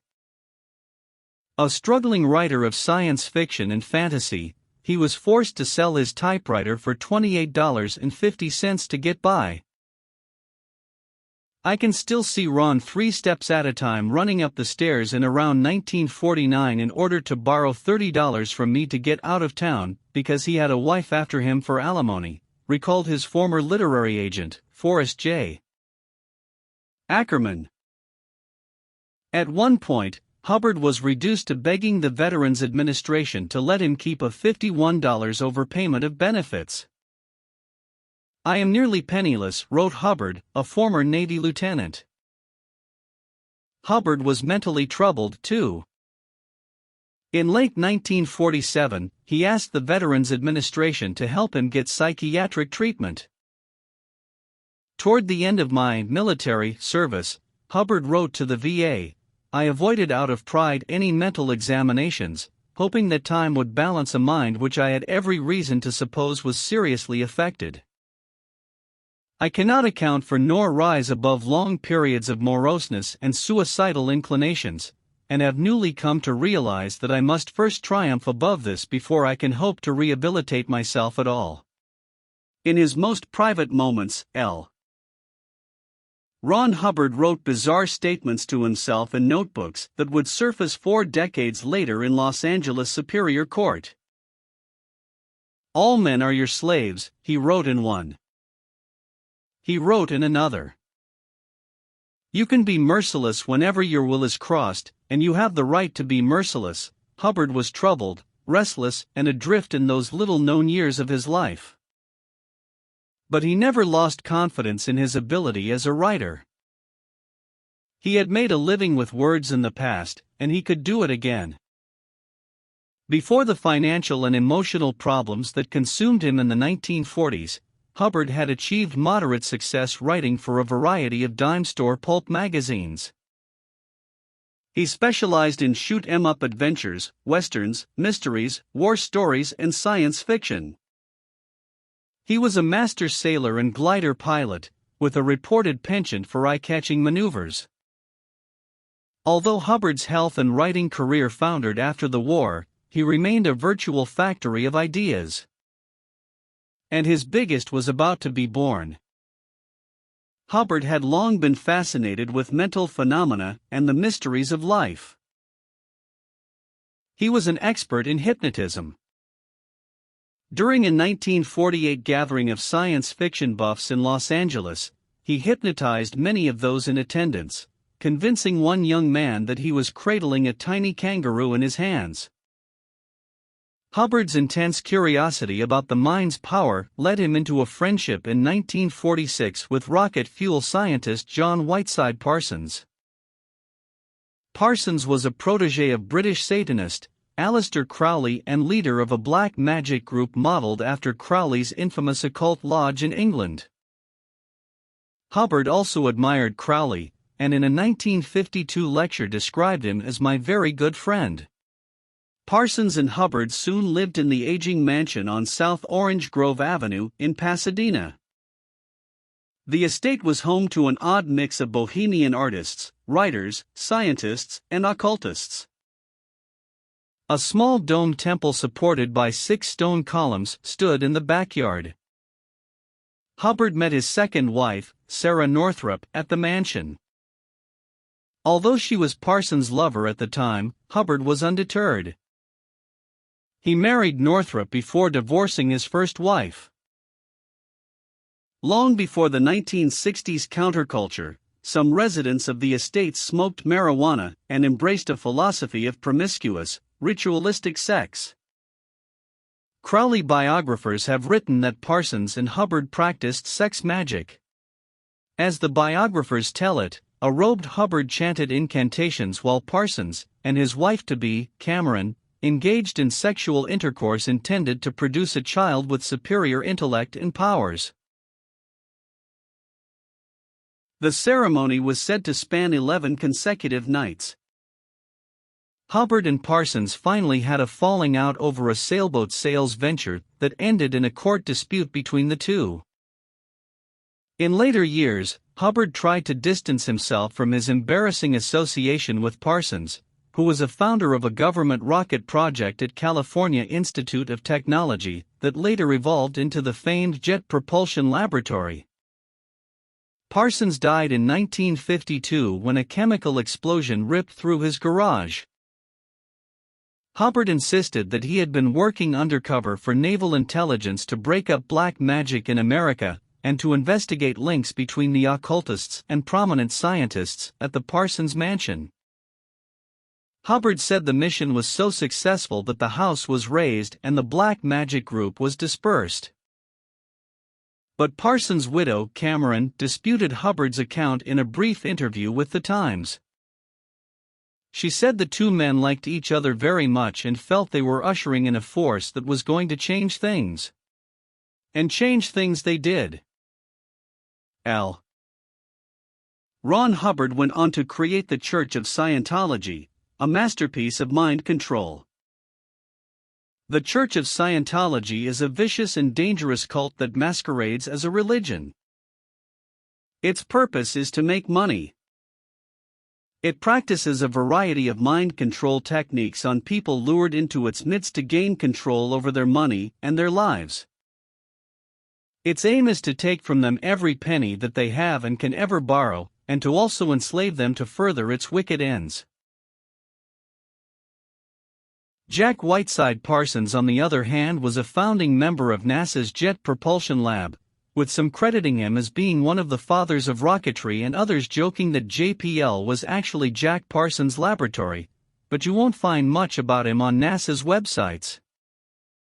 Parsons' legacy as an engineer and chemist has been somewhat overshadowed by his interest in the occult and has led to what some critics describe as a rewriting of the history books. However strange Parsons was, it did not preclude NASA from naming a crater on the dark side of the moon after him. Of course, one cannot actually see the dark side of the moon nor confirm that such a crater exists. How appropriate. America's space program owes much to Parsons' rocket design and innovations, and in 1972 the International Astronomical Union honored him by naming Parsons' crater on the dark side of the moon. After co-founding the JPL, which his admirers referred to as Jack Parsons' laboratory, Parsons started Aerojet Corp., now the world's largest rocket producer and manufacturer of solid fuel boosters for space shuttles. Another enigma is Jack Parsons' contribution to the occult design of the Pentagon. Parsons, who took the oath of the Antichrist in 1949, contributed to the design of the Pentagon under subsequent CIA Director John J. McCloy. It's no coincidence that NASA has been erasing and trying to rewrite its true origins. The mighty pillars of scientific certainty that NASA supposedly sits upon are actually satanic black magicians of the occult. This is probably a small trivial fact that is omitted in today's school curriculum. NASA has sprouted from the likes of the self-acclaimed wickedest man in the world Aleister Crowley, mass mind control black magician Satanist L. Ron Hubbard and uber-occultist black magician Satanist Jack Whiteside Parsons to begin the early formation of NASA. In addition to the unholy trinity, there were two later additions to the NASA Dream Team, Wernher von Braun and Walt Disney. All the elements were in place to create one of the greatest financial and theological frauds in human history. NASA early Dream Team Crowley/Parsons/Hubbard. Parsons and Hubbard idolized Aleister Crowley, and were avowed Satanists. Taken all together, NASA certainly did not sprout from humble beginnings. L. Ron Hubbard said it best. You don't get rich writing science fiction. If you want to get rich, start a religion. Fate is not without its ironies. NASA got rich because of science fiction, and for many people NASA is a religion. 1. Jack Whiteside Parsons, occultist, black magician, Satanist, head of Ordo Templi Orientis California Agape Lodge 2. Aleister Crowley, 33rd degree Freemason, leader of Ordo Templi Orientis, black magician, Satanist, the beast 666 feet 3 inches. L. Ron Hubbard, mass mind controller, black magician, Satanist, founder of the Church of Scientology cult. 4. Werner von Braun, ex-Nazi director of the German V-2 rocket program and recruited into the U.S. under Operation Paperclip. Quite likely he was the most normal of the bunch. 5. Walt Disney, occultist, mass mind controller, black magician, Illuminati pedophile, Freemason, and founder of the Ordem Demole. As the capstone to the NASA Dream Team, the adoption of pseudoscience provided the template that makes the NASA hoaxsters' rockets go up, up and away. NASA didn't have to look far for a sterling example of pseudoscience. The Soviets had perfected the craft of pseudoscience as both the US and USSR engaged in the fake Cold War.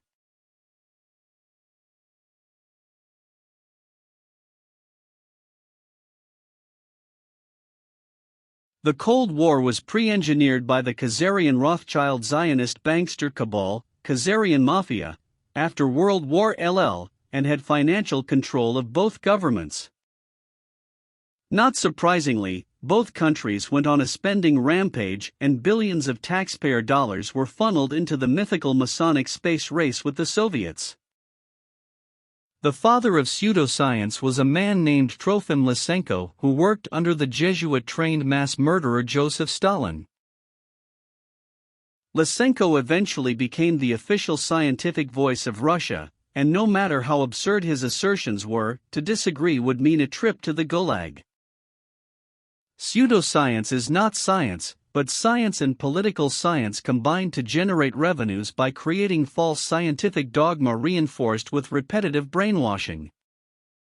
NASA has studied Lysenkoism well and has deceived the world by their sleight of hand.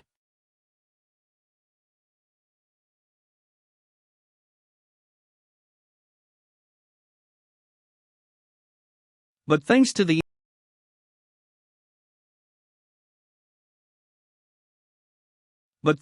internet, we've had a chance to catch up and actually analyze what we've been shown and told from the all-knowing portal to the stars NASA.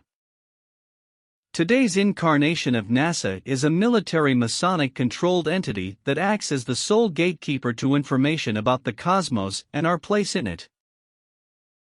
To think NASA's black magic and occult origins haven't been refined by Freemasonry is certain naivete. Masonic occult vast industries controlled by the Khazarian Mafia have been spawned that orbit around NASA and the military-industrial complex. Take a small sampling of the top aerospace and defense contractors from 2014 and look up the major shareholders, investors.morningstar.com, and look for 4 institutions: Vanguard Group, BlackRock Advisors LLC, Fidelity, or State Street Corp. Roughly 80% of the industry is owned by these Khazarian Rothschild subsidiaries. On top of that, take a cursory look at the various investment funds, and you'll see the same 4 companies. Raytheon, Boeing, Northrop Grumman, General Dynamics Corp., United Technologies Corp., are just a few you may be familiar with. No doubt, hundreds more contractors exist.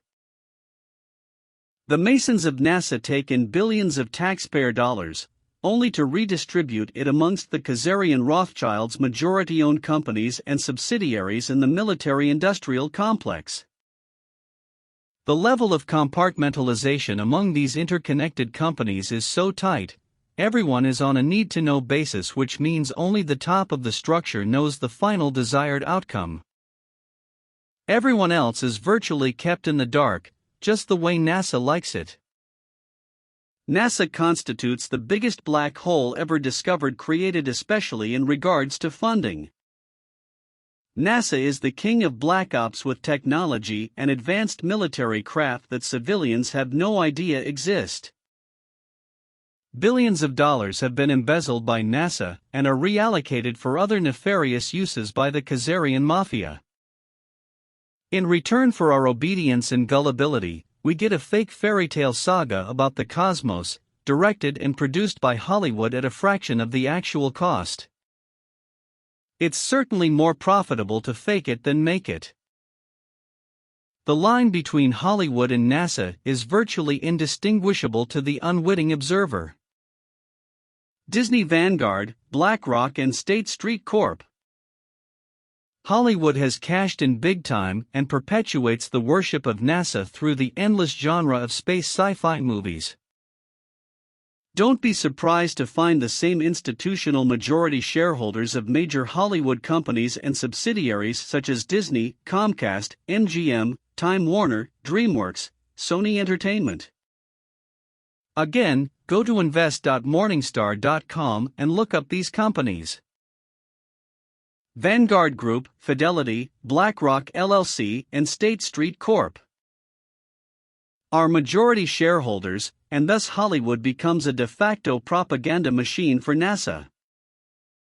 The controlled major mass media is also controlled by the Khazarian mafia, and hardly a day goes by without an articles written about the incredible exploits of NASA and its quest for life in the void of space. One problem: it's all bullcrap. You can go shopping at NASA and buy all kinds of stuff too. It's Epcot Center. The branding and marketing of NASA products or NASA-endorsed products is deceptive at best. If it's branded NASA, it's gotta be good. In spin-off, NASA technology has helped consumer goods, public safety, energy and environment, industrial productivity and more. I mean, think about it. If you bought a washing machine with a new feature that was created by NASA technology conceived in space, it has to be the best, right? Fraud number 2: the Apollo mission's fraud to make interstellar travel believable. NASA was created. The Apollo space program foisted the idea that man could travel to and walk upon the moon. Every Apollo mission was carefully rehearsed and then filmed in large sound stages at the Atomic Energy Commission's top-secret test site in the Nevada desert, and in a secured and guarded sound stage at Disney, within which was a huge-scale mock-up of the moon. William Cooper: the Apollo moon landings are now thoroughly debunked and were known to be technologically impossible all along. It only takes a small amount of research to see the absurdity of the situation. It's also been proven beyond any doubt that famous film director Stanley Kubrick was hired to fake the Apollo landings due to his technological advancements in front-screen projection, as in 2001: A Space Odyssey. Filmmaker Jay Weidner explains Kubrick Professor Oleg Olenik's stereoscopic parallax analysis of the supposed moon photos confirmed the use of front-screen projection. Did you ever wonder why there have been virtually no movies ever made about the moon landings? The greatest achievement accomplished by mankind, and the feat has never been memorialized in Hollywood. Sorry, no coincidences here. Only 2 movies about the Apollo missions have been made: The Right Stuff and Apollo 13. Both films have 0 moon scenes. The fact of the matter is simple. Hollywood moon footage would look so realistic as to raise suspicion about the original Apollo footage. Also, the movie Capricorn 1 was created in 1977 with James Brolin, Sam Waterston, and O.J. Simpson. The movie's premise is a fake mission to Mars which was shot in a studio and passed off as real to the public. However, in the end, the perps are caught and the hoax revealed. This is a NASA-Hollywood-CIA collaboration to be used as a way to debunk Apollo doubters. The CIA created the term conspiracy theorist to counter critics of the Warren report of JFK's assassination. Google search these 3 videos. 1. A funny thing happened on the way to the moon. 2. The moon landing hoax. 3. Astronauts gone wild, which makes it clear that the Apollo missions were a hoax. Photo analyst Jack White also. Check an extensive study of Apollo imagery by photo analyst Jack White. In addition, the real clincher for the Apollo hoax was the announcement that NASA had lost all the Apollo 11 boxes of photos, video footage, and telemetry data. How could this possibly happen? It only happened if it was intentional. These artifacts were far too important to be handled so sloppily. Exploration of the moon stopped because it was impossible to continue the hoax without being discovered. And of course, they ran out of pre-filmed episodes. No man has ever ascended much higher than 300 miles, if that high, above the Earth's surface. At or under that altitude, the astronauts are beneath the radiation of the Van Allen belt, and the Van Allen belt shields them from the extreme radiation which permeates space. No man has ever orbited, landed on, or walked upon the moon in any publicly known space program. If man has ever truly been to the moon, it has been done in secret, and with a far different technology. The tremendous radiation encountered in the Van Allen belt, solar radiation, cosmic radiation, solar flares, temperature control, and many other problems connected with space travel prevent living organisms leaving our atmosphere with our known level of technology. Any intelligent high school student with a basic physics book can prove NASA faked the Apollo moon landings. Here NASA mistakenly admits the danger of the Van Allen radiation belt, and will have to put utmost pseudoscience technology to the test. Why is the Van Allen radiation belt a problem now? Wasn't that solved with the Apollo missions? Fraud number 3. International Space Station. The International Space Station, just like everything else brought to us by NASA, is a fake Freemasonic hoax, a complete fabrication done with special effects, models, pools, zero-G planes, and various camera tricks. The videos expose key points of evidence for the hoax and break down exactly how the illusion is created and maintained. Then there's the official ISS utilization brochure and UN brochure telling you about the amazing future that experiments on the ISS and space exploration will bring to humanity. There is no International Space Station. It's all staged. The Space Shuttle is another boondoggle that cost the American taxpayers $209 billion, and the ISS is upwards of $100 billion, though estimates vary. ISS Utilization Brochure March 8, 13U.in Space Brochure. Here are some of the alleged accomplishments and systems of the ISS Space Laboratory. New treatment options for Duchenne muscular dystrophy, collaborative high-quality protein crystal growth, microbial vaccine development, microgravity science glovebox, MSG, ESA, NASA, synchronized position hold, engage, reorient. Experimental satellites, advanced biological research system, biomass production system, BPS, NASA, veggie, NASA, European Modular Cultivation System, Osteo Bone Culture System, CSA, Aquatic Habitat, AQH, JAXA, Roscosmos.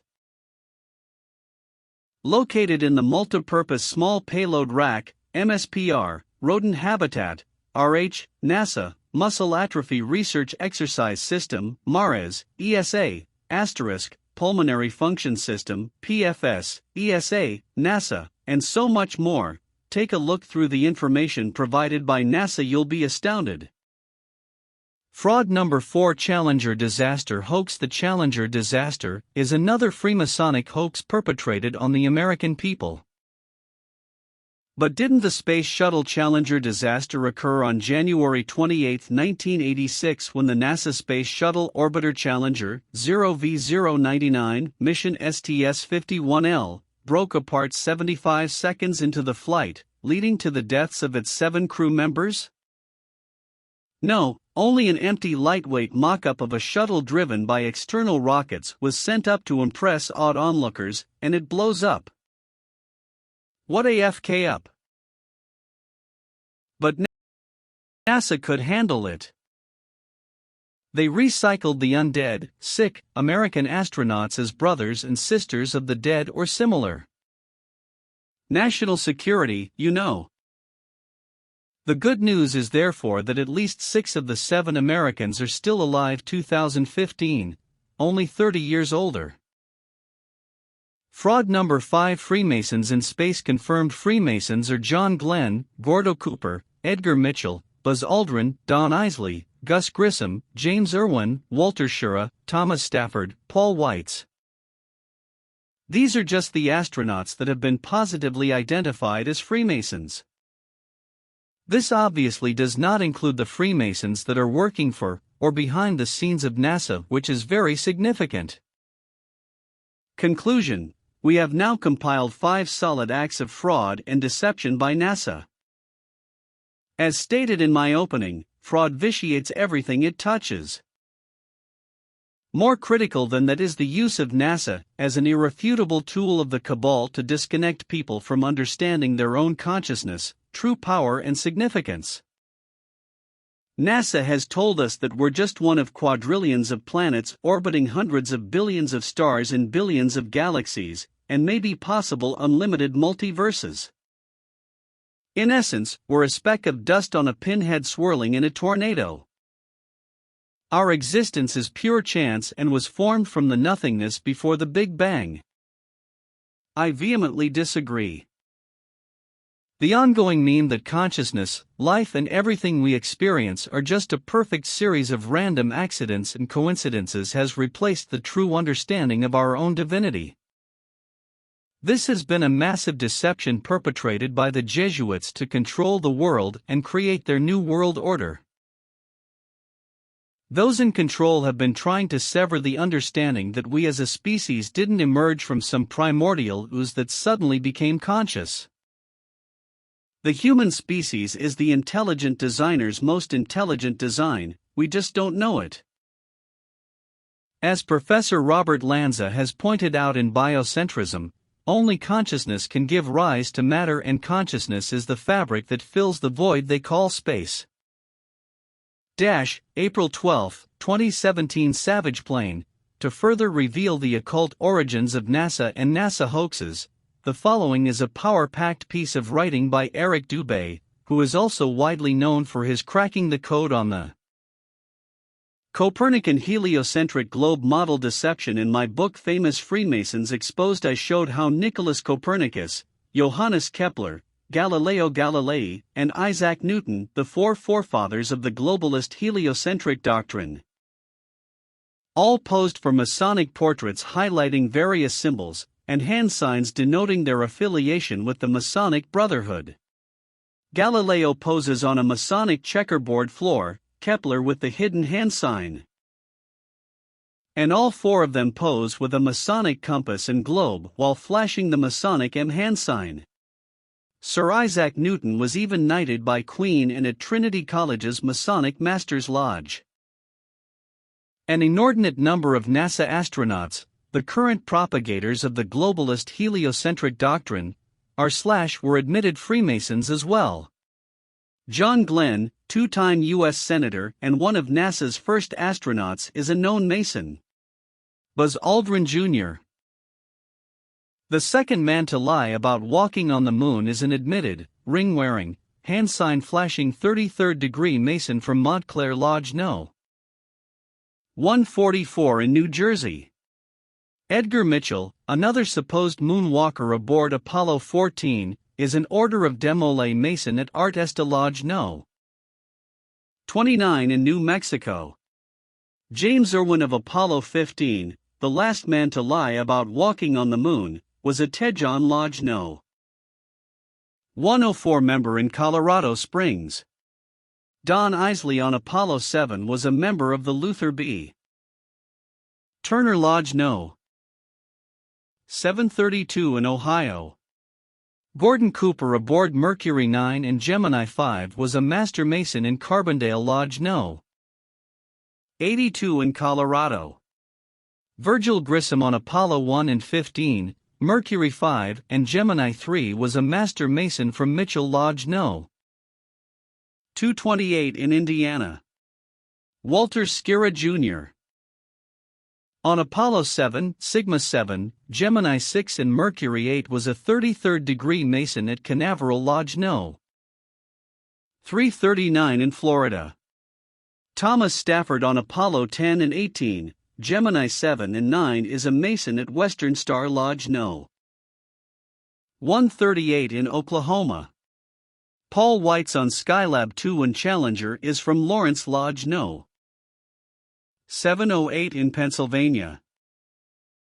NASA astronauts Neil Armstrong, Alan Shepard, William Pogue, Vance Brand, and Anthony England all had fathers who were Freemasons too.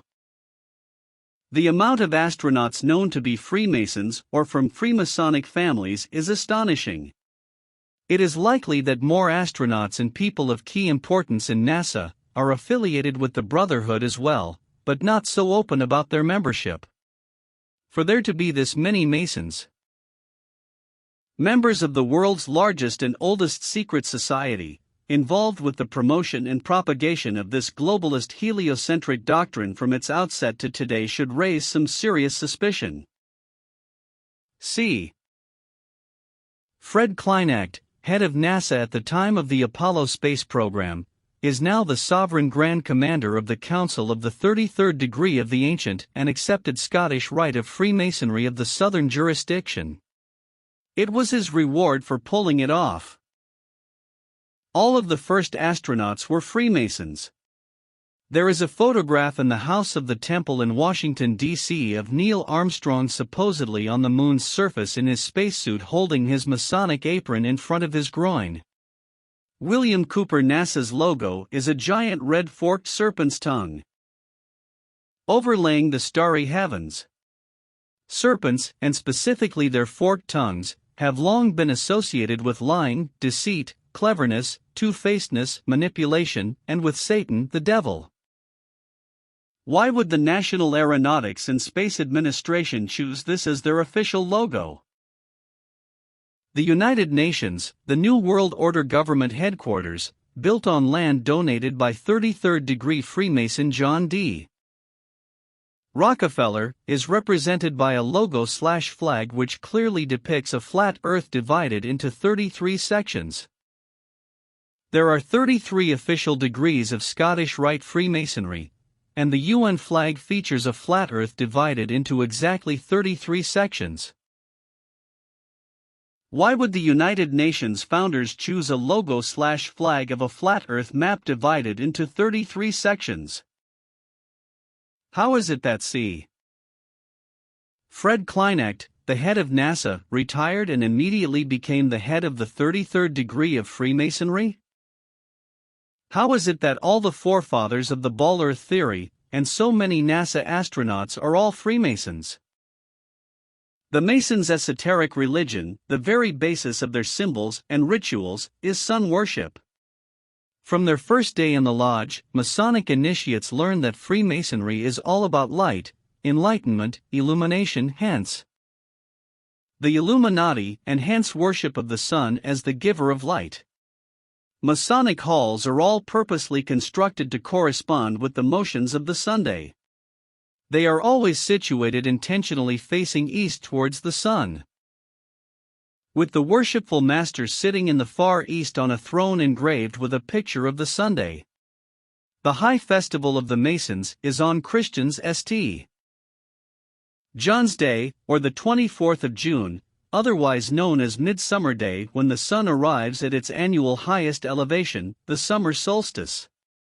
Regarding the Masonic rite of circumambulation, 33rd degree Freemasonic historian Albert Mackey says, In Freemasonry, people always walked 3 times around the altar while singing a sacred hymn. In making this procession,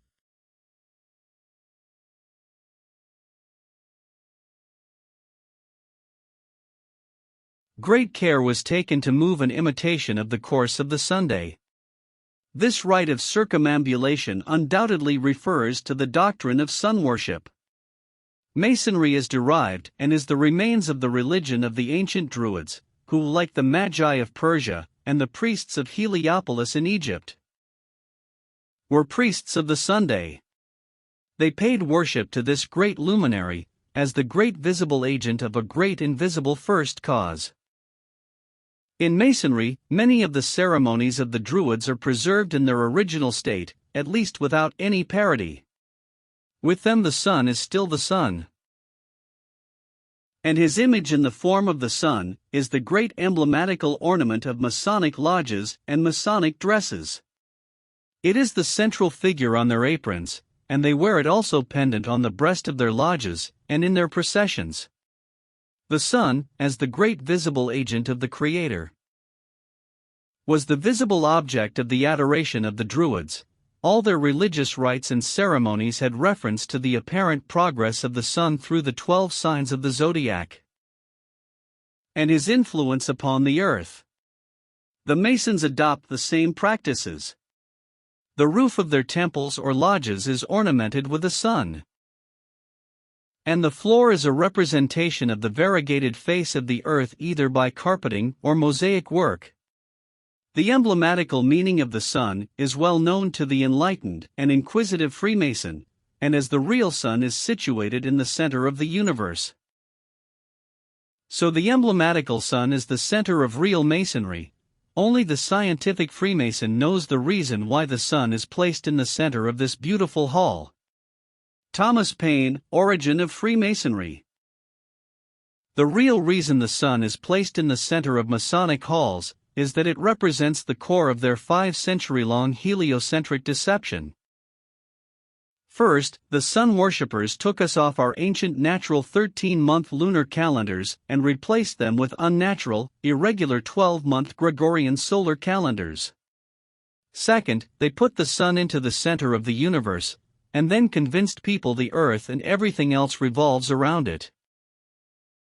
Third, they made the sun the biggest object in the heavens, supposedly 119 times bigger than the moon, even though we can clearly see they are of equal size.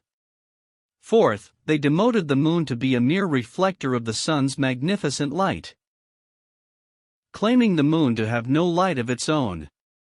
And finally, in 1969, the sun worshippers, aboard a craft named Apollo after the Greek sun god, claimed to land on, and thereby spiritually and physically conquer, the moon. The sun has ever been at the center of false religion. The ancient mystery religions venerated the sun, the solar disk, as deity. The Greeks honored Apollo as the child of the sun. The Romans paid homage to Mitra, the sun god. These pagan philosophies form the basis for the worship of the Illuminati and indicate the importance of the sun as a symbol of satanic deity. Now today, the Masons, as did the apostate Jewish elders and priests in the days of Ezekiel, continue to worship Satan, the sun god, also called Lucifer or Baal, by other names. The name of their great god Jabulon, which is revealed to Masons in the higher degrees, is a synonym for the solar deity. 2 of the 3 syllables in the name, but in Luon, mean Baal and On, both of which represent sun and fire gods. Tex Mars. Codex Magica. The winged disk symbol displayed prominently over the doorway of Masonic lodges shows a solar disk with eagle's wings and 2 serpents. This ancient symbol was found in Egyptian, Sumerian, Mesopotamian, Hittite, Anatolian, Persian, Native American, Mexican and Australian tribal cultures. Always representative of the Sunday. Eagles have also long been associated with the sun since they fly highest closest to the sun, and they can stare straight into its light. Roman generals kept golden solar eagles atop their rods as a sign of supremacy over the army. In Egypt, Horus the hawk was always symbolized with a sun over his head. The Native Americans also associated eagles with the sun, such as the Abenaki eagle god Kisosin. The Sunbringer. NASA's Apollo 11 mission patch symbol shows an eagle landing on the moon. The Apollo 16 and 17 patches also prominently feature eagles. The Apollo 13 symbol shows 3 horses pulling the sun behind them, which references the ancient Greek legend of Helios, the sun god, traveling across the sky in a chariot drawn by horses. In total, NASA supposedly landed 12 men and 0 women on the moon. Since the moon has always been associated with the feminine and the number 13, the sun associated with the masculine and number 12, putting 12 men on the moon once again is symbolic of the Masonic patriarchal brotherhood conquering the divine celestial feminine. This is also the occult reason why Apollo 13 coincidentally had an explosion at 1313 on April 13. To make interstellar travel believable, NASA was created. The Apollo space program foisted the idea that man could travel to and walk upon the moon. Every Apollo mission was carefully rehearsed and then filmed in large sound stages at the Atomic Energy Commission's top-secret test site in the Nevada desert, and in a secured and guarded sound stage at the Walt Disney Studios, within which was a huge-scale mock-up of the moon. All names, missions, landing sites, and events in the Apollo space program echoed the occult metaphors, rituals, and symbology of the Illuminati's secret religion. The most transparent was the faked explosion on the spacecraft Apollo 13, named Aquarius New Age, at 13:13 military time, on April 13. 1970, William Cooper, Mystery Babylon. So why do NASA logos feature serpent tongues and eagles? And why are there an excessive number of Mason astronauts? The eagle-winged solar disk symbol with twin serpents found in every Masonic lodge holds the answer. The double-headed eagle is the official symbol of the 33rd degree of Masonry. The 25th degree of Masonry initiates are known as Knights of the Brazen Serpent, and the 28th degree is known as Knights of the Sunday. The religion of the Druids, precursor to modern Masonry, was the same as the ancient Egyptians, where priests ruled from Heliopolis, or the City of the Sun, a city full of obelisks built for their sun god Ra. The Egyptians believed that the spirit of their sun god Ra resides within the obelisk. Therefore, they would worship and pray to the obelisk, always facing east, 3 times daily if possible. The greatest obelisk in the world is the Washington Monument, created by the Freemasons in honor of President George Washington. To see how important the obelisk is to the Mason, you only have to go to a cemetery where Masons are buried and look at the many graves which display obelisk gravestones. David Bay. Freemasonry proven to worship Lucifer the serpent is universally the symbol of the sun. As the sun was the great enlightener of the physical world, so the serpent was held to have been the great enlightener of the spiritual, by giving mankind the knowledge of good and evil. And according to the Bible, you know who gave man the knowledge of good and evil: Satan, Lucifer. Now, if the adepts knew that the sun was a symbol of something that the people would not support, such as a belief that Lucifer, the devil, was the god that they worshipped, they would have to continue with their charade, so that the people would not decide to stop worshipping. Because if the sheeple figured it out, they would no longer support their activities. They would have to keep their beliefs from the people and conceal their secret worship in hidden symbols. So sun worship as a religion prospered.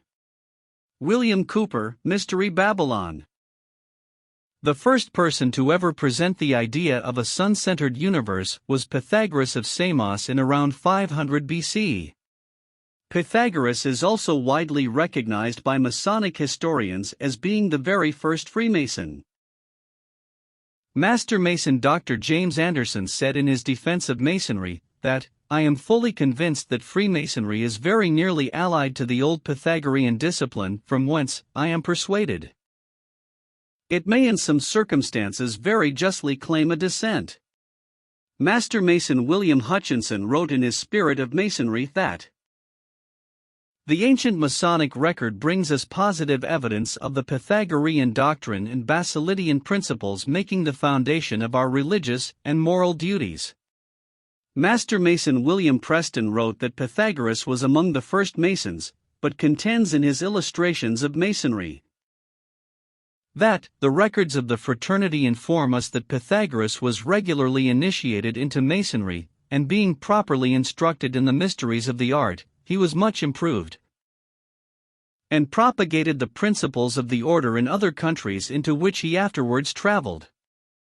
33rd degree Freemasonic historian Albert Mackey in his Encyclopedia of Freemasonry wrote that, on his return to Europe, Pythagoras established his celebrated school at Crotona, a Dorian colony in the south of Italy, about 529 BC.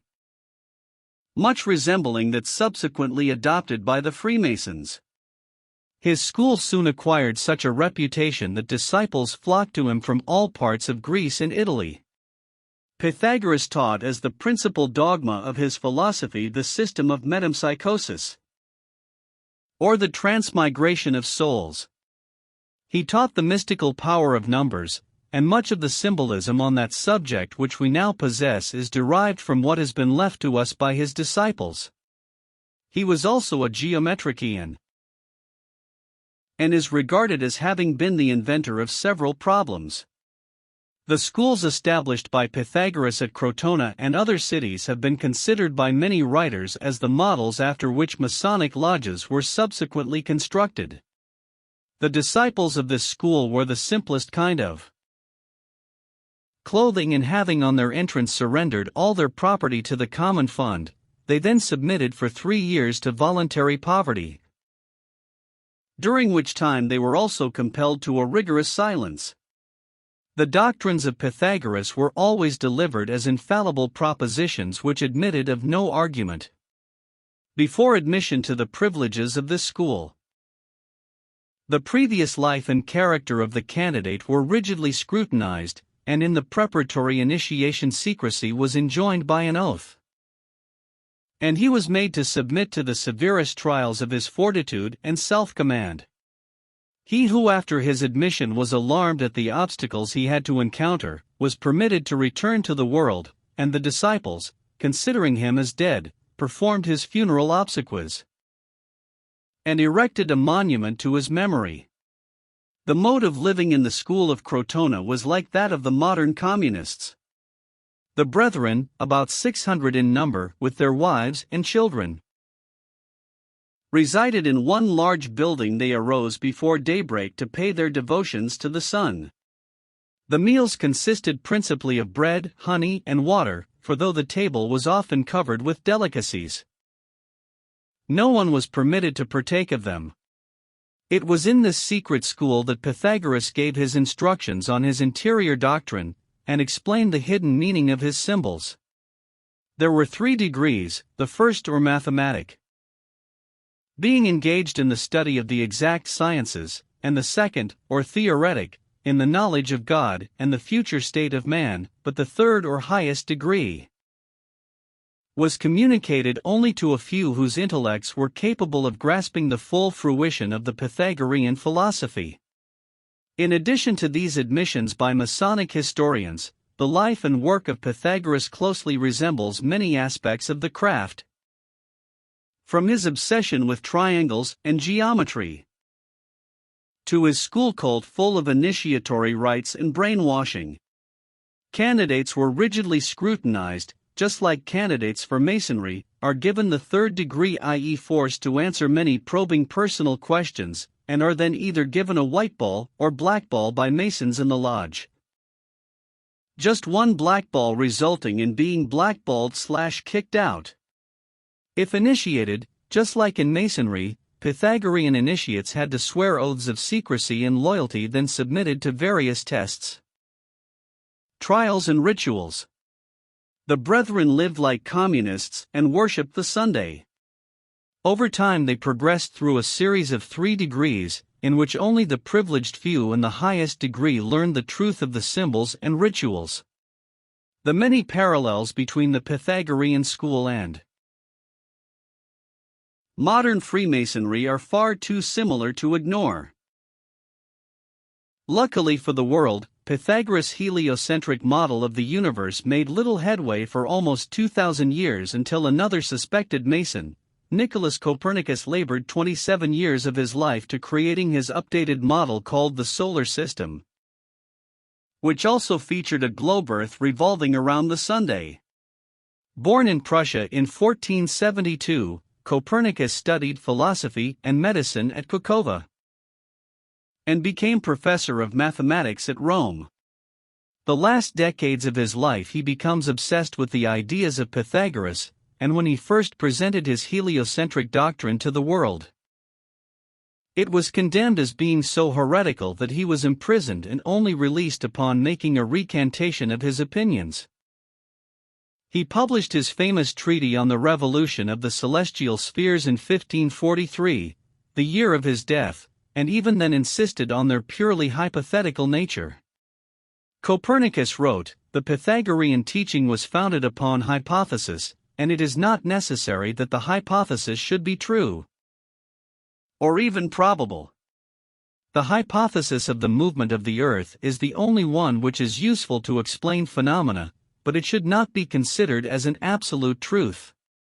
The system of the universe as taught by modern astronomers, being founded entirely on theory, for the truth of which they are unable to advance one single real proof, they have entrenched themselves in a conspiracy of silence, and decline to answer any objections which may be made to their hypotheses." Copernicus himself, who revived the theory of the heathen philosopher Pythagoras, and his great exponent Sir Isaac Newton, confessed that their system of a revolving Earth was only a possibility, and could not be proved by facts.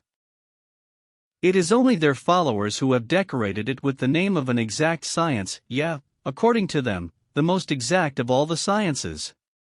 Yet one astronomer royal for England once said, speaking of the motion of the whole solar system, "The matter is left in a most delightful state of uncertainty, and I shall be very glad if anyone can help me out of it." What a very sad position for an exact science to be in is this. David Wardlaw Scott, terra firma, the origin of the globular theory may be traced and shown to be pagan. It was introduced into Egypt by the Greek Pythagoras, about 500 BC. He was a native of Samos and a great traveler in his early days. He traveled much in the East, and he imbibed the fallacious idea that the earth and sea together formed a whirling globe, and that the heavenly bodies were other worlds, inhabited. Pythagoras returned to Europe and introduced these serious errors into his own country. Newton was no logician, and logic formed no part of his composition. Nor did he profess to possess this quality, which is absolutely essential to a discerner and founder of true science. He spent his whole life in investing and formulating an elaboration which he called the solar system, building upon the mythical fallacies which Pythagoras had brought from the East in the first instance, and which had been handed down by Copernicus, Kepler, and Galileo. Without testing the nature of his foundations, he accepted the whole fabrication and took Copernicus's hypotheses all for granted.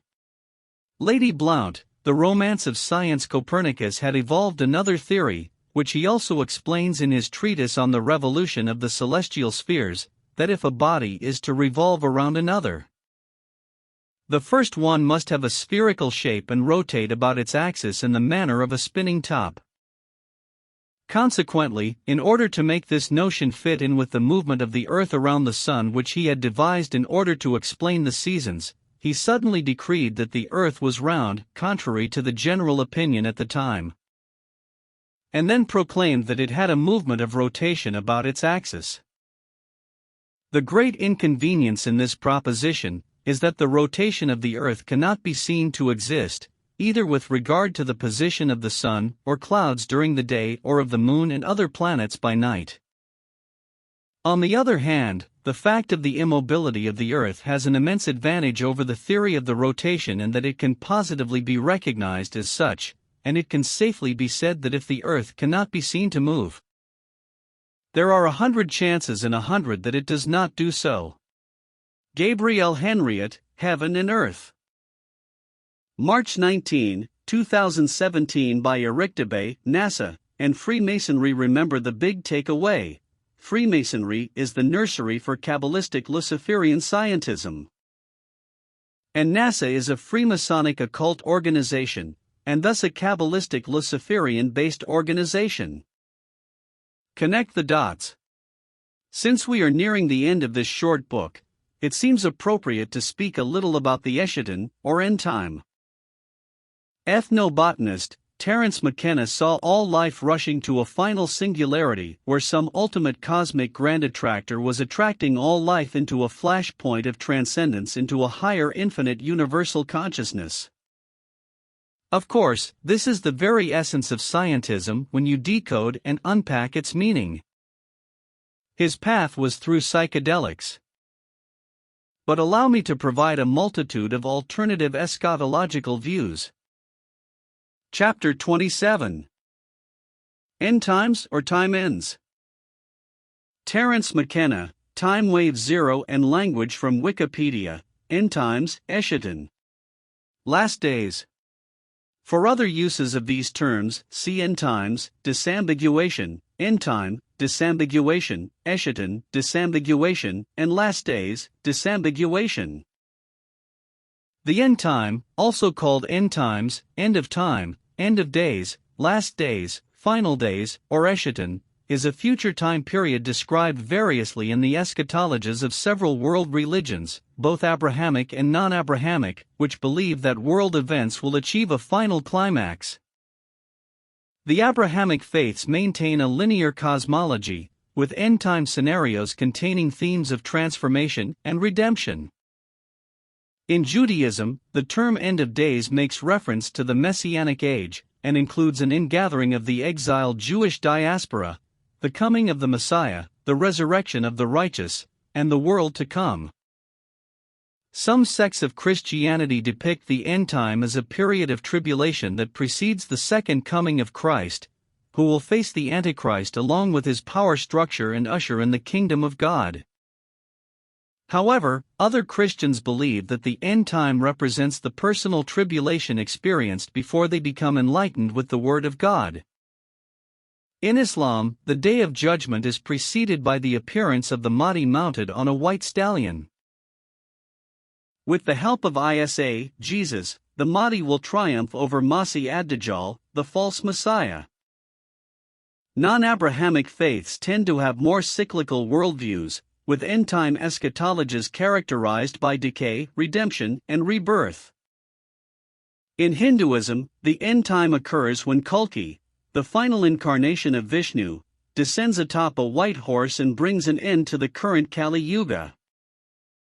In Buddhism, the Buddha predicted that his teachings would be forgotten after 5,000 years, followed by turmoil. A bodhisattva named Maitreya will appear and rediscover the teaching of Dharma.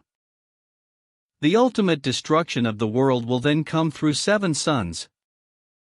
Since the development of the concept of deep time in the 18th century, and the calculation of the estimated age of the Earth, scientific discourse about end times has centered on the ultimate fate of the universe. Theories have included the Big Rip, Big Crunch, Big Bounce, and Big Freeze, Heat Death.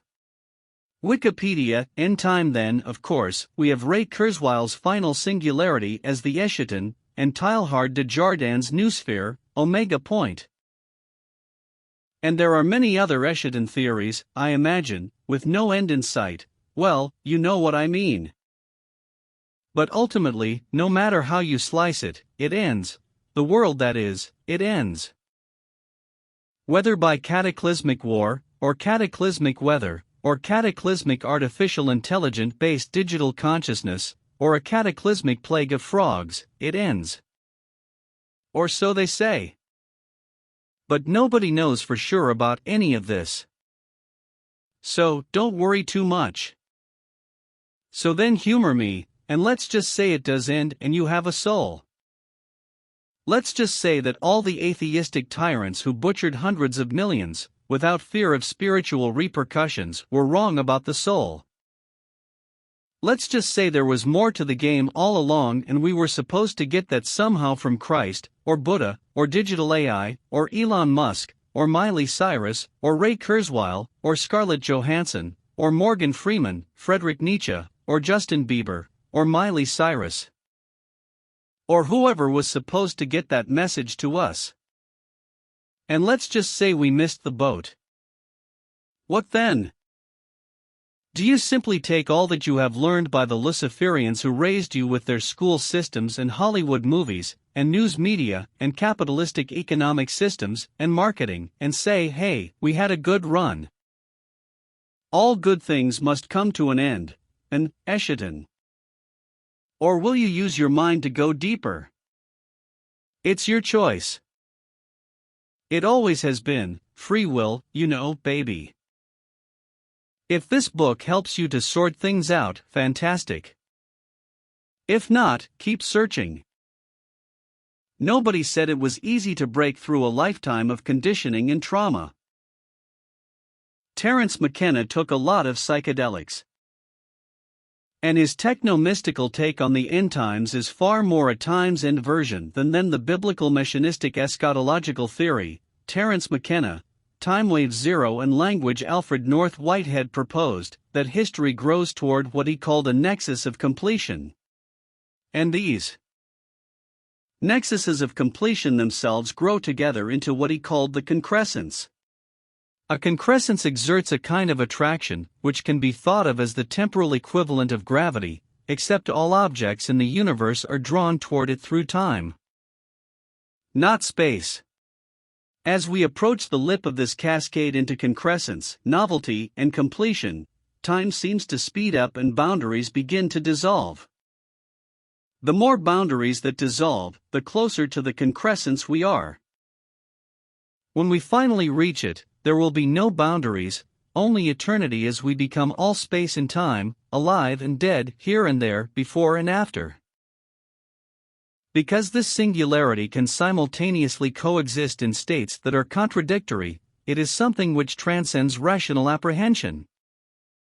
But it gives the universe meaning because all processes can be seen to be seeking and moving in an effort to approximate, connect with, and append to this transcendental object at the end of time. Terence McKenna, Time Wave Zero, and Language. It's thought-provoking, to say the least. Put that in your DMT pipe and smoke it. With the end times topic being an appropriate way steer this occult eclectic literary ship towards closure, allow me to share with you yet another amazing quote from the iconoclastic, transhumanistically occult, Hollywood movie, The Matrix. Because let's face it, The Matrix is a perfect allegory for what we are all going through, caught in a Gnostic fantasy world that appears to be one thing, but turns out to be something entirely different. And I do realize that The Matrix is but another Illuminati Jesuit production intended to flaunt and push the transhumanistic, AI digital virtual reality that they want us all to embrace and submit to. However, the Matrix I am alluding to is the matrix of lies and deceptions that have kept our eyes shut for eons, until now. An entire world is waking up to an oppressor so heinous, so monolithic, so nefarious, so all-encompassing that if we do no wake-up, it will consume our minds and bodies, and will not stop for a second to consume. Dare I say it? Our souls. The Matrix is everywhere. It is all around us. Even now, in this very room. You can see it when you look out your window, or when you turn on your television. You can feel it when you go to work, when you go to church, when you pay your taxes. It is the world that has been pulled over your eyes to blind you from the truth. Neo, what truth? Morpheus, that you are a slave, Neo. Like everyone else, you were born into bondage. Into a prison that you cannot taste or see or touch. A prison for your mind. Morpheus the Matrix. In conclusion, in the next chapter, I want to share an excellent piece of writing I ran across while researching this book. Sometimes, in writing this book, I have drawn from its ideas either directly or through allusion. But I think it would appeal to anyone who is sincerely seeking truth and wanting to cut through all the endless walking on eggshells politically correct scientism bullshit that we are forced to endure from these Luciferian nut jobs overlording over our money, education, entertainment, media, military, and religions. It is another razor-sharp piece from the online YouTube videographer. The truth is stranger than fiction. For the word of God is quick and powerful and sharper than any two-edged sword, piercing even to the dividing asunder of soul and spirit, and of the joints and marrow, and is a discerner of the thoughts and intents of the heart. King James Bible. Chapter 28 we see as through a glass darkly, about Eschaton designs the great deception, God, cosmology, and the problem of evil relative versus absolute morality. More on the new atheism Luciferian Star Trek. Herein lies an exposition from the truth is stranger than fiction. Infused with my additional views on the new atheism and Luciferian Star Trek, it's funny how we use the term awake to describe the state of coming to recognize the reality of the evil agendas in this world. Recognize various conspiracies. The New World Order agenda. The nefarious elites. The Illuminati. The satanic control system. But in truth, such realizations are not the benchmark of awakening. Because embedded within the denunciation of all of those agendas is the underlying assumption that there is such a thing as evil in the first place. That there is such a thing as objective moral transgression. A true violation of humanity. And this is what so many people do not go so far as to ponder. They learn about the powers that should not be, they learn about the fraud that is at the heart of our economic system, the corruption within our so-called democracies, the poisoning that is going on with our food supplies, our water sources, even the air we breathe. They get angry upon learning that NASA is lying to everyone, along with every other space agency. Faking an entire history of moon landings and Hubble photos, an entire Copernican/Newtonian universe that doesn't even exist.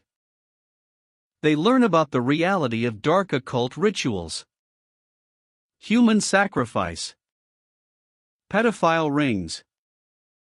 All being done with disturbing regularity and under the protection of an infiltrated legal system, military, and law enforcement. The reaction to learning about such unsettling realities is almost unanimously the same, no matter who it is. The conscience screams in disgust, outrage, indignation. These things are that which simply should not be. But therein lies the question that so many of these allegedly awake men and women suddenly do everything in their power to evade, to ignore, to deflect. The question is simply that of why. Why are these things undeniably evil? What defines evil? What defines good?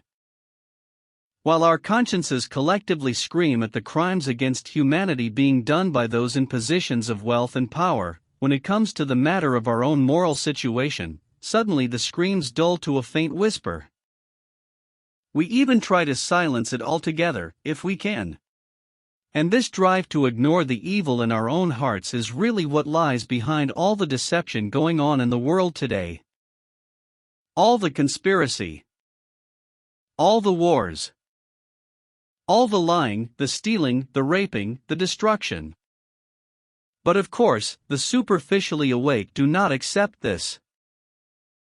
They refuse to entertain the possibility that those despised elites are ultimately at the end of the day, no different than themselves, ensnared by the same appetites, the same bondage, the same delusions. And the delusions really only take a few different basic forms. And those few are themselves only variations of the same singular thing, at the end of the day. Some will insist, there is no God. There is only this vast universe. Exploded from nothing. Self-creating and self-organizing over billions of years. Only matter plus energy plus time plus chance. And nothing more. No greater lie was ever sold to us. Relative versus absolute morality, and as such, they believe they excused themselves from the odious notion of being subject to some psychotic deity that would dare impose any moral parameters upon their lives.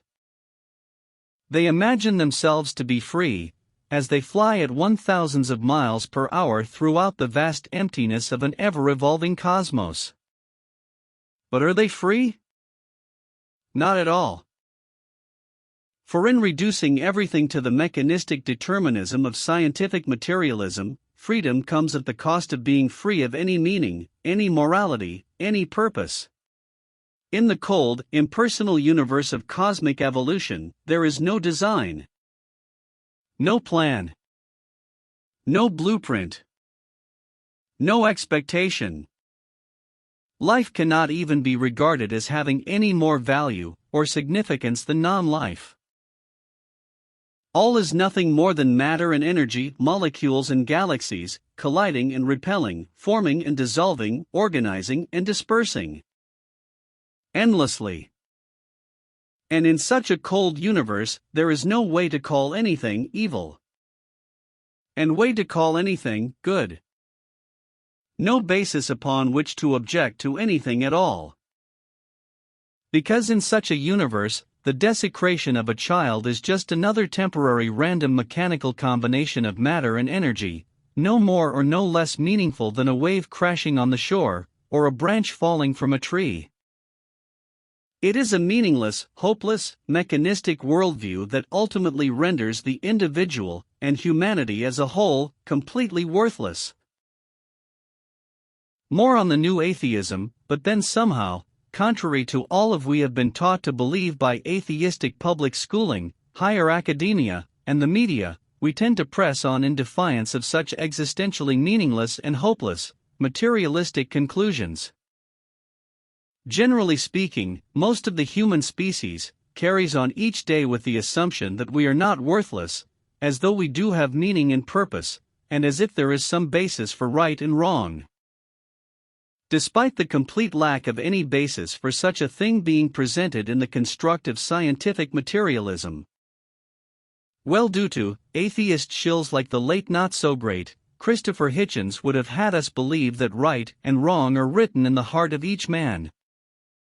Sounds reasonable enough, right? But wait. Written by whom? The difference between right and wrong is innate to our evolutionary nature? Is that it? But does not nature operate solely within the moral rubric of kill or be killed and reproduction? Now I am merely basing this upon what the material atheists say about Darwinian evolution, so this is not a theistic attack on Darwinism in any way. I am just stating what they believe. And so, there is always this flagrantly blatant disconnect and transparently obvious fissure of contradiction running through the thinking and didactically condescending litanies of an armchair philosopher, new atheists like Christopher Hitchens, Richard Dawkins, Sam Harris, Daniel Dennett, Lawrence M. Krauss, Bill Maher, Steven Pinker, A. C. Grayling, among others, including the older new atheist guard like Bertrand Russell.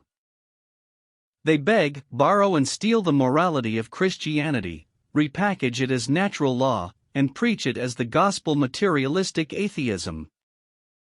It's a ruse, a sleight of hand, a deliberate obfuscation of facts and history to achieve a desired biased outcome. And they call this science? That bluntly peremptory new atheist, Sam Harris, had even gone so far as to claim science, alone, is sufficient to instruct human morality, without any necessity for Christian doctrine.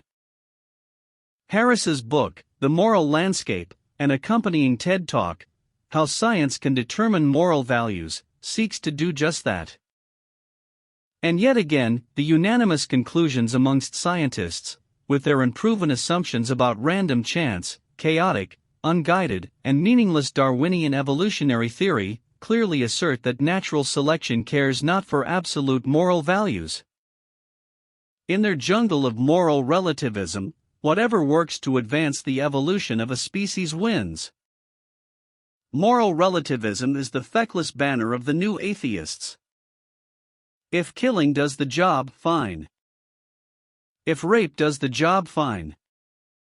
If cooperating does the job, fine. If social harmony does the job, fine. If genocide does the job, fine. If theft and betrayal does the job, fine. Whatever works is the battle cry of materialistic evolutionary theory. All the new atheists are quickly revealed to be merely insipid pundits and stooges for atheistic scientism, ostentatiously sashaying around as remedial philosophic posers, charlatan messiahs, fueled on the fleeting fumes of historically erroneously fraudulent scientific reasoning, revisionist history, and intentional moral deception. Feet firmly planted in mid-air. And so, getting back to Hitchens, inevitably he could not provide, in the same way, science cannot provide anything along the lines of an absolute moral compass. And of course, I suppose it was easy for Hitchens to wax so philosophically about all this, while sitting in his smoking jacket, coming from a Cambridge education, where he dined on caviar and post-gala, Havana cigars, with the good old boys, then alma mater, well-to-doers, who used a posh British accent to philosophize on how the rest of the world should just learn to get along without all those pesky, contrived, Christian-based guidelines like the Ten Commandments or Christian entreaties to love thy neighbor as thyself, practice mercy and forgiveness, and seek to do God's will, above and beyond your innate human hardwiring to be selfish and territorially animalistic. Sure, when you borrow and steal Christian morality, and deceptively call it innate, and the result of natural law, it is easy to say all this. And it is easy to say as Hitchens paraded around with a corpulent belly, smoking and drinking himself into cancer and loathsome depression, finally. And it easy to say all this when you do not live in a ghetto where the natural, innate instincts of mankind are in full array, complete with theft, rape, murder, incest, and drug abuse. Who needs Christian morality when we all possess an innate drive to work in a socially harmonious way, right? Everyone knows how harmonious they behave in the ghettos of Compton, right? Would it not be lovely for Richard Dawkins to take his little British girl, delicate flower, science teacher attitude to a ghetto in Compton to give a lecture on proper social etiquette and social demeanor? I want to see how the hood reacts, as he pontificates on atheistic moral codes, and the need to work together and function as a social organism, blah blah blah. Could you imagine? I mean, that is what these guys are actually saying. I am not making this up. One could go so far as to assert that the new atheism is the new brain damage. Just look at Richard Dawkins' contributions to society via his book, The Selfish Gene, where we are taught that we have no free will at all, and that it is merely our impersonal, random chance created. WTF? DNA that runs the entire show of human morality. We have zero say in the matter of our moral choices. It is all our, wait for it, selfish genes. Probably not talking Calvin Klein here. It is beyond ridiculous. It is intentionally vile and degrading to all humankind has ever done or thought or achieved. It debases all that humans have ever done, or will do to mere biochemical reaction at the slime level. And don't think for a second that this type of philosophy is pushed by accident. It is an agenda, a Luciferian agenda to debase and degrade mankind so that mankind is divorced from his natural inclination to reach out in higher consciousness to God. It is an ancient Kabbalistic, satanic paradigm created to trap the minds of humankind in a squalid cesspool of meaningless, random existence, where the reigning gods are apathy and nihilism, which by default compels the mind to reach out for the Luciferian New Age. Utopian New World Order all the more.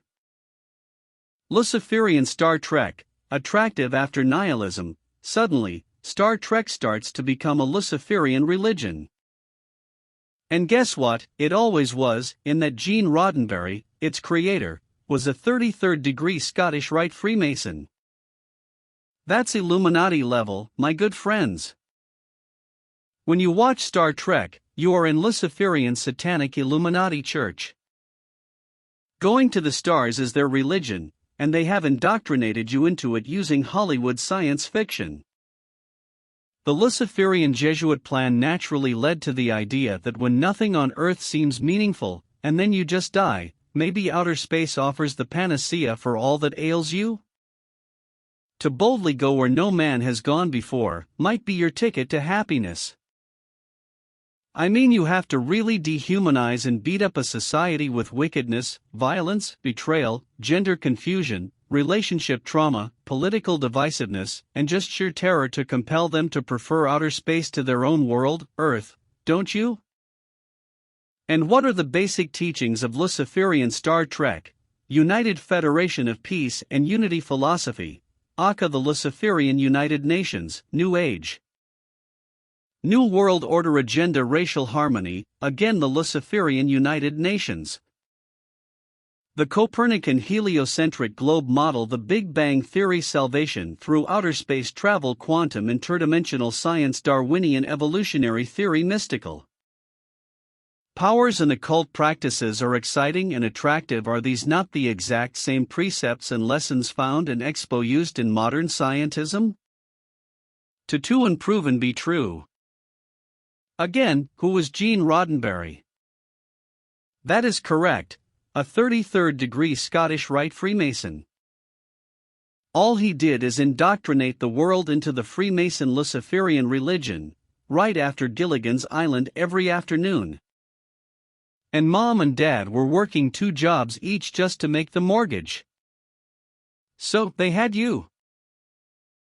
Young and impressionable, alone, hypnotized by the pretty colors on the television, and dazzled by the prospects of space travel when compared to Catholic Sunday school, this was so much more fun. It became your favorite religion. Scientism is a Luciferian religion. And I will not even get started about the Jesuit-sponsored Harry Potter series. I think you get the picture. The normalization and mainstreaming of the Luciferian satanic occult for fun and movie magic profit once again. Who would have thought? So you see, Luciferian scientism is literally pushing us off the earth. Just ask Luciferian Elon Musk. He'll let you know. Leaving the earth and merging with the Borg mind, AI is all he preaches. Everything is headed the way scientism leads it to go. It was all planned that way from the beginning by the Jesuit scientism progenitors. Big Brother scientism will look after you, and eventually, he will control every thought and action you attempt, given time. Yes, given time, just like Darwinian evolutionary theory, we are brainwashed into believing we evolve. So it must be the way out of this existential nihilistic mess we are in. Given time, we will evolve. Given time, become God. Given time, we will discover alien life. Given time, we will colonize the stars. Given time, it is all inevitable. Just given time. Bite the apple, you will be as a god. See how it all flows to the same ancient Kabbalistic, Luciferian Gnostic conclusion? And so that inner need for worth, for meaning, for purpose, drives us on, refusing to die, and so many people do eventually start to reject the emptiness of materialistic evolution, and instead, turn to the seemingly warmer and more meaning-filled paradigm of spiritual evolution. Polytheism. Pantheism, panentheism, the belief in some form of cosmic consciousness. Suddenly these ancient mystical concepts become increasingly appealing when compared to the nihilism inherent to scientific determinism. If somehow there is divinity that is embedded within each and every one of us, where every person is some sort of fractalized manifestation of the broader cosmic consciousness, some individualized expression of this greater source that some people refer to as God, then the void of meaning is thought to be filled. The dilemma of purpose is believed to have finally been solved. Everyone is thought to be simply on this path of rediscovering the inherent divinity within. We are said to be manifestations of the divine universal consciousness, and the universe is simultaneously a manifestation of our own consciousness. Everything is connected. Everything is one. Everything is divine. Everything is consciousness. But there is still that pesky little problem of evil. Because just as when the entire cosmos is said to be an impersonal materialistic accident, the deification of everything renders it all ultimately just as meaningless, and hopeless, and empty as when there is no deity at all. Just as when you can't say that any given mechanistic process is any more objectively good or evil than any another, how can you actually argue that any specific manifestation of the divine consciousness is any more objectively good or evil than any other? Do you see how convenient subjective materialism is for Satanists? If the universe is nothing but just a random clockwork of mechanism and matter spinning and spiraling out there without meaning or purpose, then so too are you like that, in that you are part of this cold, heartless pantheistic machine. And then, how easily you are led down any immoral, nihilistic, meaningless path, toward satanic decadence and despair. You have no moral compass in their subjective materialistic design. They want you to create your own morality, and they will help. You are rudderless. Now they have you just where they want you. When you accept that the physical world is simply an illusion, or a manifestation of consciousness, the divine dance, or however you wish to describe it, then indeed, you have removed that pesky dogmatic notion of sin that the Bible keeps pointing to. But you have removed it completely. Not just from intruding upon your own life, but from any circumstance. Anywhere. You then have no basis to say of anyone or any situation that should not be. You should not do this. This should be stopped. Because it's all just part of the dance. It's all just a dream. It's all just a part of the cosmic simulation. It's all just code. It's all just information manifesting as action and substance, and information is morally sterile. There is no evil in the world to bother speaking out against because everything going on the world is a manifestation of the divine. There are no moral laws to violate because everything is part of the divine. Everything is moral. So then nothing is. There is nothing left by which you can truly say that it is good to feed a child, and evil to kill a child. There is no longer such a thing as moral choice. No external, objective rule by which anything can ultimately be said to be right or wrong, no measure of action that can truly be called evil.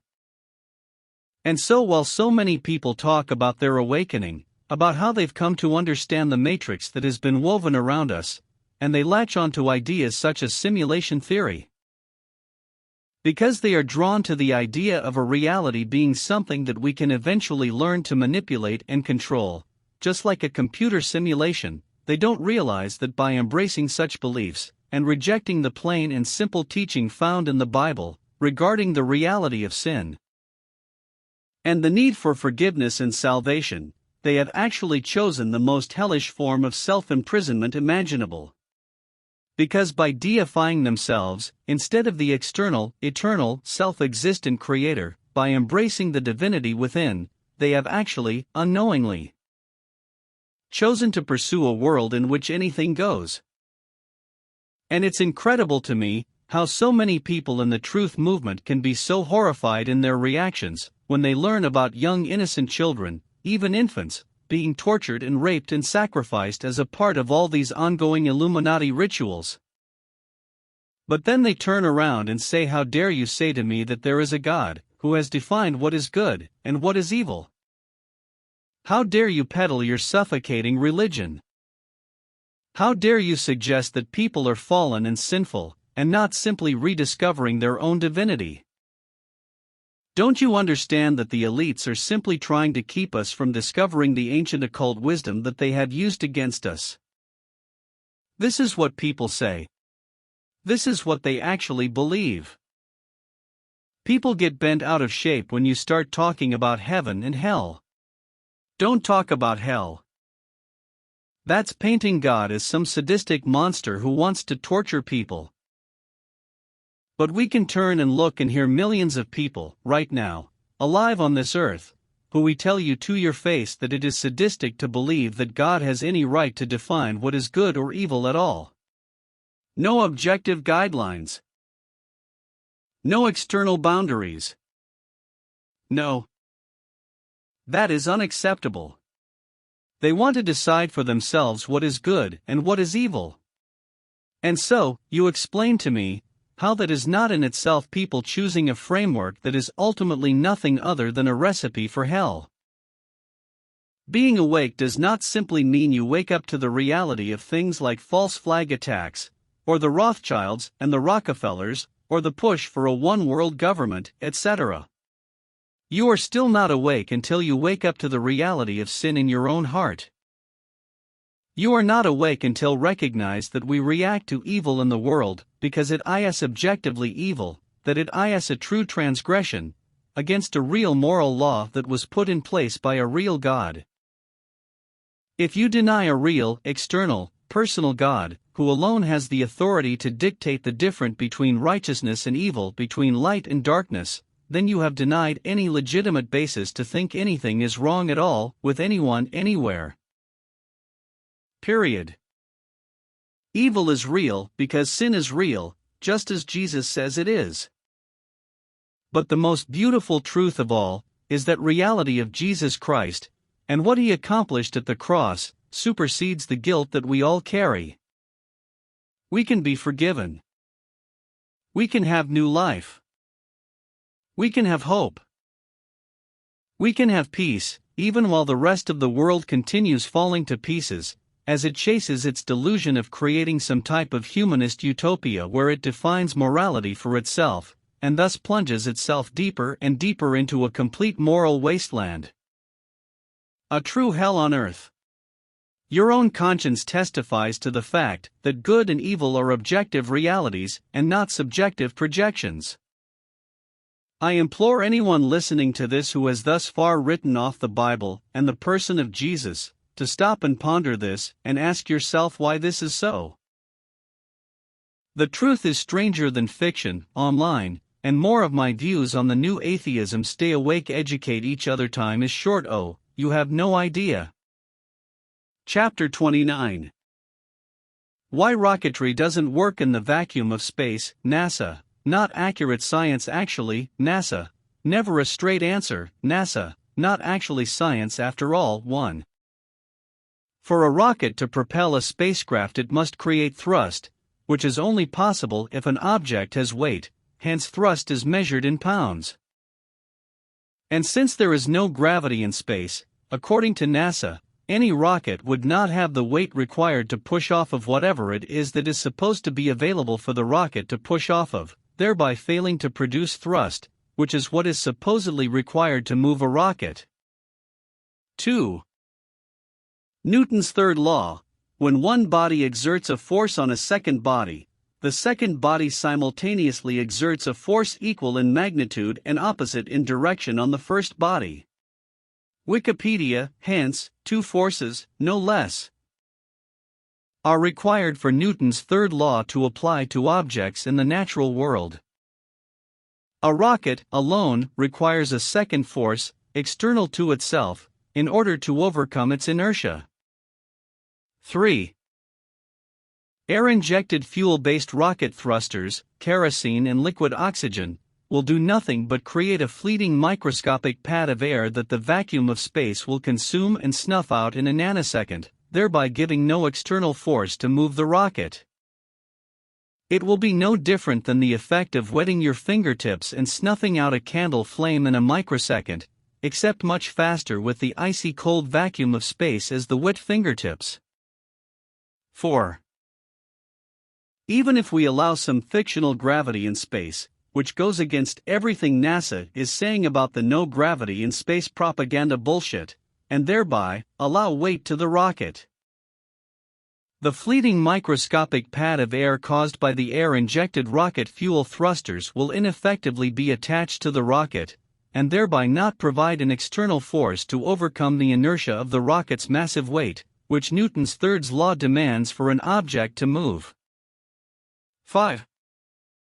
Rocket thrusters only work by encountering some external force, equal or greater than the rocket's thrust, to overcome inertia and create momentum, according to Newton's third law. In space, there is nothing to push off of, and thus no external force to overcome the inertia of the rocket.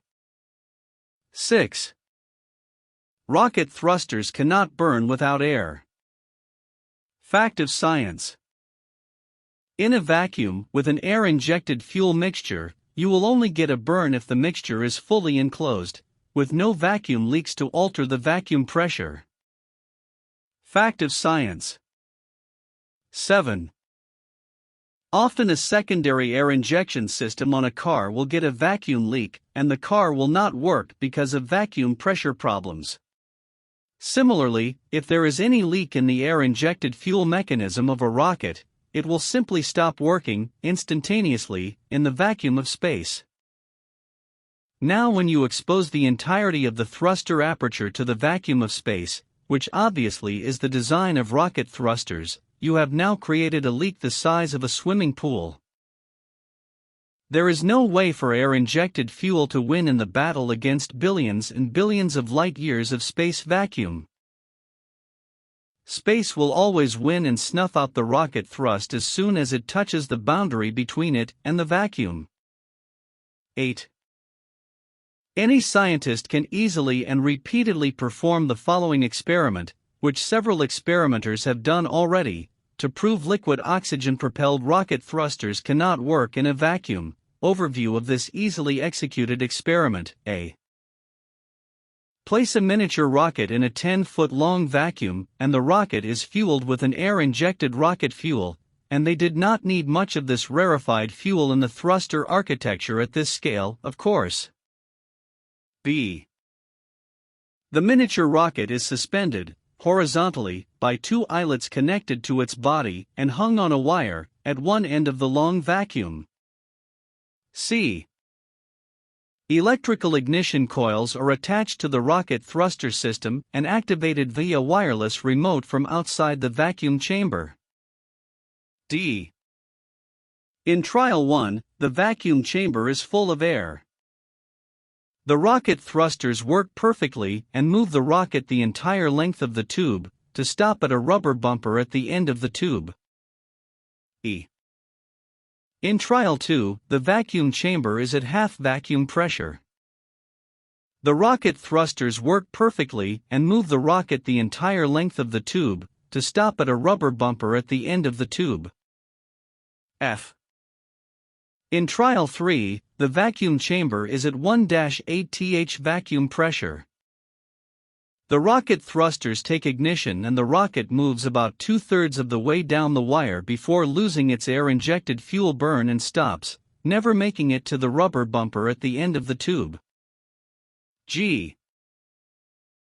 In Trial 4, the vacuum chamber is 1/1000, 1012 of atmospheric pressure, 100 nPa, see reference, but still not nearly the vacuum state of outer space, according to NASA, which is 1015 nPa, orders of magnitude, pressure in outer space between objects in the Milky Way. Wikipedia. Result: the rocket thrusters do not ignite at all, and the rocket does not move at all. H. Repeat condition 4, where the vacuum chamber is 1/1012 of atmospheric pressure, 100 nPa, 100 times to attain repeatable empirical results, and the results are 100% consistent with each trial.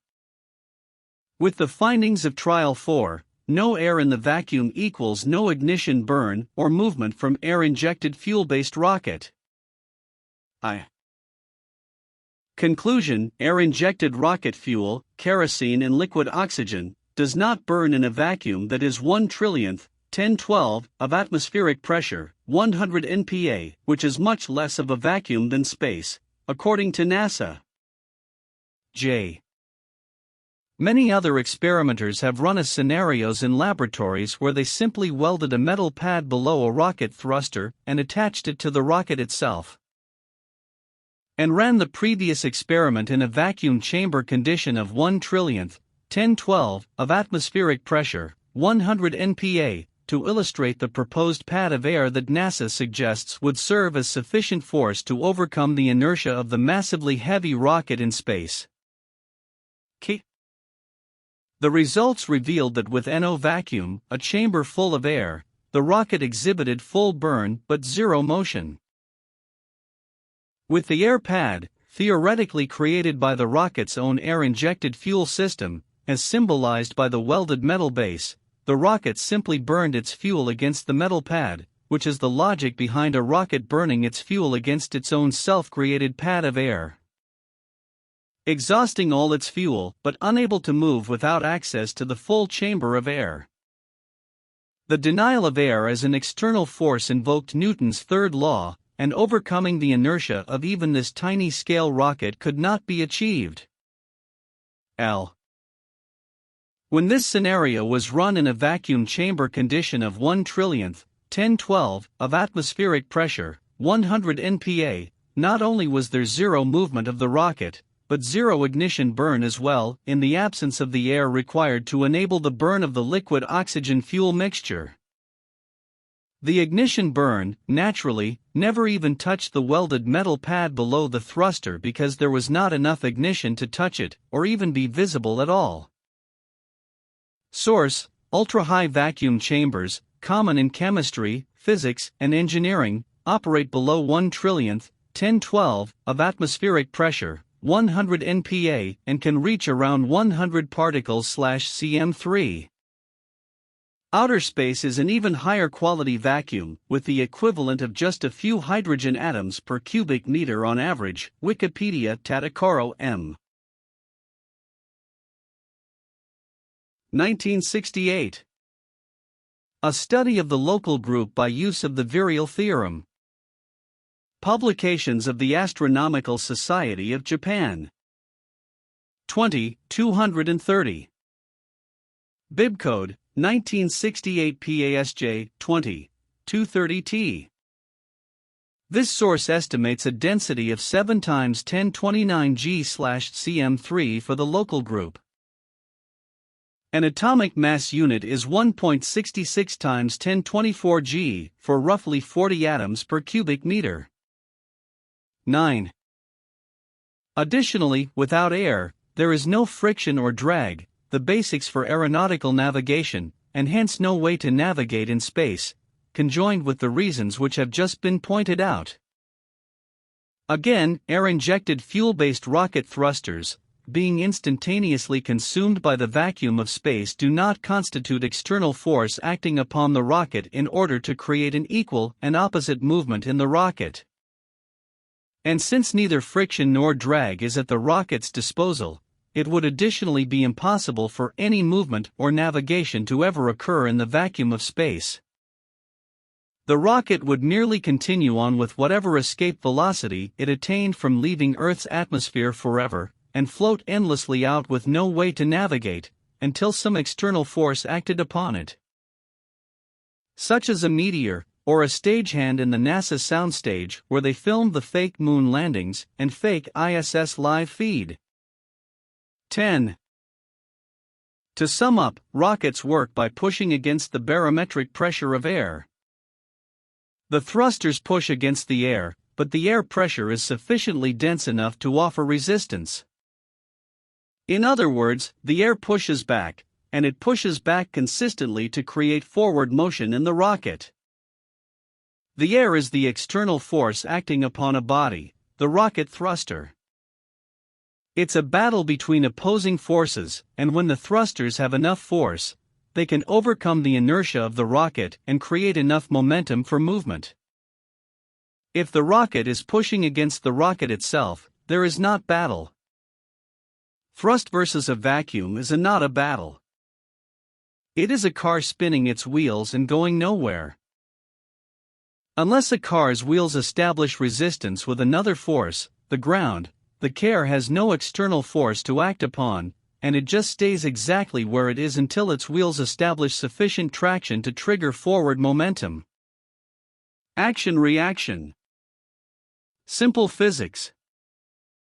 There is no greater example of a car spinning its wheels than a rocket thruster being consumed by the vacuum of space, and thereby never establishing any connection with anything at all that would serve to overcome the inertia of the rocket's mass, such that it would enact momentum. Likewise, there would be zero movement, in the same way that you cannot pick yourself up by your own bootstraps. You need another opposing force to push off against to lift off the ground. Houston, we have liftoff. Is real because Houston actually has air, so the rocket can actually push off of the opposing atmospheric force to overcome the inertia of its total mass and ascend. Likewise, there is zero momentum if you stand on a skateboard and throw a ball out. You go nowhere. NASA gave a lecture where they stated that if you stand on a skateboard and throw a ball out, you move, and then they did it, and the lecturer moved. Then people at home tried it, and nobody moved an inch. They lied in public about something so easy to verify as a complete lie. How they did it? If you jerk your feet backward right as you throw the ball, it gives the illusion that throwing the ball created the opposing movement. In reality, of course, it was the angle of incidence of the force of your jerking feet, legs, and body, pushing against the skateboard that caused any movement, if you can even squeak any movement out at all. Typical NASA parlor tricks. Contrariwise, if you stood on a skateboard in 8 feet of water, and threw the ball, you would move because now you are actually pushing against something that can push back, the water. The water is denser than air, so it provides an external force that can overcome the inertia of your mass upon the skateboard and thereby cause you to move, obeying Newton's third law. The water pushes back, so you move. Again, it is Newton's third law, requiring an external force that overcomes inertia and taps into the conservation of momentum. i.e., for a collision occurring between Object 1 and Object 2 in an isolated system, the total momentum of the two objects before the collision is equal to the total momentum of the two objects after the collision. That is, the momentum lost by Object 1 is equal to the momentum gained by Object 2. Another external force needs to act upon a body to overcome its inertia and cause movement. Their combined interaction computes to motion. Mind you, there are TWO separate objects required for the conservation of momentum to apply. Physics 101. An inert body cannot break its own inertia no matter how much thrust it creates, and no matter how much of a self-attached liquid oxygen air-fuel mixture buffer it has below its thruster. Unless that sub-thruster pad of air-fuel mixture is pushing against something dense and strong enough to resist the full thrust of the rocket, nothing happens. And a pad of air-fuel mixture at the ignition burn point is certainly not anything but infinitely spurious, fleeting, ineffectual, weak and nebulous fluff in the all-consuming power of billions and billions of light-years of vacuum space. Even if one was so brainwashed by NASA propaganda to actually accept this science fiction space story, certainly nothing that would overcome the inertia of a 6.1 million pound rocket. All the thrust in the world would not move the rocket an inch, in the domain of vastly huge, airless, unincendiary, instantly consumptive and snuffing vacuum space. Asterisk and no, stars do not explode in space. And supernovas do not explode in space. Bullets from guns do not explode in space. See addendum at the end. Nothing explodes in a vacuum. The vacuum has no molecules to transmit the explosion. Molecules collide with each other to transmit an explosion. Space is a vacuum with no molecules. Simple physics. When you look up at the night sky, you are seeing cymatics, vibratory generated patterns, and sonoluminescence. Sonoluminescence is a phenomenon that occurs when a small gas bubble is acoustically suspended and periodically driven in a liquid solution at ultrasonic frequencies, resulting in bubble collapse, cavitation, and light emission. The thermal energy that is released from the bubble collapse is so great that it can cause weak light emission. They are not billions of miles away, and they are not nuclear explosions or burning in any way, and you are looking at them in your telescope, thinking they are distant stars. More NASA propaganda.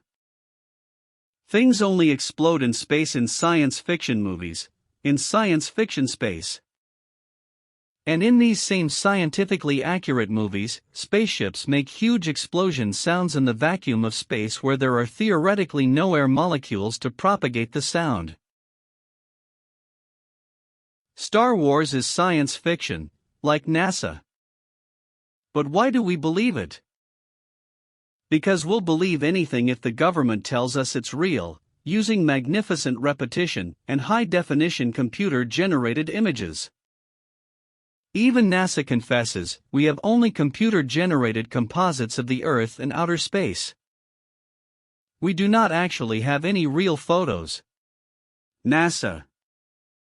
Wow, over $20 trillion of taxpayers' money later, and not one actual photo of Earth. I think if I actually bought this story from NASA, I might consider myself the victim of trauma-based mind control. Oh yeah, I forgot. All those science fiction movies, novels, stories, pop science magazines supported by NASA and media space propaganda tricks for decades. Oh, that's right. That is how you induce trauma-based mind control. They rub it in our faces, and we bow to grovel at their space boots. Make the lie big, make it simple, keep saying it, and eventually they will believe it. Adolf Hitler. NASA is a government military organization, and NASA, Disney Studios, and the United States military fund all these science fiction space movies we watch, with Stanley Kubrick on staff as one of their first movie makers. Kubrick's masterpiece of fiction, the NASA moon landing, confessed about by Kubrick himself, before his death as encoded in his movies. The Shining and Room 237. And both L. Ron Hubbard, science fiction writer, and Arthur C. Clarke, science fiction writer, were on staff with Walt Disney and Stanley Kubrick, along with Aleister Crowley, the greatest Satanist of the last century, and Jack Parsons, near equally great Satanist and originator of the Jet Propulsion Laboratory, JPL, all assembled at NASA for the moon landing hoax and various and sundry other NASA space propaganda campaigns, right from the start. Fact. Why would they lie? Why go to all the trouble? Is the over $19.1 billion in taxpayers' dollars and contributions per year one good reason? Exactly. Chapter 30: Guns in Space. It should be noted that guns only fire because they are fired in the Earth's atmosphere, replete with oxygen. Guns have been tested in vacuum chambers at conditions of 1/1012 of atmospheric pressure, 100 nPa, and with each trial, the gun did not fire because as soon as the vacuum-tight and enclosed explosion of the bullet accelerant was triggered by an ignition stem with wireless remote control, the explosion was instantaneously consumed by the vacuum in the chamber and rendered null. The scientist noted nothing more than a ruptured bullet caliber to detonation cap seal, with no explosion and zero movement of the bullet, after inspecting the chamber post-experiment. The conclusion is, and ever shall be, the absence of oxygen in the surrounding space of an object will prevent anything from attaining combustion, regardless of infused metal oxide, oxygen, or accelerants in the chamber. As soon as they hit the vacuum, there is an immediate consumptive and snuffing vacuum pressure effect. Fact of science. This fact is a repeatable and demonstrable, empirical fact, shown in any laboratory using a vacuum much less than the vacuum of space at 1/1012 of atmospheric pressure, 100 nPa, orders of magnitude. Science does not lie. Scientists, however, do. Many people try to run experiments with guns, rockets, and various flammable materials in a vacuum, online and YouTube videos. But the problem is these people use very poor vacuums. They do not use vacuum chambers at conditions of 1/1012 of atmospheric pressure, 100 nPa, which require top equipment. Further, NASA says space is even far more a vacuum than this order of magnitude of 1/1012 of atmospheric pressure, 100 nPa. Even more proof that nothing combusts in the fictional vacuum of space. Also, you cannot get any air to move in a vacuum. So much for the flags blowing in the wind on the moon. See Vacuum Experiment YouTube video. Addendum I. Upon awakening, you learn. 1. Random chance, micro, meaningless, unguided, interspecies, Darwinian evolutionary theory is a Freemasonic, Kabbalistic myth, a lie based upon ancient Luciferian occult and proven assumptions. 2. The Earth was designed. 3. There were no dinosaurs. 4. The Earth is flat. 5. There is no outer space. 6. NASA is a movie-making, propaganda project using Nazi scientists from Operation Paperclip, 1950s. They have never sent any rocket into outer space. Operation Paperclip was a secret program of the Joint Intelligence Objectives Agency, JIOA, in which more than 1,600 German scientists, engineers, and technicians, such as Wernher von Braun and his V-2 rocket team, were recruited in post-Nazi Germany and taken to the U.S. for government employment. At the end of World War II, many were members and some were leaders of the Nazi Party. 7. Every astronaut was either a Freemason, directly, or affiliated with the Freemasons. 8. Any astronaut who was suspected of divulging the hoax about NASA's true purpose was murdered. Since the 1960s, spaceflight missions have resulted in the accidental deaths, murder, of more than 20 astronauts. 9. Science is brainwashing, mind control technology, developed by the satanic elite to enslave the perceptual faculties of man and trap him into a nihilistic materialistic matrix by preaching a relentless gospel, an imaginary universe coming out of nothing for no reason and governed by random, meaningless, purposeless, intentionless, and chaotic chance and nothingness. Scientists are used as useful idiots, dupes, stooges, and pawns to further advance the Luciferian agenda for a new world order. They have been covertly, socially engineered by Satanists to assume a priest-like stature in order to control the masses and further the agenda for this Luciferian New World Order. 10. We have never been to the moon. Stanley Kubrick created the lunar landing hoax using a movie soundstage. 11. There are no stars, only pulsating frequencies of sonoluminescence, the emission of short bursts of light from imploding bubbles in a liquid when excited by sound. 12. There is no gravity per SE.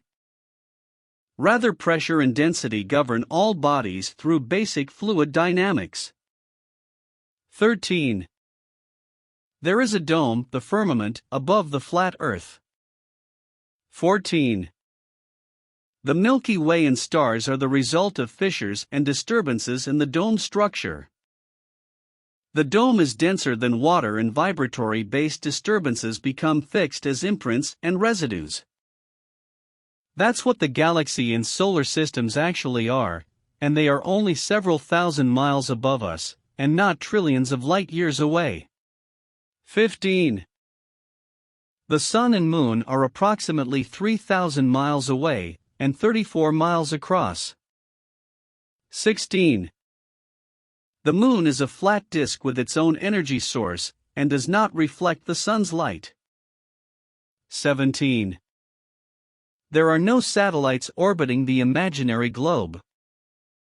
Cell towers are largely responsible for cell phone communication and GPS. 18. There are no actual photos from the imaginary outer space. They are all Photoshop and CGI from movie production project, NASA. 19. There are no planets other than intensified lights that are merely the result of sonoluminescence. 20. The planets are not spherical. They are merely pulsating and flickering sonoluminescence. 21. There are no aliens. 22. The Earth has a creator. God. 23. Each human being has a soul, and that information has been concealed from each by the satanic cabal running the earth for social engineering and subsequent enslavement purposes. 24. An elite, satanic and cabal has been and currently is controlling the joint perceptions of all people on the earth. 25. We are spirits in a material world. 26. Your body does not have soul. Rather, your soul has a body. 27. There were dinosaurs? Really? But zero bones? Just plaster of Paris molds and fables of dinosaurs at the Smithsonian, and Jesuit Hollywood propaganda movies like Jurassic Park. 28. Atomic bombs are real, really? Within weeks, in Hiroshima and Nagasaki, fresh plants began to grow after the supposed atomic and hydrogen bomb detonations of WW2. Zero radiation. It was all a lie. Additionally, all cement structures stood strong at zero ground, near the blast epicenter. This would happen if multiple megatons of dynamite were dropped on the two Japanese cities, as dynamite would cause a firebomb effect, burning everything made of wood, but leaving all cement structures intact. Also, the videos of the atomic bomb tests were merely miniatures, and not actual large structures. They were all a propaganda campaign to demonstrate the devastating consequences of a nuclear blast. Ultimately, atomic bombs are fake, and were imagined by the controlling Luciferian elite to serve as a source of terror and dominance to force the world into submission and manipulation from that time after. Think of it like a big kid on the block saying he has a gun when he doesn't, and how the little 5-year-old kids might think that such a weapon is a horribly dangerous and powerful weapon, because they saw movies of how powerful guns are. 28. We are all majorly screwed. Or maybe not, let's keep talking. Addendum 2 Zeitgeist debunked. Jesus is not a copy of pagan gods. What's wrong with the Zeitgeist movie? The Zeitgeist Deception Part 1 and 2. It's often claimed that the story of Jesus was plagiarized or adopted from pagan deities. That the ideas of his virgin birth, his baptism, his gathering of disciples, his miracle working, his title as the Son of God. His death and his resurrection are ideas that were taken from pre-Christ pagan myths and mishmashed together to give us the unoriginal and recycled story of another dying and rising Savior figure, Jesus Christ. Zeitgeist, Religulous, and other such fraudulently ignorant films and books have popularized this idea, which has since then become a favorite talking point of skeptics in the blogosphere. I personally have seen this point brought up so many times it is hard to keep track. With the same sensationalist memes being recycled around the internet, we are told Jesus is just one of many dying and rising gods present in history. And that every culture has their own savior figure with stories that are exactly the same as the story of Jesus in every way. Since we apparently have stories of gods that predate Jesus who have the exact same outline and ministry as he did, it's suggested that the story of Jesus is a knockoff of pagan stories that come before him. This idea could not be farther from the truth. As Bart Ehrman, atheist professor of religious studies at UNC, has said, the alleged parallels between Jesus and the pagan savior gods in most instances reside in the modern imagination.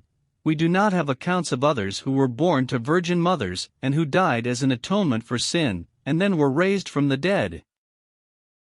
Despite what the sensationalists claim ad nauseum in their propagandized versions. While this idea may stop us in our tracks at first glance, when we dig deeper we find that these parallels are made up to such an extent as to be simply embarrassing. Jesus is not a knockoff of pagan god stories, and this is a basic fact of history. Let's take a quick look at Mitra, Dionysus, and Horus, all of whom are claimed to have born of a virgin, killed, buried, and resurrected from the dead. Mitra virgin birth? Mitra had absolutely no virgin birth. In fact, Mitra was not born in a literal sense, he emerged out of a rock. Mirtha was only born metaphorically, not literally. Mitra even emerged out of this rock as an adult, not as a baby. Mitra has no real mother, no virgin birth, no manger. Crucified? Resurrected? Mitra was never killed, let alone crucified. As Mithraic scholar Gordon Richards says, there is no death of Mithras.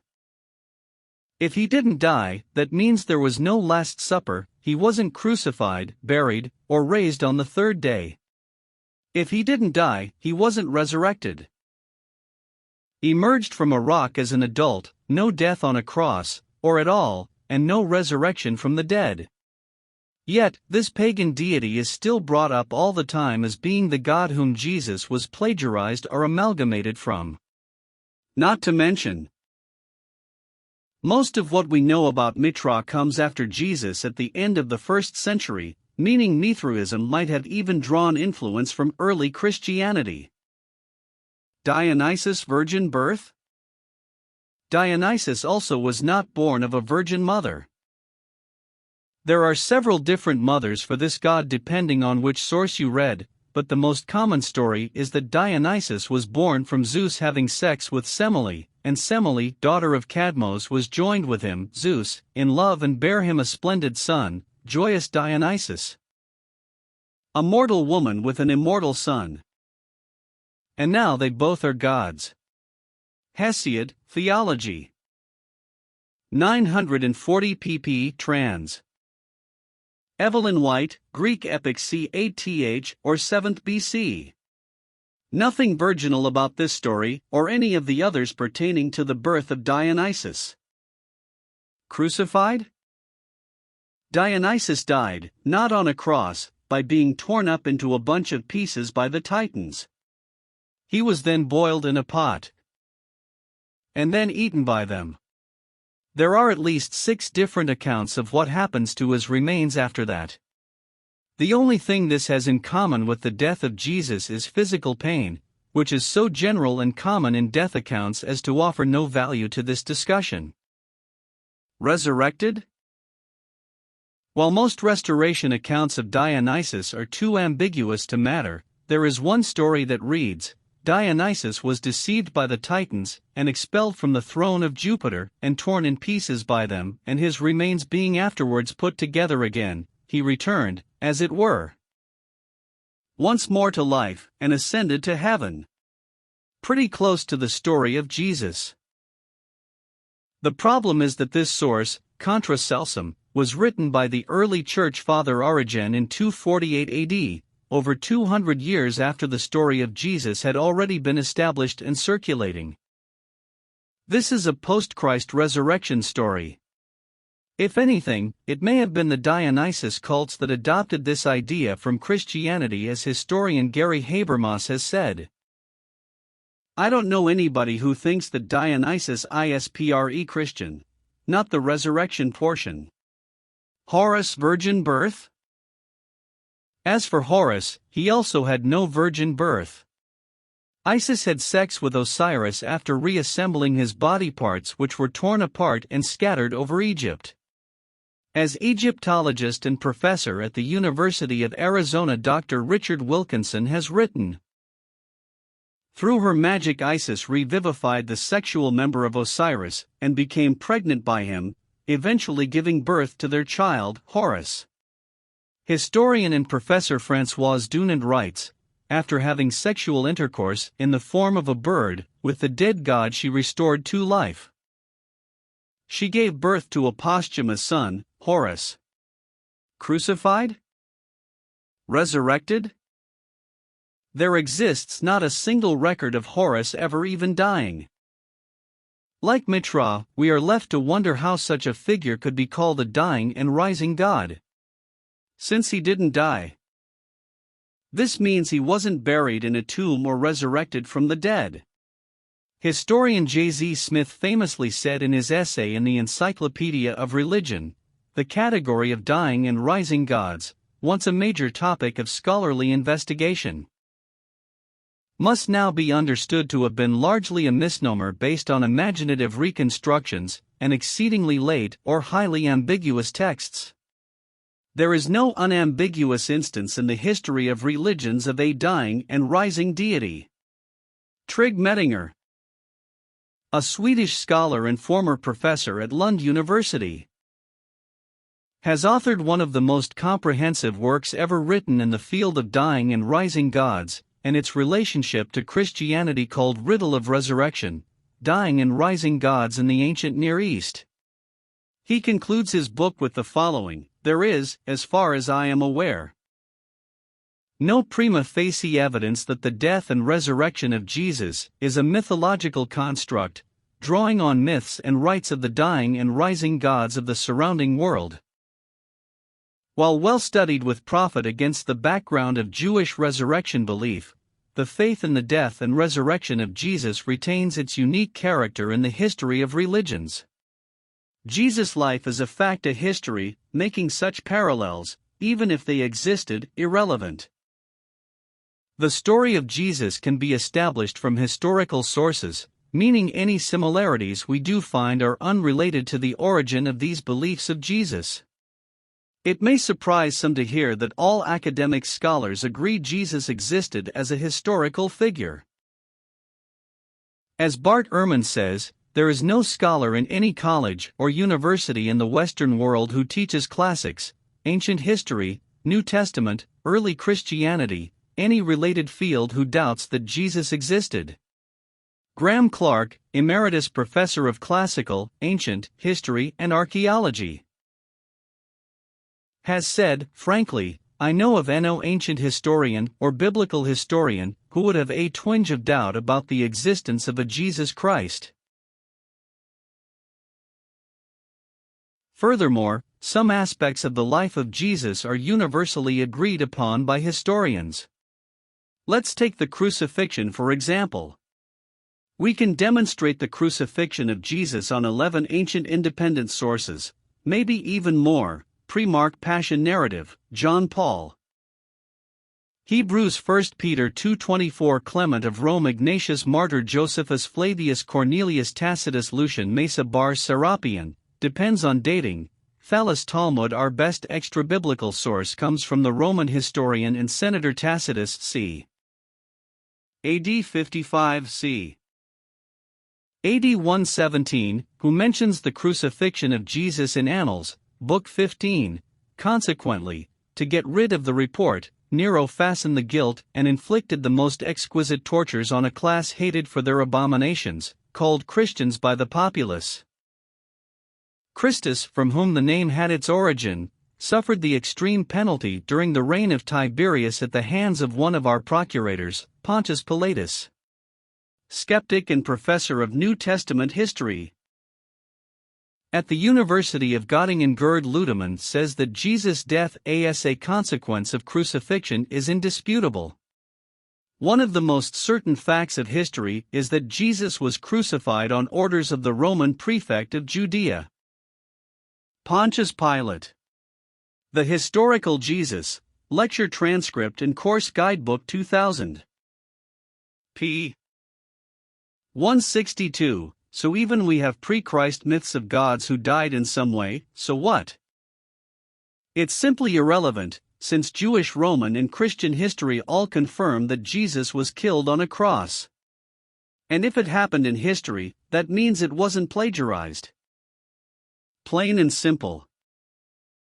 The crucifixion of Jesus is a real event that occurred to a real person, making pre-Christ stories of a dying deity of no value to the origin of the belief in the crucifixion of Jesus in the 1st century. The belief originated because the event really happened. Not because early Jews heard pagan stories through the grapevine. His baptism, his belief that he had authority from God, his gathering of disciples, and his working of what people believe to be miracles or other established facts universally agreed upon by historians. Because these portions of Jesus' story are rooted in history itself. Pagan myths have absolutely no bearing or relevance to the origin of these beliefs about Jesus. Stephen Bankars, May 26, 2017, Zeitgeist Debunked.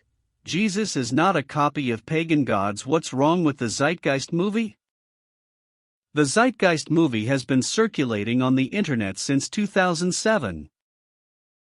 In the video, its director, Peter Joseph, seeks to persuade viewers that the authors of the New Testament essentially plagiarized the concept of the virgin birth, December 25 as Christ's birth date, the 12 disciples, the miracles, the crucifixion, and the resurrection from astrological sources and pagan mythology. The focus of this article is to address the allegation that Jesus is a mythological amalgamation of pagan deities invented by various ancient cultures. I will deal primarily with Horus, as he is the first major mythological figure presented as a forerunner of Jesus. I will subsequently deal with the other allegations in brief.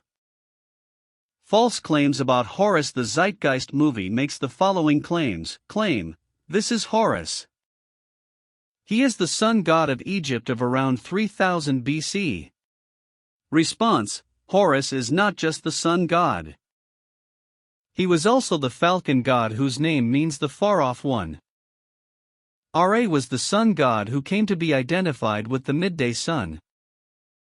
In addition, Horus was also the sky god, whose good or sound eye was the sun, and injured eye the moon. Claim: he is the sun, anthropomorphized, and his life is a series of allegorical myths involving the sun's movement in the sky. Response: this is inaccurate. Horus was not the sun, but came to be identified with the position of the rising sun. Later, he was associated with the sun god Ra. Adam was the god of the setting sun. Claim: from the ancient hieroglyphics in Egypt, we know much about this solar messiah. For instance, Horus, being the sun, or the light, had an enemy known as Set, and Set was the personification of the darkness or night. Response: Seth Horus' brother was Horus' rival, and usurper of the throne of Egypt. There is debate as to whether the struggle between Horus and Seth was primarily geopolitical or symbolic in nature. When the full Osiris complex becomes visible, Seth appears as the murderer of Osiris and would-be killer of the child Horus. Claim, and, metaphorically speaking, every morning Horus would win the battle against Set, while in the evening, Set would conquer Horus and send him into the underworld. It is important to note that dark versus light or good versus evil is one of the most ubiquitous mythological dualities ever known, and is still expressed on many levels to this day. Response: the movie's claim is dead wrong. Horus was never sent to the underworld. It was Osiris who was killed and became lord of the underworld, while Horus was king of the living. Claim: broadly speaking, the story of Horus is as follows. Horus was born on December 25. Response: this simply isn't the case. At any rate, neither the Bible nor Christianity claims Jesus was born on December 25, so any parallels with ancient legends are completely inconsequential. The December 25 date only came into prominence under Emperor Aurelian in the 3rd century AD. But when was the date of Horus? It was during the Egyptian month of Khoiak, which corresponds to November on our calendar. Claim: of the Virgin Isis Mary.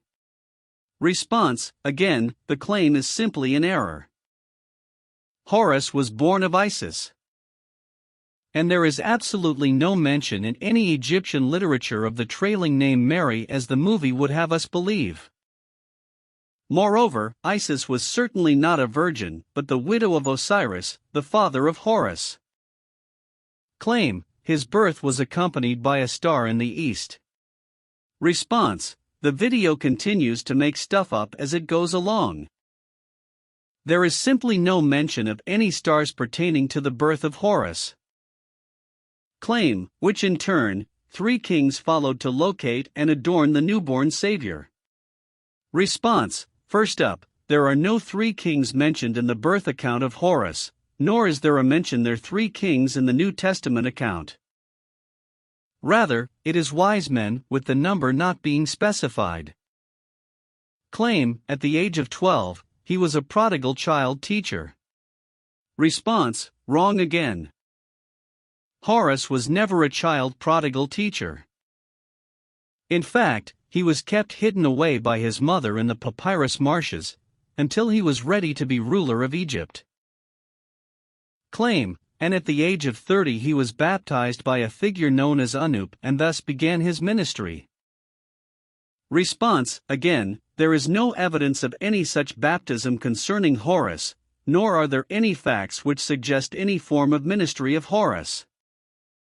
Claim: Horus had 12 disciples he traveled around with. Response: Horus did not have 12 disciples he traveled around with. It really is as simple as that. Claim: performing miracles such as healing the sick and walking on water.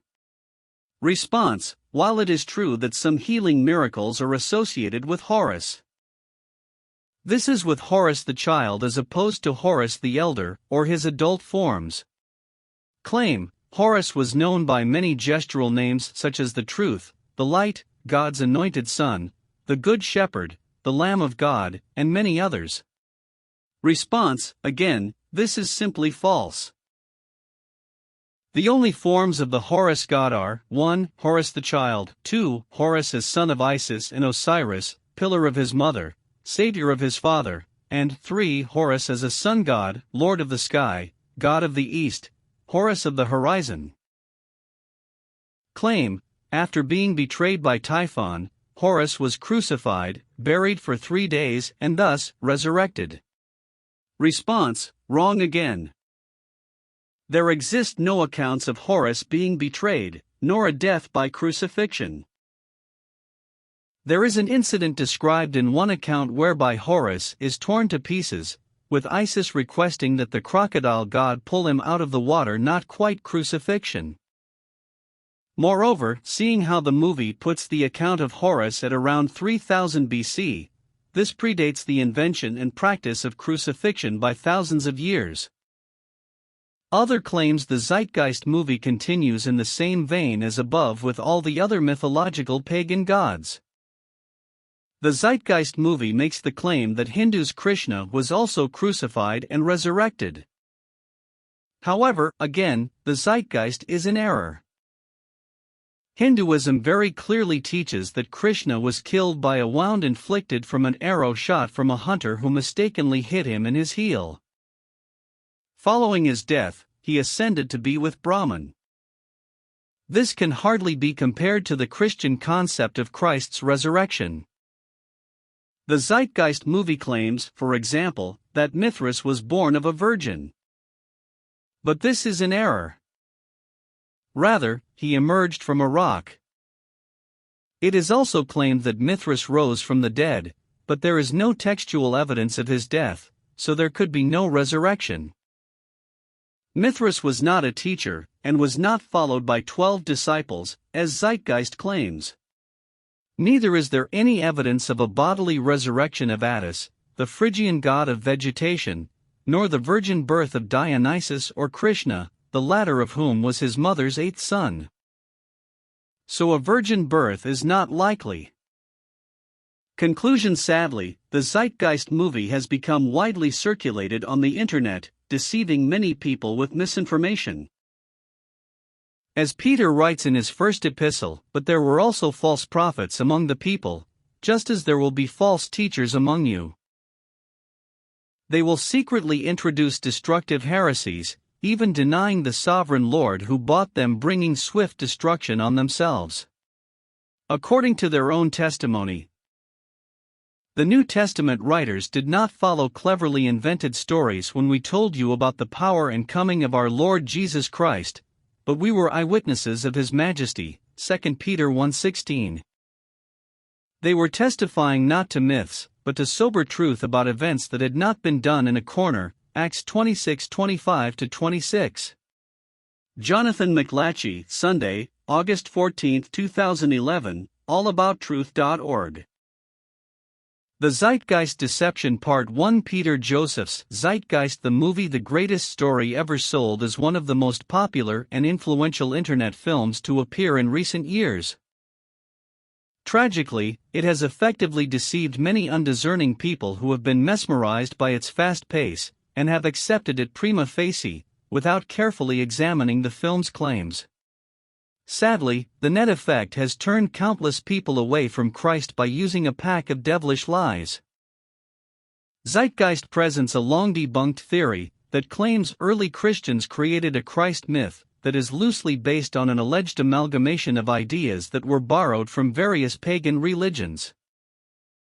However, serious scholars, long ago, refuted the ideas promulgated in Zeitgeist.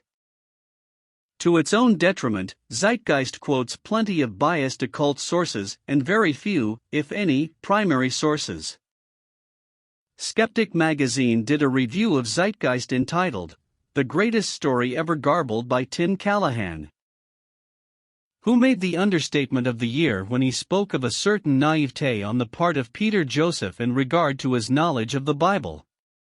The E-Skeptic article stated that the worst thing about the movie is that it mixes some truth with much that is plainly and simply bogus. E-Skeptic, Volume 15 No. 1p.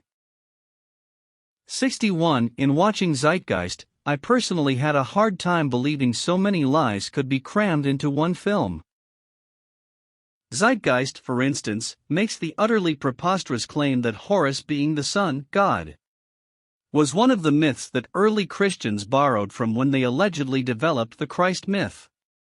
Zeitgeist claims that Jesus and Horus were sun gods that were worshipped by 3 kings, had 12 disciples, and were crucified, among other claims. Contrary to the misinformation in Zeitgeist, the reality is that the Egyptian god, Ra, was the sun god and Horus was a sky god. Moreover, there is no ancient witness in antiquity that claims that the god, Horus, had 12 disciples or that he was crucified. Historically, the Bible never speaks of 3 kings worshipping Jesus, but a group of magi from the east. And contrary to subsequent traditions, the Bible does not specify any number, Matthew 2:1-11. Furthermore, the Bible never portrays Jesus as a sun god and expressly forbids the worship of the sun or any other created thing, deut.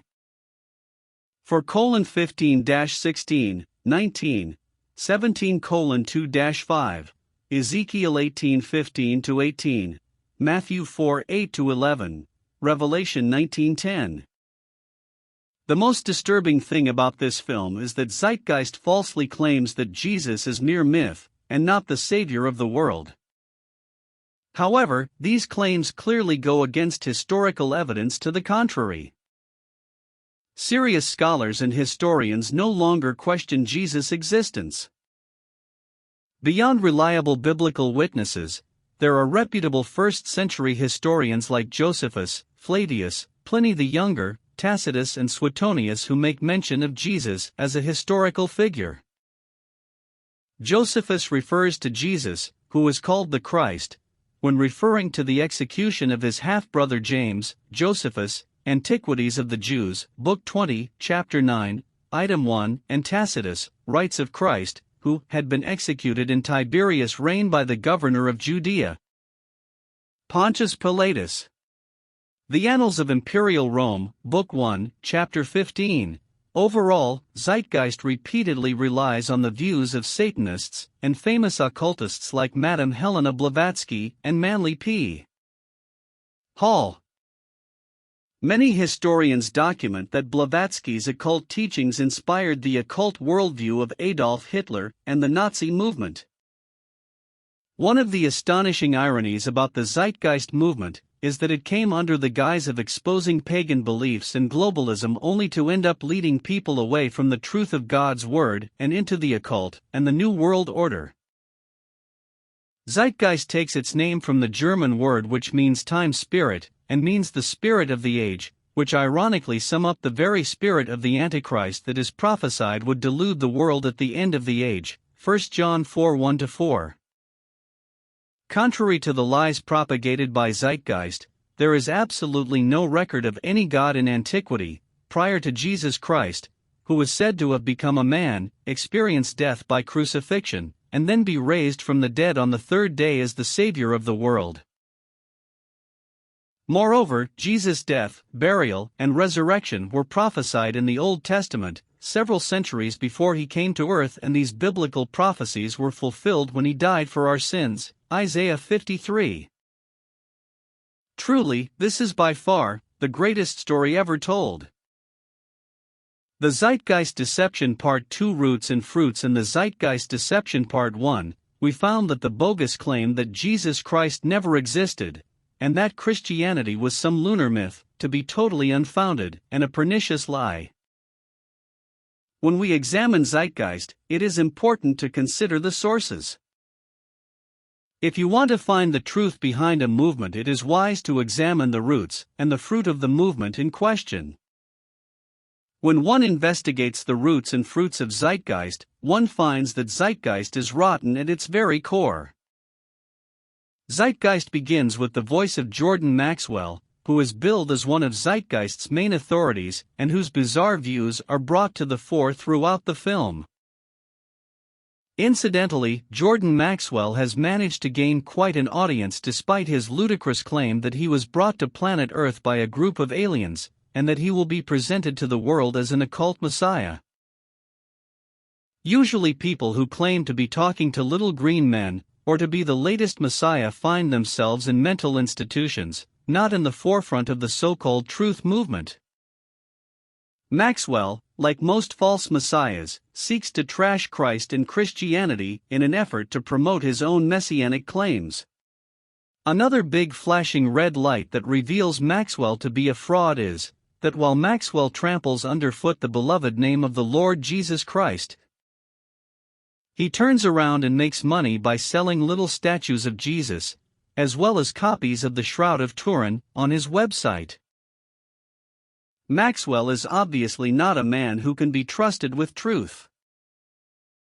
Moreover, Maxwell blasphemes Christ from one side of his mouth, and from the other side uses Jesus' words as though they were his own. A case in point is the very beginning of the first Zeitgeist film, where those of us who were unfortunate enough to see the film hear Maxwell seeking to trash Christianity, and then quoting Jesus' words from John 8:32, "The religious institutions of this world are at the bottom of the dirt." The religious institutions in this world are put there by the same people who gave you your government, your corrupt education, who set up your international banking cartels, because our masters don't give a expletive about you or your family. All they care about is what they have always cared about, and that's controlling the whole expletive world. We have been misled away from the true and divine presence in the universe that men have called God. You have to know the truth and seek the truth, and the truth will set you free. Jordan Maxwell. Zeitgeist the movie. There is an interesting and revealing side to Jordan Maxwell's alien messiah story that has to do with his most recent alias. Maxwell's real name is Russell Pine. Some believe that Russell Pine now goes by Jordan Maxwell, which he has shown as being trademarked on his website, because as a con man the FTC filed complaints against him, and the federal district court listed a number of pseudonyms he has employed. However, I believe there may be a bit more sinister reason as to why he now uses the name Jordan Maxwell. The name Jordan Maxwell appears to have been borrowed from the Luciferian occult traditions in which he is immersed. Jordan Maxwell is yet another name for the New Age occult messiah. We read in the Occult Teachings of Theosophical Society, founded by the confessed Luciferian, Madame Blavatsky, upon whose occult teachings Maxwell admittedly relies, there are three trinities in the Nazarene system as well as in the Hindu philosophy. The third is Lord Jordan, Jordanus Maximus, the water of life. He is the one through whom alone we can be saved, and thus he answers to the Holy Ghost, the feminine principle, and to the Shekinah, veil or spiritual garment of Ensof. Maxwell claims that when he was a child a very evil demonic entity appeared to him in his bedroom, and that this encounter marked the beginning of his experiences with super entities and occult revelations. It was through subsequent encounters with alien beings that Maxwell alleges he discovered that aliens brought him to planet Earth, and have since guided his occult journey. Incredibly, Maxwell claims that one of the greatest influences on his life was the admitted Luciferian and 33rd-degree Mason, Manly P. Hall, who boasted of the esoteric Mason, "The seething energies of Lucifer are in his hands." Manly P. Hall, "The lost keys of Freemasonry."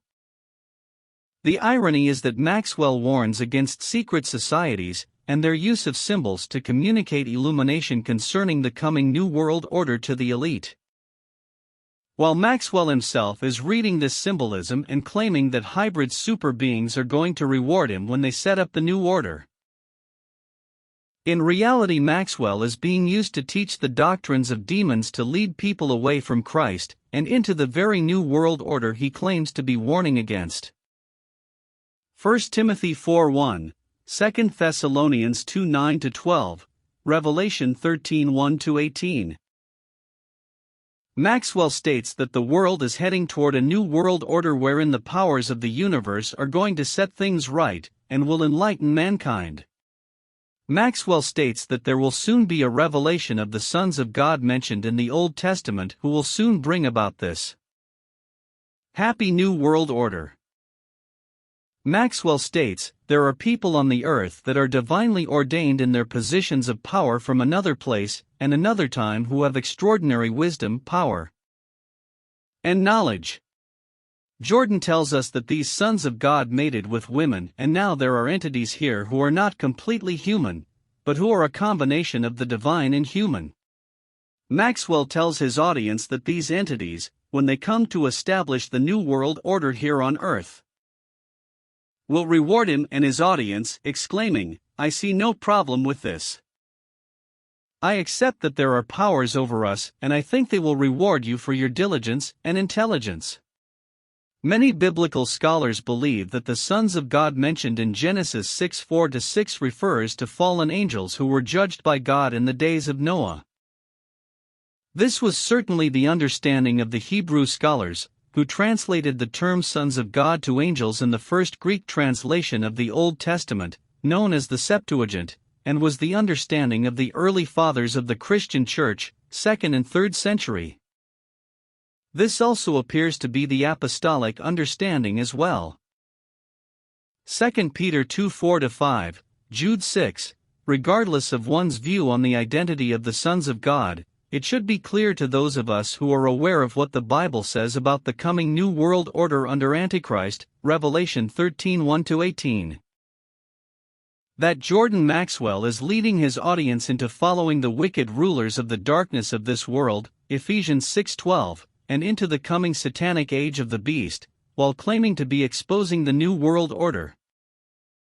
Ironically, Maxwell, as a disciple of some of the teachings of admitted Luciferian, Madame Helena Blavatsky, is looking for the sons of God to inaugurate a new world order and is falling into a similar lie that duped Adolf Hitler and the Nazis, who sought to create a new world order based on Blavatsky's Aryan fifth root race of supermen. Isn't it incredible that Zeitgeist came on the scene under the guise of exposing a populace controlling myth and the evils of a new world order, yet has ironically ended up leading so many people astray by employing occult myths and leading the masses into the new world order through the back door? Isn't it tragic and strange that a film that is supposed to be about the truth has led countless people away from the truth of God's Word, John 17:17, and the Lord Jesus Christ, who is the way, the truth and the life, John 14:6, and led many to follow the obviously fraudulent alien occult messiah, Jordan Maxwell? All of this scream of mass deception. Those who want truth should run, not walk, to the nearest exit when it comes to considering Zeitgeist as anything more than bad fiction and a blatant pack of lies. Indeed, Zeitgeist has the fingerprints of the devil all over it. It is our prayer that God will guard our hearts and minds against the spiritual deceptions that Jesus warned would plague the world in the last days, Matthew 24:24-25. May God help those who have been bamboozled by the Zeitgeist deception and similar lies come out of darkness and into the glorious light of the Lord Jesus Christ, the King of Kings and Lord of Lords, Revelation 19:11-21.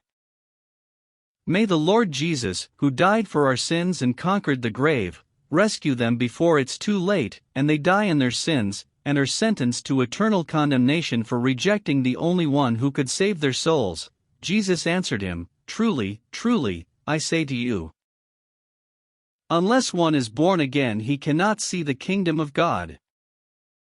For God so loved the world, that he gave his only Son, that whoever believes in him should not perish, but have eternal life.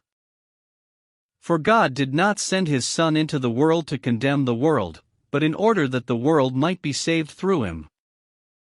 Whoever believes in him is not condemned, but whoever does not believe is condemned already, because he has not believed in the name of the only Son of God. And this is the judgment: the light has come into the world, and people loved the darkness rather than the light because their works were evil. For everyone who does wicked things hates the light and does not come to the light, lest his works should be exposed. But whoever does what is true comes to the light, so that it may be clearly seen that his works have been carried out in God. Whoever believes in the Son has eternal life. Whoever does not obey the Son shall not see life, but the wrath of God remains on him. John 3:3, 16-21, 36 Addendum 3. Christianity predates Constantine. Constantine did not create Christianity. A history. Christianity, the origins of Christianity. In the initial decades of the Roman Empire, at the eastern end of the Mediterranean, a new religion, Christianity, emerged. Much of the impetus for this new religion rested on issues in the Jewish religion, including a long-standing belief in the coming of a Messiah and rigidities that had developed in the Jewish priesthood. Whether or not Christianity was created by God, as Christians believe, the early stages of the religion focused on cleansing the Jewish religion of stiff rituals and haughty leaders. It had little at first to do with Roman culture. Christianity arose in a remote province and appealed particularly to the poorer classes. It is not easy, as a result, to fit Christianity neatly into the patterns of Roman history. It was deliberately separate, and only gradually had wider impact. Christianity originated with Jesus of Nazareth, a Jewish prophet and teacher who probably came to believe he was the Son of God and certainly was regarded as such by his disciples. Jesus preached in Israel during the time of Augustus, urging a purification of the Jewish religion that would free Israel and establish the kingdom of God on earth. He urged a moral code based on love, charity, and humility, and he asked the faithful to follow his lessons, abandoning worldly concern. Many disciples believed that a final judgment day was near at hand, on which God would reward the righteous with immortality and condemn sinners to everlasting hell. Jesus won many followers among the poor. He also aroused suspicion among the upper classes and the leaders of the Jewish religion. These helped persuade the Roman governor, already concerned about unrest among the Jews, that Jesus was a dangerous agitator. Jesus was put to death as a result, crucified like a common criminal, about AD 30. His followers believed that he was resurrected on the third day after his death, a proof that he was the Son of God. This belief helped the religion spread farther among Jewish communities in the Middle East, both within the Roman Empire and beyond. As they realized that the Messiah was not immediately returning to earth to set up the kingdom of God, the disciples of Jesus began to fan out, particularly around the eastern Mediterranean, to spread the new Christian message. Initially, Christian converts were Jewish by birth and followed the basic Jewish law. Their belief that Christ was divine as well as human, however, roused hostility among other Jews. When one early convert, Stephen, was stoned to death, many disciples left Israel and traveled throughout Western Asia. Christianity gains converts and religious structure gradually over the next 250 years. Christianity won a growing number of converts. By the 4th century AD, about 10% of the residents of the Roman Empire was Christian, and the new religion had also made converts elsewhere in the Middle East and Ethiopia. As it spread, Christianity connected increasingly with larger themes in Roman history. With its particularly great appeal to some of the poor, Christianity was well positioned to reflect social grievances in an empire increasingly marked by inequality. Slaves, dispossessed farmers, and impoverished city dwellers found hope in a religion that promised rewards after death. Christianity also answered cultural and spiritual needs, especially, but not exclusively, among the poor left untended by mainstream Roman religion and culture. Roman values had stressed political goals and ethics suitable for life in this world. They did not join peoples of the empire in more spiritual loyalties, and they did not offer many emotionally satisfying rituals. As the empire consolidated, reducing direct political participation, a number of mystery religions spread from the Middle East and Egypt, religions that offered emotionally charged rituals. Worship of gods such as Mitra or Isis, derived from earlier Mesopotamian or Egyptian beliefs, attracted some Roman soldiers and others with rites of sacrifice and a strong sense of religious community.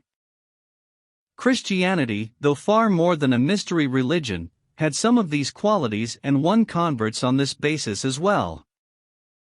Christianity, in sum, gained ground in part because of features of Roman political and cultural life. The spread of Christianity also benefited from some of the positive qualities of Rome's great empire. Political stability and communications over a wide area aided missionary efforts, while the Roman example helped inspire the government forms of the growing Christian Church. Early Christian communities regulated themselves, but with expansion more formal government was introduced, with bishops playing a role not unlike Rome's provincial governors. Bishops headed churches in regional centers and supervised the activities of other churches in the area. Bishops in politically powerful cities, including Rome, gained particular authority. Roman principles also helped move what initially had been a religion among Jews to a genuinely cosmopolitan stance. Under the leadership of Paul, converted to Christianity about AD 35, Christian missionaries began to move away from the insistence that adherents of the new religion must follow Jewish law.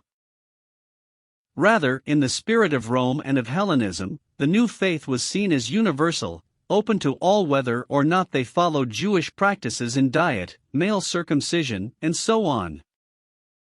Paul's conversion to Christianity proved vital. Paul was Jewish, but he had been born in a Greek city, and was familiar with the Greco-Roman culture. He helped explain basic Christian beliefs in terms other adherents of this culture could grasp, and he preached in Greece and Italy as well as the Middle East. Paul essentially created Christian theology, as a set of intellectual principles that followed from, but generalized, the message of Jesus. Paul also modified certain initial Christian impulses. Jesus himself had drawn a large number of women followers, but Paul emphasized women's subordination to men and the dangers of sexuality.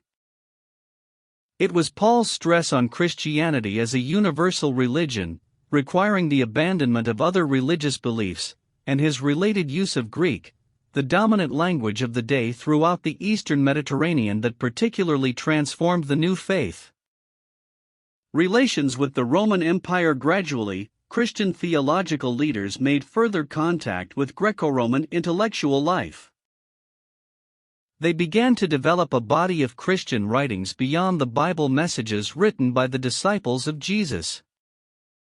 By the 4th century AD, Christian writings became the only creative cultural expressions in the Roman Empire, as theologians sought not only to explain issues in the new religion, but also to relate it to Greek philosophy and Roman ethics. Ironically, as the Roman Empire was in most respects declining, Christianity produced an outpouring of complex thought and often elegant use of language. In this effort, Christianity redirected Roman culture, never known for abundant religious subtlety, but also preserved many earlier literary and philosophical achievements. Adherents of the new religion clashed with Roman authorities, to be sure. Christians, who put their duties to God first, would not honor the emperor as a divinity and might seem to reject the authority of the state in other spheres. Several early emperors, including the mad Nero, persecuted Christians, killing some and driving their worship underground. Persecution was not constant, however, which helps explain why the religion continued to spread. It resumed only in the 4th century, when several emperors sought to use religious conformity and new claims to divinity as a way of cementing loyalties to a declining state. Roman beliefs, including periodic tolerance, helped shape a Christian view that the state had a legitimately separate if subordinate sphere. Western Christians would often cite Christ as saying, "Render unto Caesar that which is Caesar's, and unto God that which is God's." The full story of early Christianity goes beyond the history of Rome. Christianity had more to do with opening a new era in the history of the Mediterranean region than with shaping the later Roman Empire. Yet important connections did exist that explain features of Christianity and of later Roman history. Though not a Roman product and though benefiting in part from the empire's decline, Christianity in some of its qualities can be counted as part of the Greco-Roman legacy. Edited by Robert A. Giuseppe. A History. Christianity. The origins of Christianity. Constantine did not create Christianity. Others have posited that Constantine made up the divinity of Christ and ratified this new theology at the Council of Nicaea. But the Bible writers and their works, which predate Constantine, clearly outline Christ's divinity. The fact is that many things have been attributed to Constantine that are simply not true.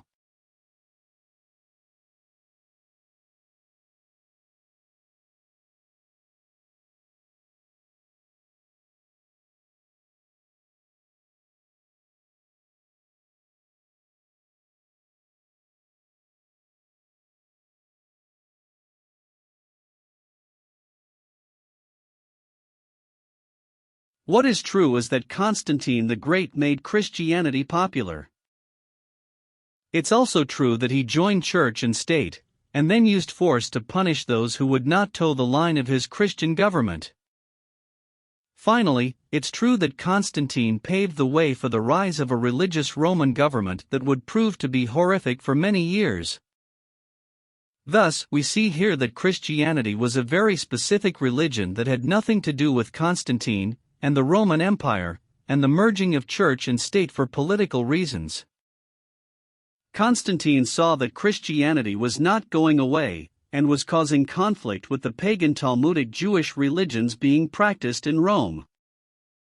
And so, he thought it prudent to create the Council of Nicaea to officiate the acceptance of Christianity as their religion.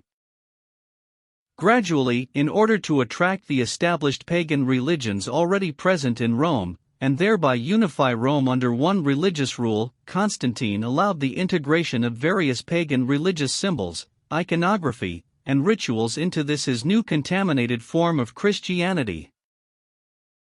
Jesus Christ never authorized this new pagan Talmudic Jewish-Christian hybrid, and was staunchly opposed to the pagan Talmudic legalese and rituals practiced by the pagan Talmudic-based Jews of his time. They were known as the Pharisees and the Sadducees. Who were the Talmudic Jewish Sadducees and the Pharisees? The Sadducees, during the time of Christ and the New Testament era, the Sadducees were aristocrats. They tended to be wealthy and held powerful positions, including that of chief priests and high priest, and they held the majority of the 70 seats of the ruling council called the Sanhedrin. They worked hard to keep the peace by agreeing with the decisions of Rome. Israel at this time was under Roman control, and they seemed to be more concerned with politics than religion. Because they were accommodating to Rome and were the wealthy upper class, they did not relate well to the common man, nor did the common man hold them in high opinion.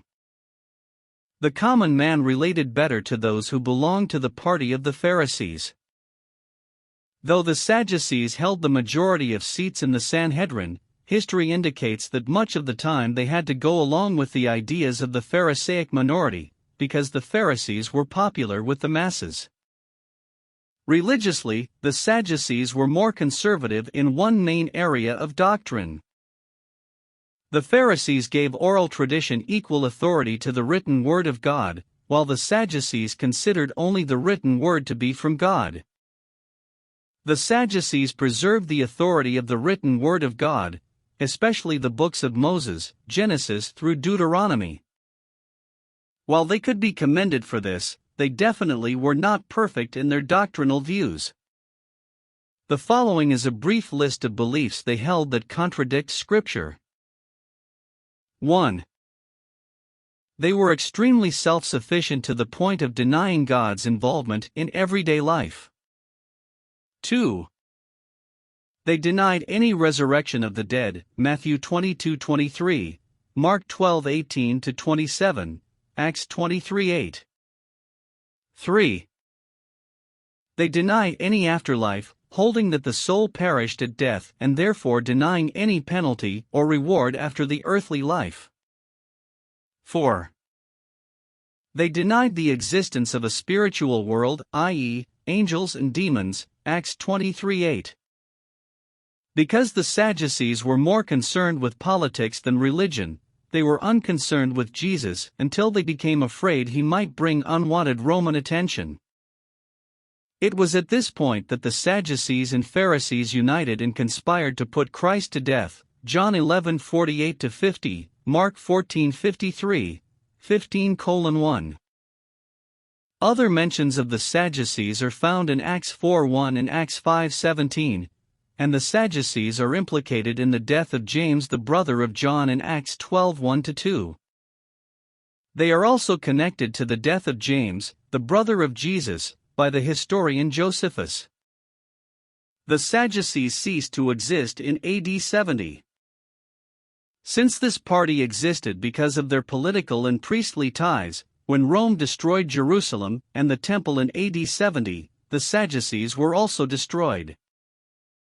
The Pharisees, in contrast to the Sadducees, the Pharisees were mostly middle-class businessmen, and therefore were in contact with the common man. The Pharisees were held in much higher esteem by the common man than the Sadducees.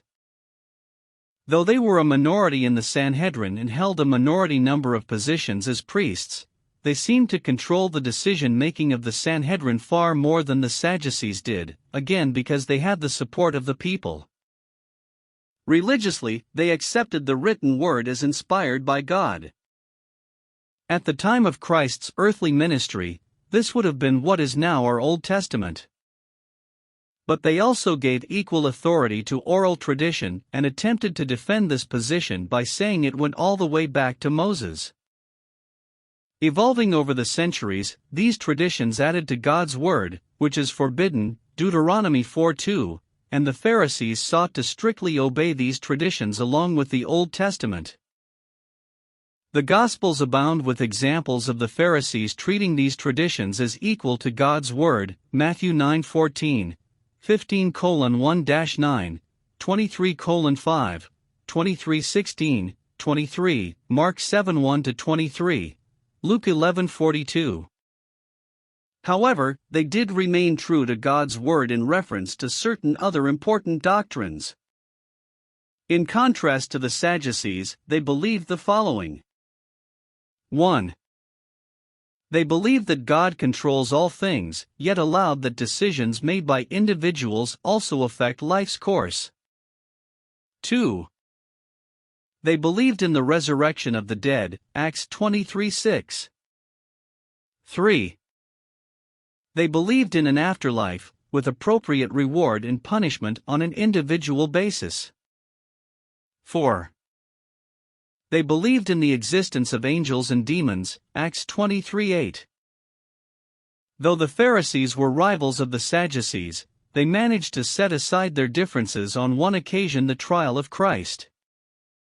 It was at this point that the Sadducees and Pharisees united to put Christ to death, Mark 14:53, 15:1, John 11:48-50. While the Sadducees ceased to exist after the destruction of Jerusalem, the Pharisees, who were more concerned with religion than politics, continued to exist. In fact, the Pharisees were against the rebellion that brought on Jerusalem's destruction in AD 70, and they were the first to make peace with the Romans afterward. The Pharisees were also responsible for the compilation of the Mishnah, an important document with reference to the continuation of Judaism beyond the destruction of the temple. Both the Pharisees and the Sadducees earned numerous rebukes from Jesus. Perhaps the best lesson we can learn from the Pharisees and Sadducees is to not be like them. Unlike the Sadducees, we are to believe everything the Bible says, including the miraculous and the afterlife. Unlike the Pharisees, we are not to treat traditions as having equal authority as Scripture. And we are not to allow our relationship with God to be reduced to a legalistic list of rules and rituals. A great deal of deliberate misinformation has been transmitted by the Jesuit Vatican to hide the true origins of Christianity and make it appear as if the Vatican Church, with its tyrannical and infallible Pope, represent the true apostolic succession of Jesus Christ through Peter, Petra, the Rock. However, this is just more of what Constantine had done to capture Christianity as a state religion. They both manipulate the truth to give more power to the Vatican Roman Empire and less to Christ himself. Hence, the pagan Talmudic Jewish elements in Vatican Catholicism are wide and sweeping, and ultimately, Catholicism, with all of its hierarchies of power and worship of mere mortal men, like the Pope, reveal it to be a truly Luciferian and satanic church, after all. It should be no surprise that the most wicked of all men, the Vatican Jesuit priests, are a product of Vatican Catholicism. Addendum 4 Elon Musk Fake X Falcon Heavy Tesla Hoax. NASA hoax clone Elon Musk is a best a clown and worst, a dangerous charlatan puppet for the Luciferian New World Order. All he does is push satanic Luciferian technologies, with his promoting of brain to AI computer interfaces, which he calls Neuralink, pander to starry-eyed, ignorant NASA fanboys with his SpaceX rocket spectacles, and promote space flight for the masses, which he never follows through with. And never will, since outer space is science fiction. His big thing is to promise people flights Mars. Yeah, he has never even been outside of the Earth's atmosphere, and he is going to bypass the moon and go to Mars suddenly. The scary thing is, people are buying it. And the funniest thing about Mars is, the CGI computer-animated image of Mars from NASA looks nothing like an actual picture of Mars with a telescope. Mars is nothing but a shimmering sonoluminescent flicker. It has no solidity, and Elon Musk is most certainly not going there, nor will he ever land on it. Mars is just flickering electromagnetic light. You cannot land on it. Additionally, there was a huge glitch during SpaceX's orbit of their Starman Roadster car, proving once again they are using CGI tricks, and not live during their supposed live recordings. For a fleeting moment, you see the interior wall of the Earth-based rocket housing where Musk had displayed the car on Earth. In other words, the orbiting car is not orbiting. It is still on Earth with green screen technology giving us the fake space and Earth. Too funny. Musk is not good at this stuff yet. Ever wonder how NASA creates those stunning, brilliantly colored images from space? Wonder no more.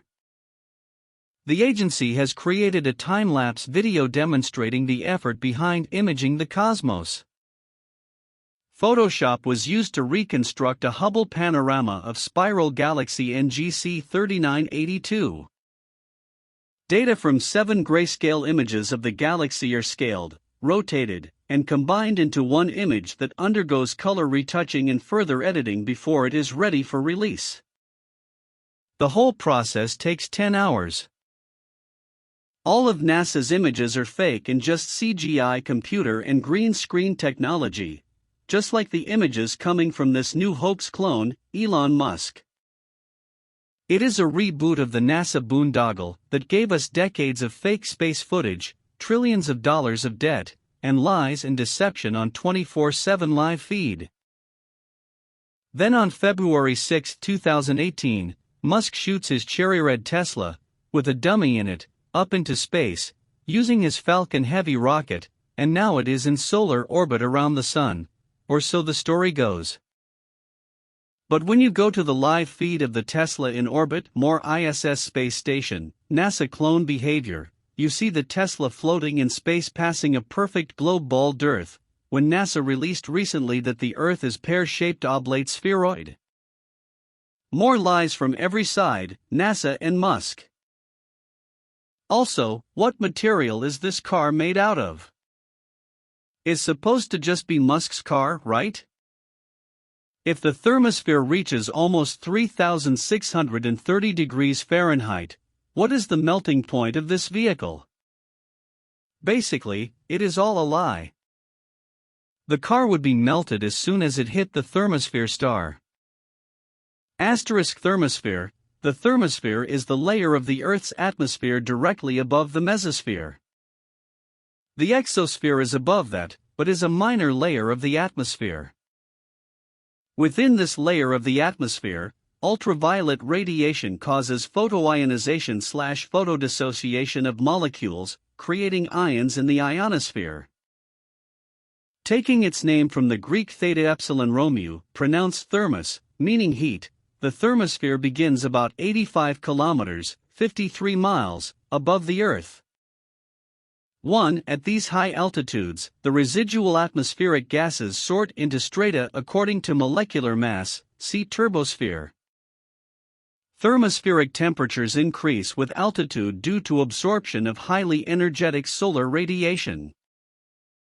Temperatures are highly dependent on solar activity and can rise to 2000 degrees Celsius 3630 degrees Fahrenheit. Wikipedia. Okay, and what was Musk's Tesla Roadster made from? Let's ask the Tesla Roadster manufacturer, from Tesla website, cut from a different cloth. Selecting the right body material and manufacturing process was crucial to achieving our goal. We ultimately chose carbon fiber, a material you will see in few cars available at the Tesla Roadster's price point. Each Tesla Roadster that rolls off the production line sports a skin made from lightweight carbon fiber/epoxy composite that took 2 years of design, prototyping, test, redesign, retest, meetings and arguments to develop. Barry D. Kinnison, Director of Body Engineering, February 15, 2007. Okay. It was made from lightweight carbon fiber/epoxy composite. What then is the melting point of carbon fiber and heat-cured epoxy? The carbon fiber itself will withstand incredibly high temps. The weak point will be the epoxies or the resins.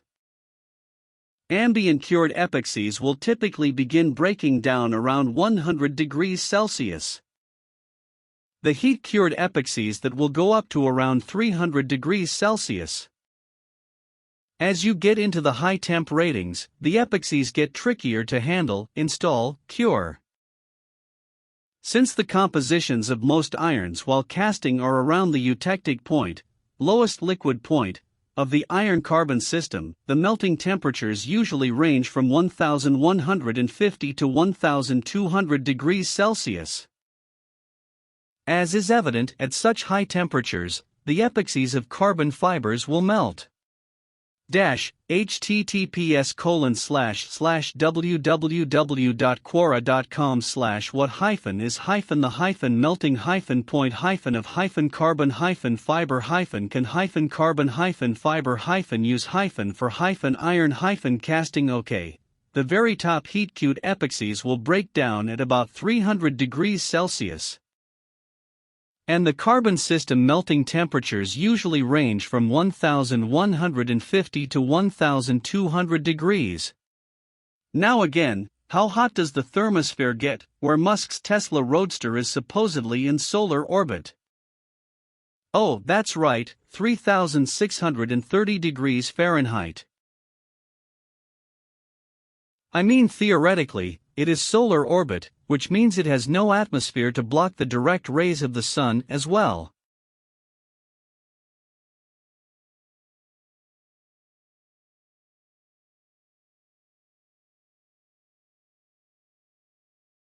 Thermospheric temperatures increase with altitude due to absorption of highly energetic solar radiation.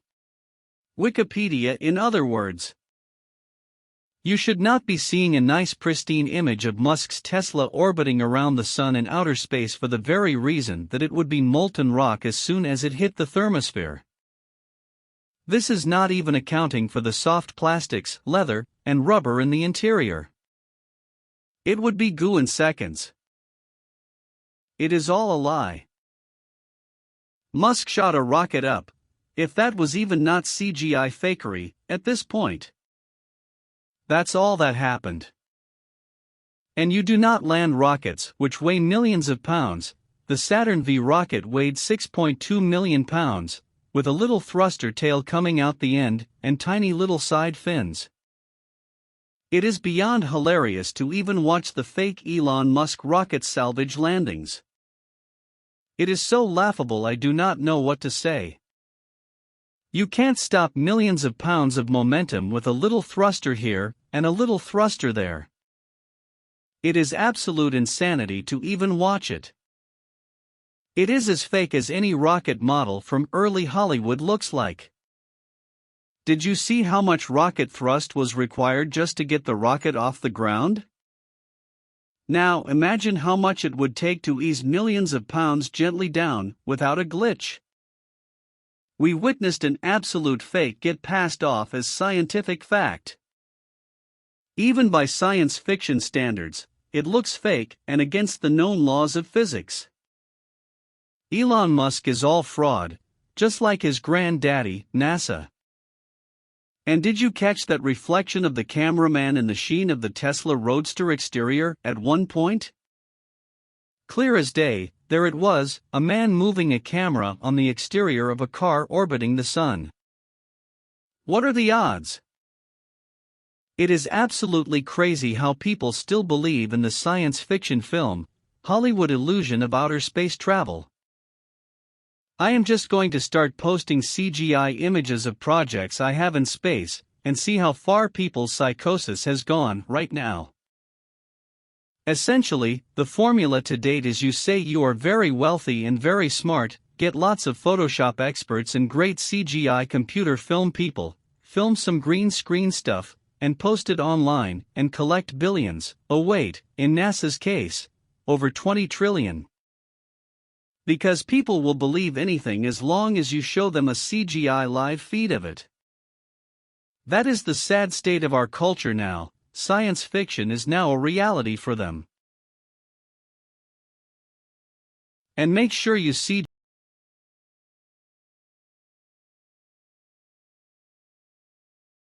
CGI in that extra round Earth in the background to create the total illusion properly.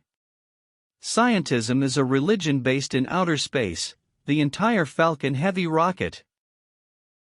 Tesla in space hoax debacle was nothing other than a huge car advertisement for Musk's Tesla company, nothing more. Finally, after the launch, Musk went on national television to add injury to insult. And said about the orbiting roadster, "You can tell it's real because it looks so fake."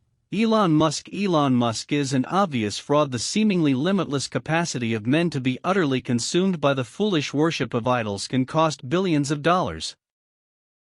Often a huckster with a veneer of unshakable confidence comes along and the social cost of his fraud becomes a burden to civilization at large. Remember, outer space is a Luciferianism Kabbalistic religion. NASA, SpaceX, and science fiction books and films about outer space are sacraments in this Luciferian religion. All things lead to getting off planet and away from Earth. That's is where all this lead: aliens, space travel, interdimensional realms, AI mind expansion, digital uploading into the universal Borg mind, transhumanistic Satanism, infinite God consciousness, pure Luciferian Kabbalism. And naturally it is the great deception, because there is no outer space to explore. Space is their new spiritual realm.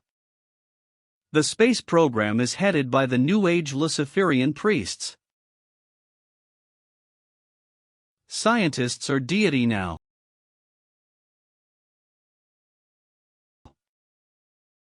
They are deity with no moral compass, nothing but mechanistic indifference. No good, no evil, both are allowed.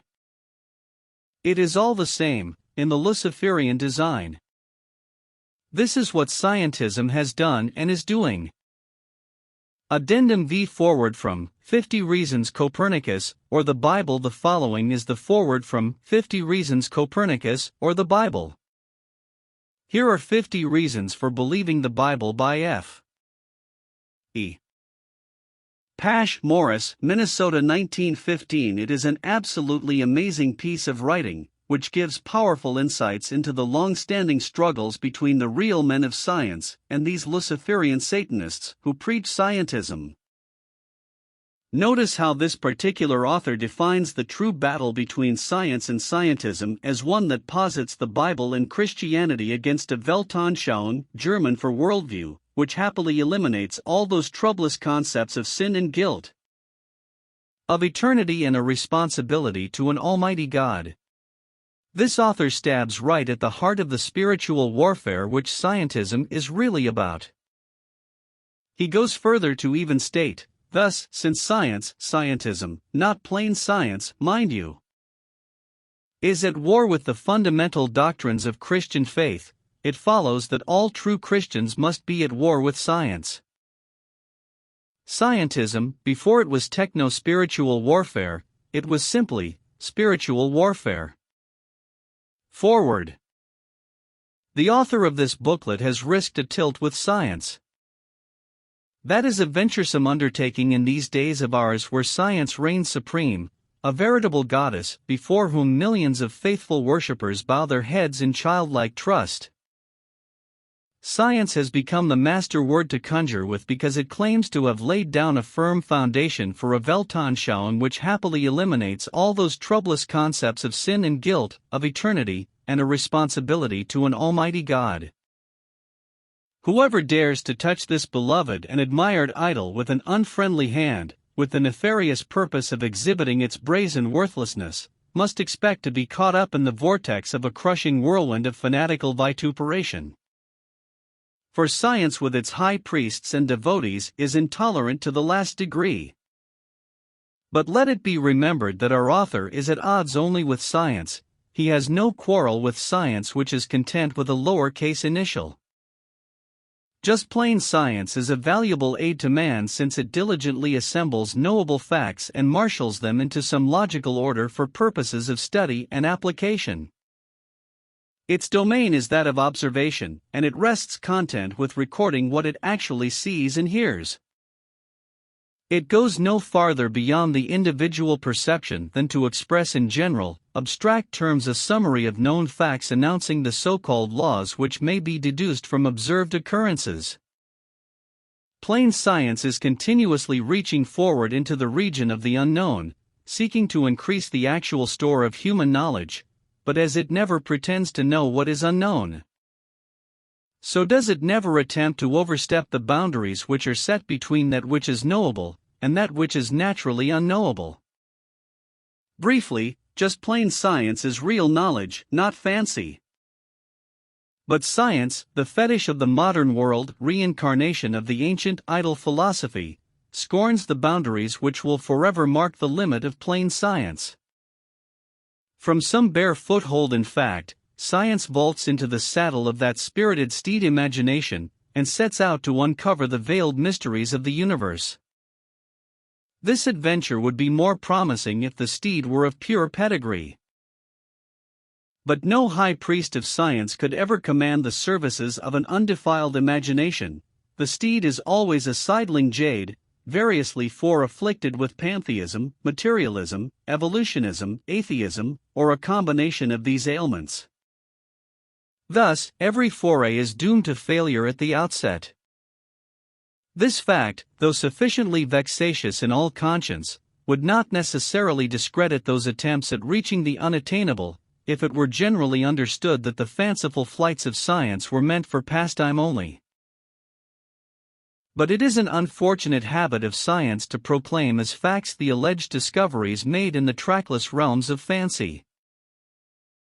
Oh yes, science will always tell us that this and that is a hypothesis, but scientists, and their unthinking followers, quickly losing sight of the difference between the finest hypothesis and the most insignificant fact, will just as surely insist, after a little while, that what entered the world as a guess becomes a fact by many repetitions.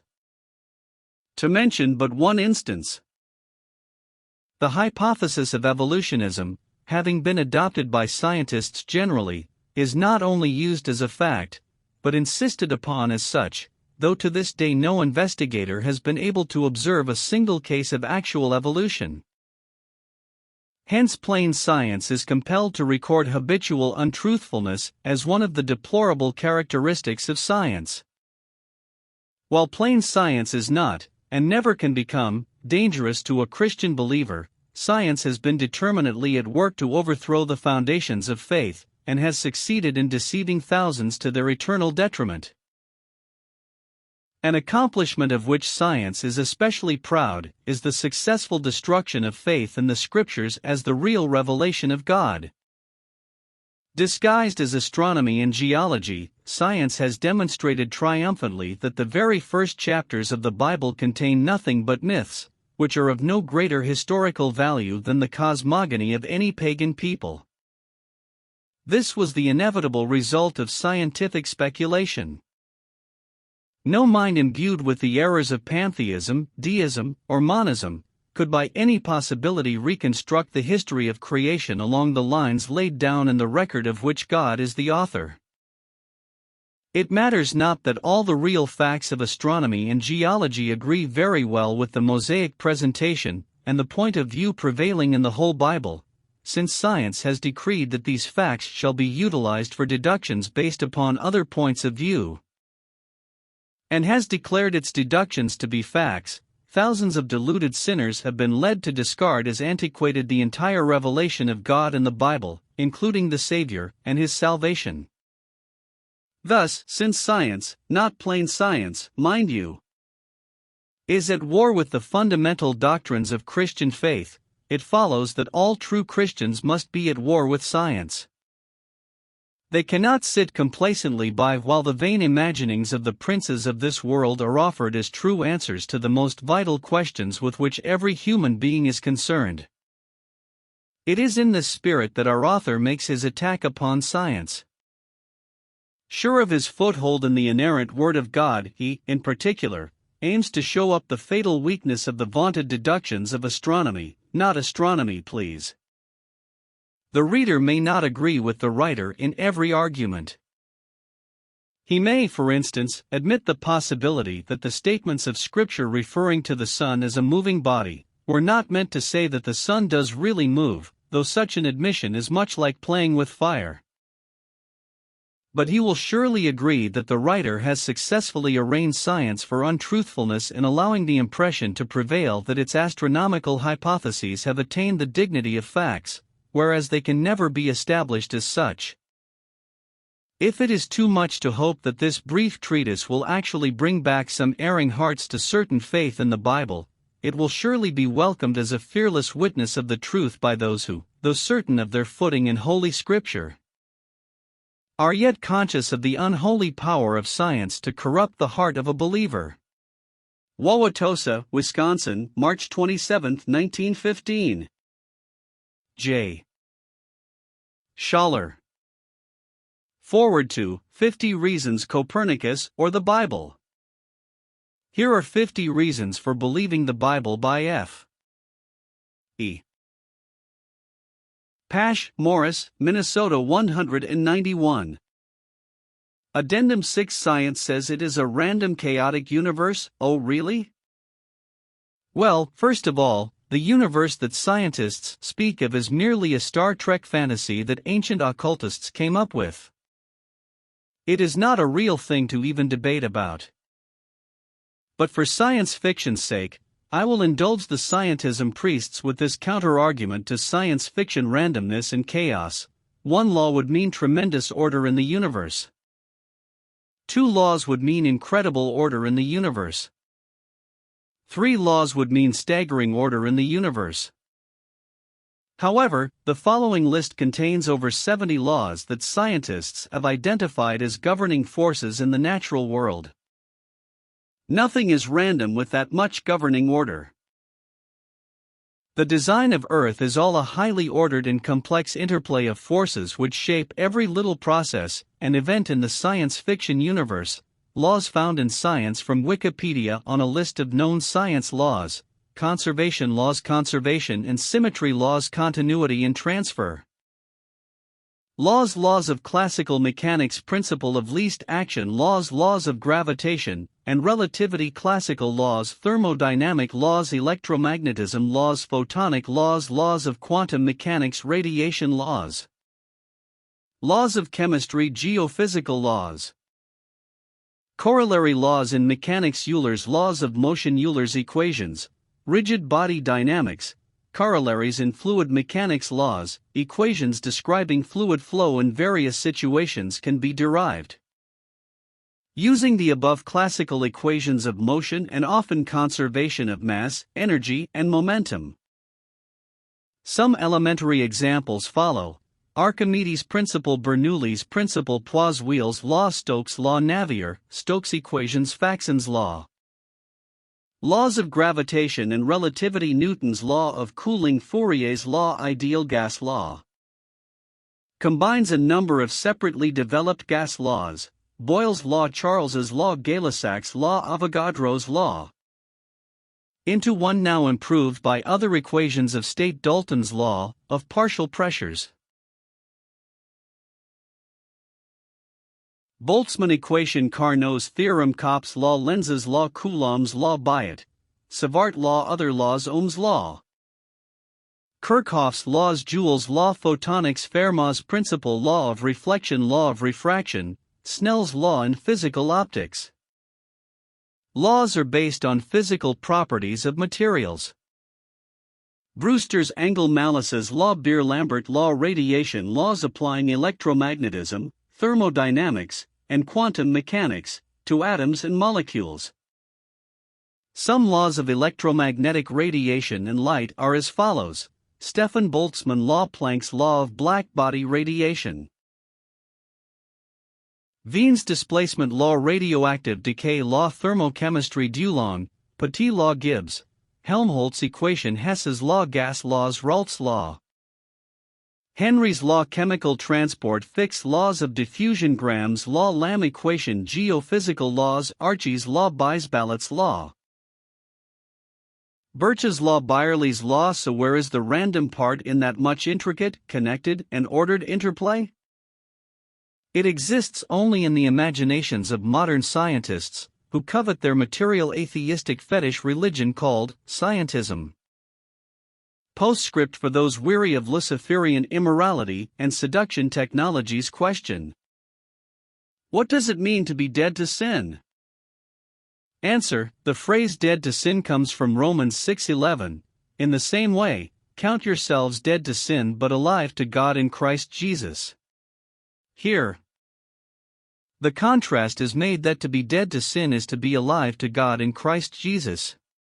Those who have come to faith in Jesus are no longer to allow sin to control their lives. Instead, we offer ourselves to God to serve His purposes. Paul expands on this concept in Romans 12:1-2. Therefore, I urge you, brothers and sisters, in view of God's mercy, to offer your bodies as a living sacrifice, holy and pleasing to God. This is your true and proper worship. Do not conform to the pattern of this world, but be transformed by the renewing of your mind. Then you will be able to test and approve what God's will is, His good, pleasing, and perfect will. The phrase living sacrifice is a paradox. Sacrifices do not live, they die. But it's a good summation of the Christian life, as we are dead to sin and alive to God. The emphasis here is on living a different life as a result of God's salvation. We no longer follow the pattern of the world but live according to God's will. To be dead to sin does not mean we are sinless. Paul made clear that he continued to struggle with temptation and sin. For I do not do the good I want to do, but the evil I do not want to do, this I keep on doing. Now if I do what I do not want to do, it is no longer I who do it, but it is sin living in me that does it. Romans 7:19-20. If Paul could call himself the worst of sinners, 1 Timothy 1:16, then we should certainly expect to continue our conflict with sin until we reach heaven. To be dead to sin means we no longer need to be controlled by our sin nature. Romans 6:17 teaches that though you used to be slaves to sin, you have come to obey from your heart the pattern of teaching that has now claimed your allegiance. Before Christ, we are slaves to sin. Now we have a new master. Sin continues to exist, but we are no longer dominated by it. As Christians, we have God's Spirit within us to empower us. However, we still face temptation and must strive to stand against sin. We can live dead to sin as we follow Christ, knowing that our Lord will one day remove the curse of sin altogether. Revelation 22:3. As much as you can. Set your hearts on things above where Christ is seated at the right hand of them.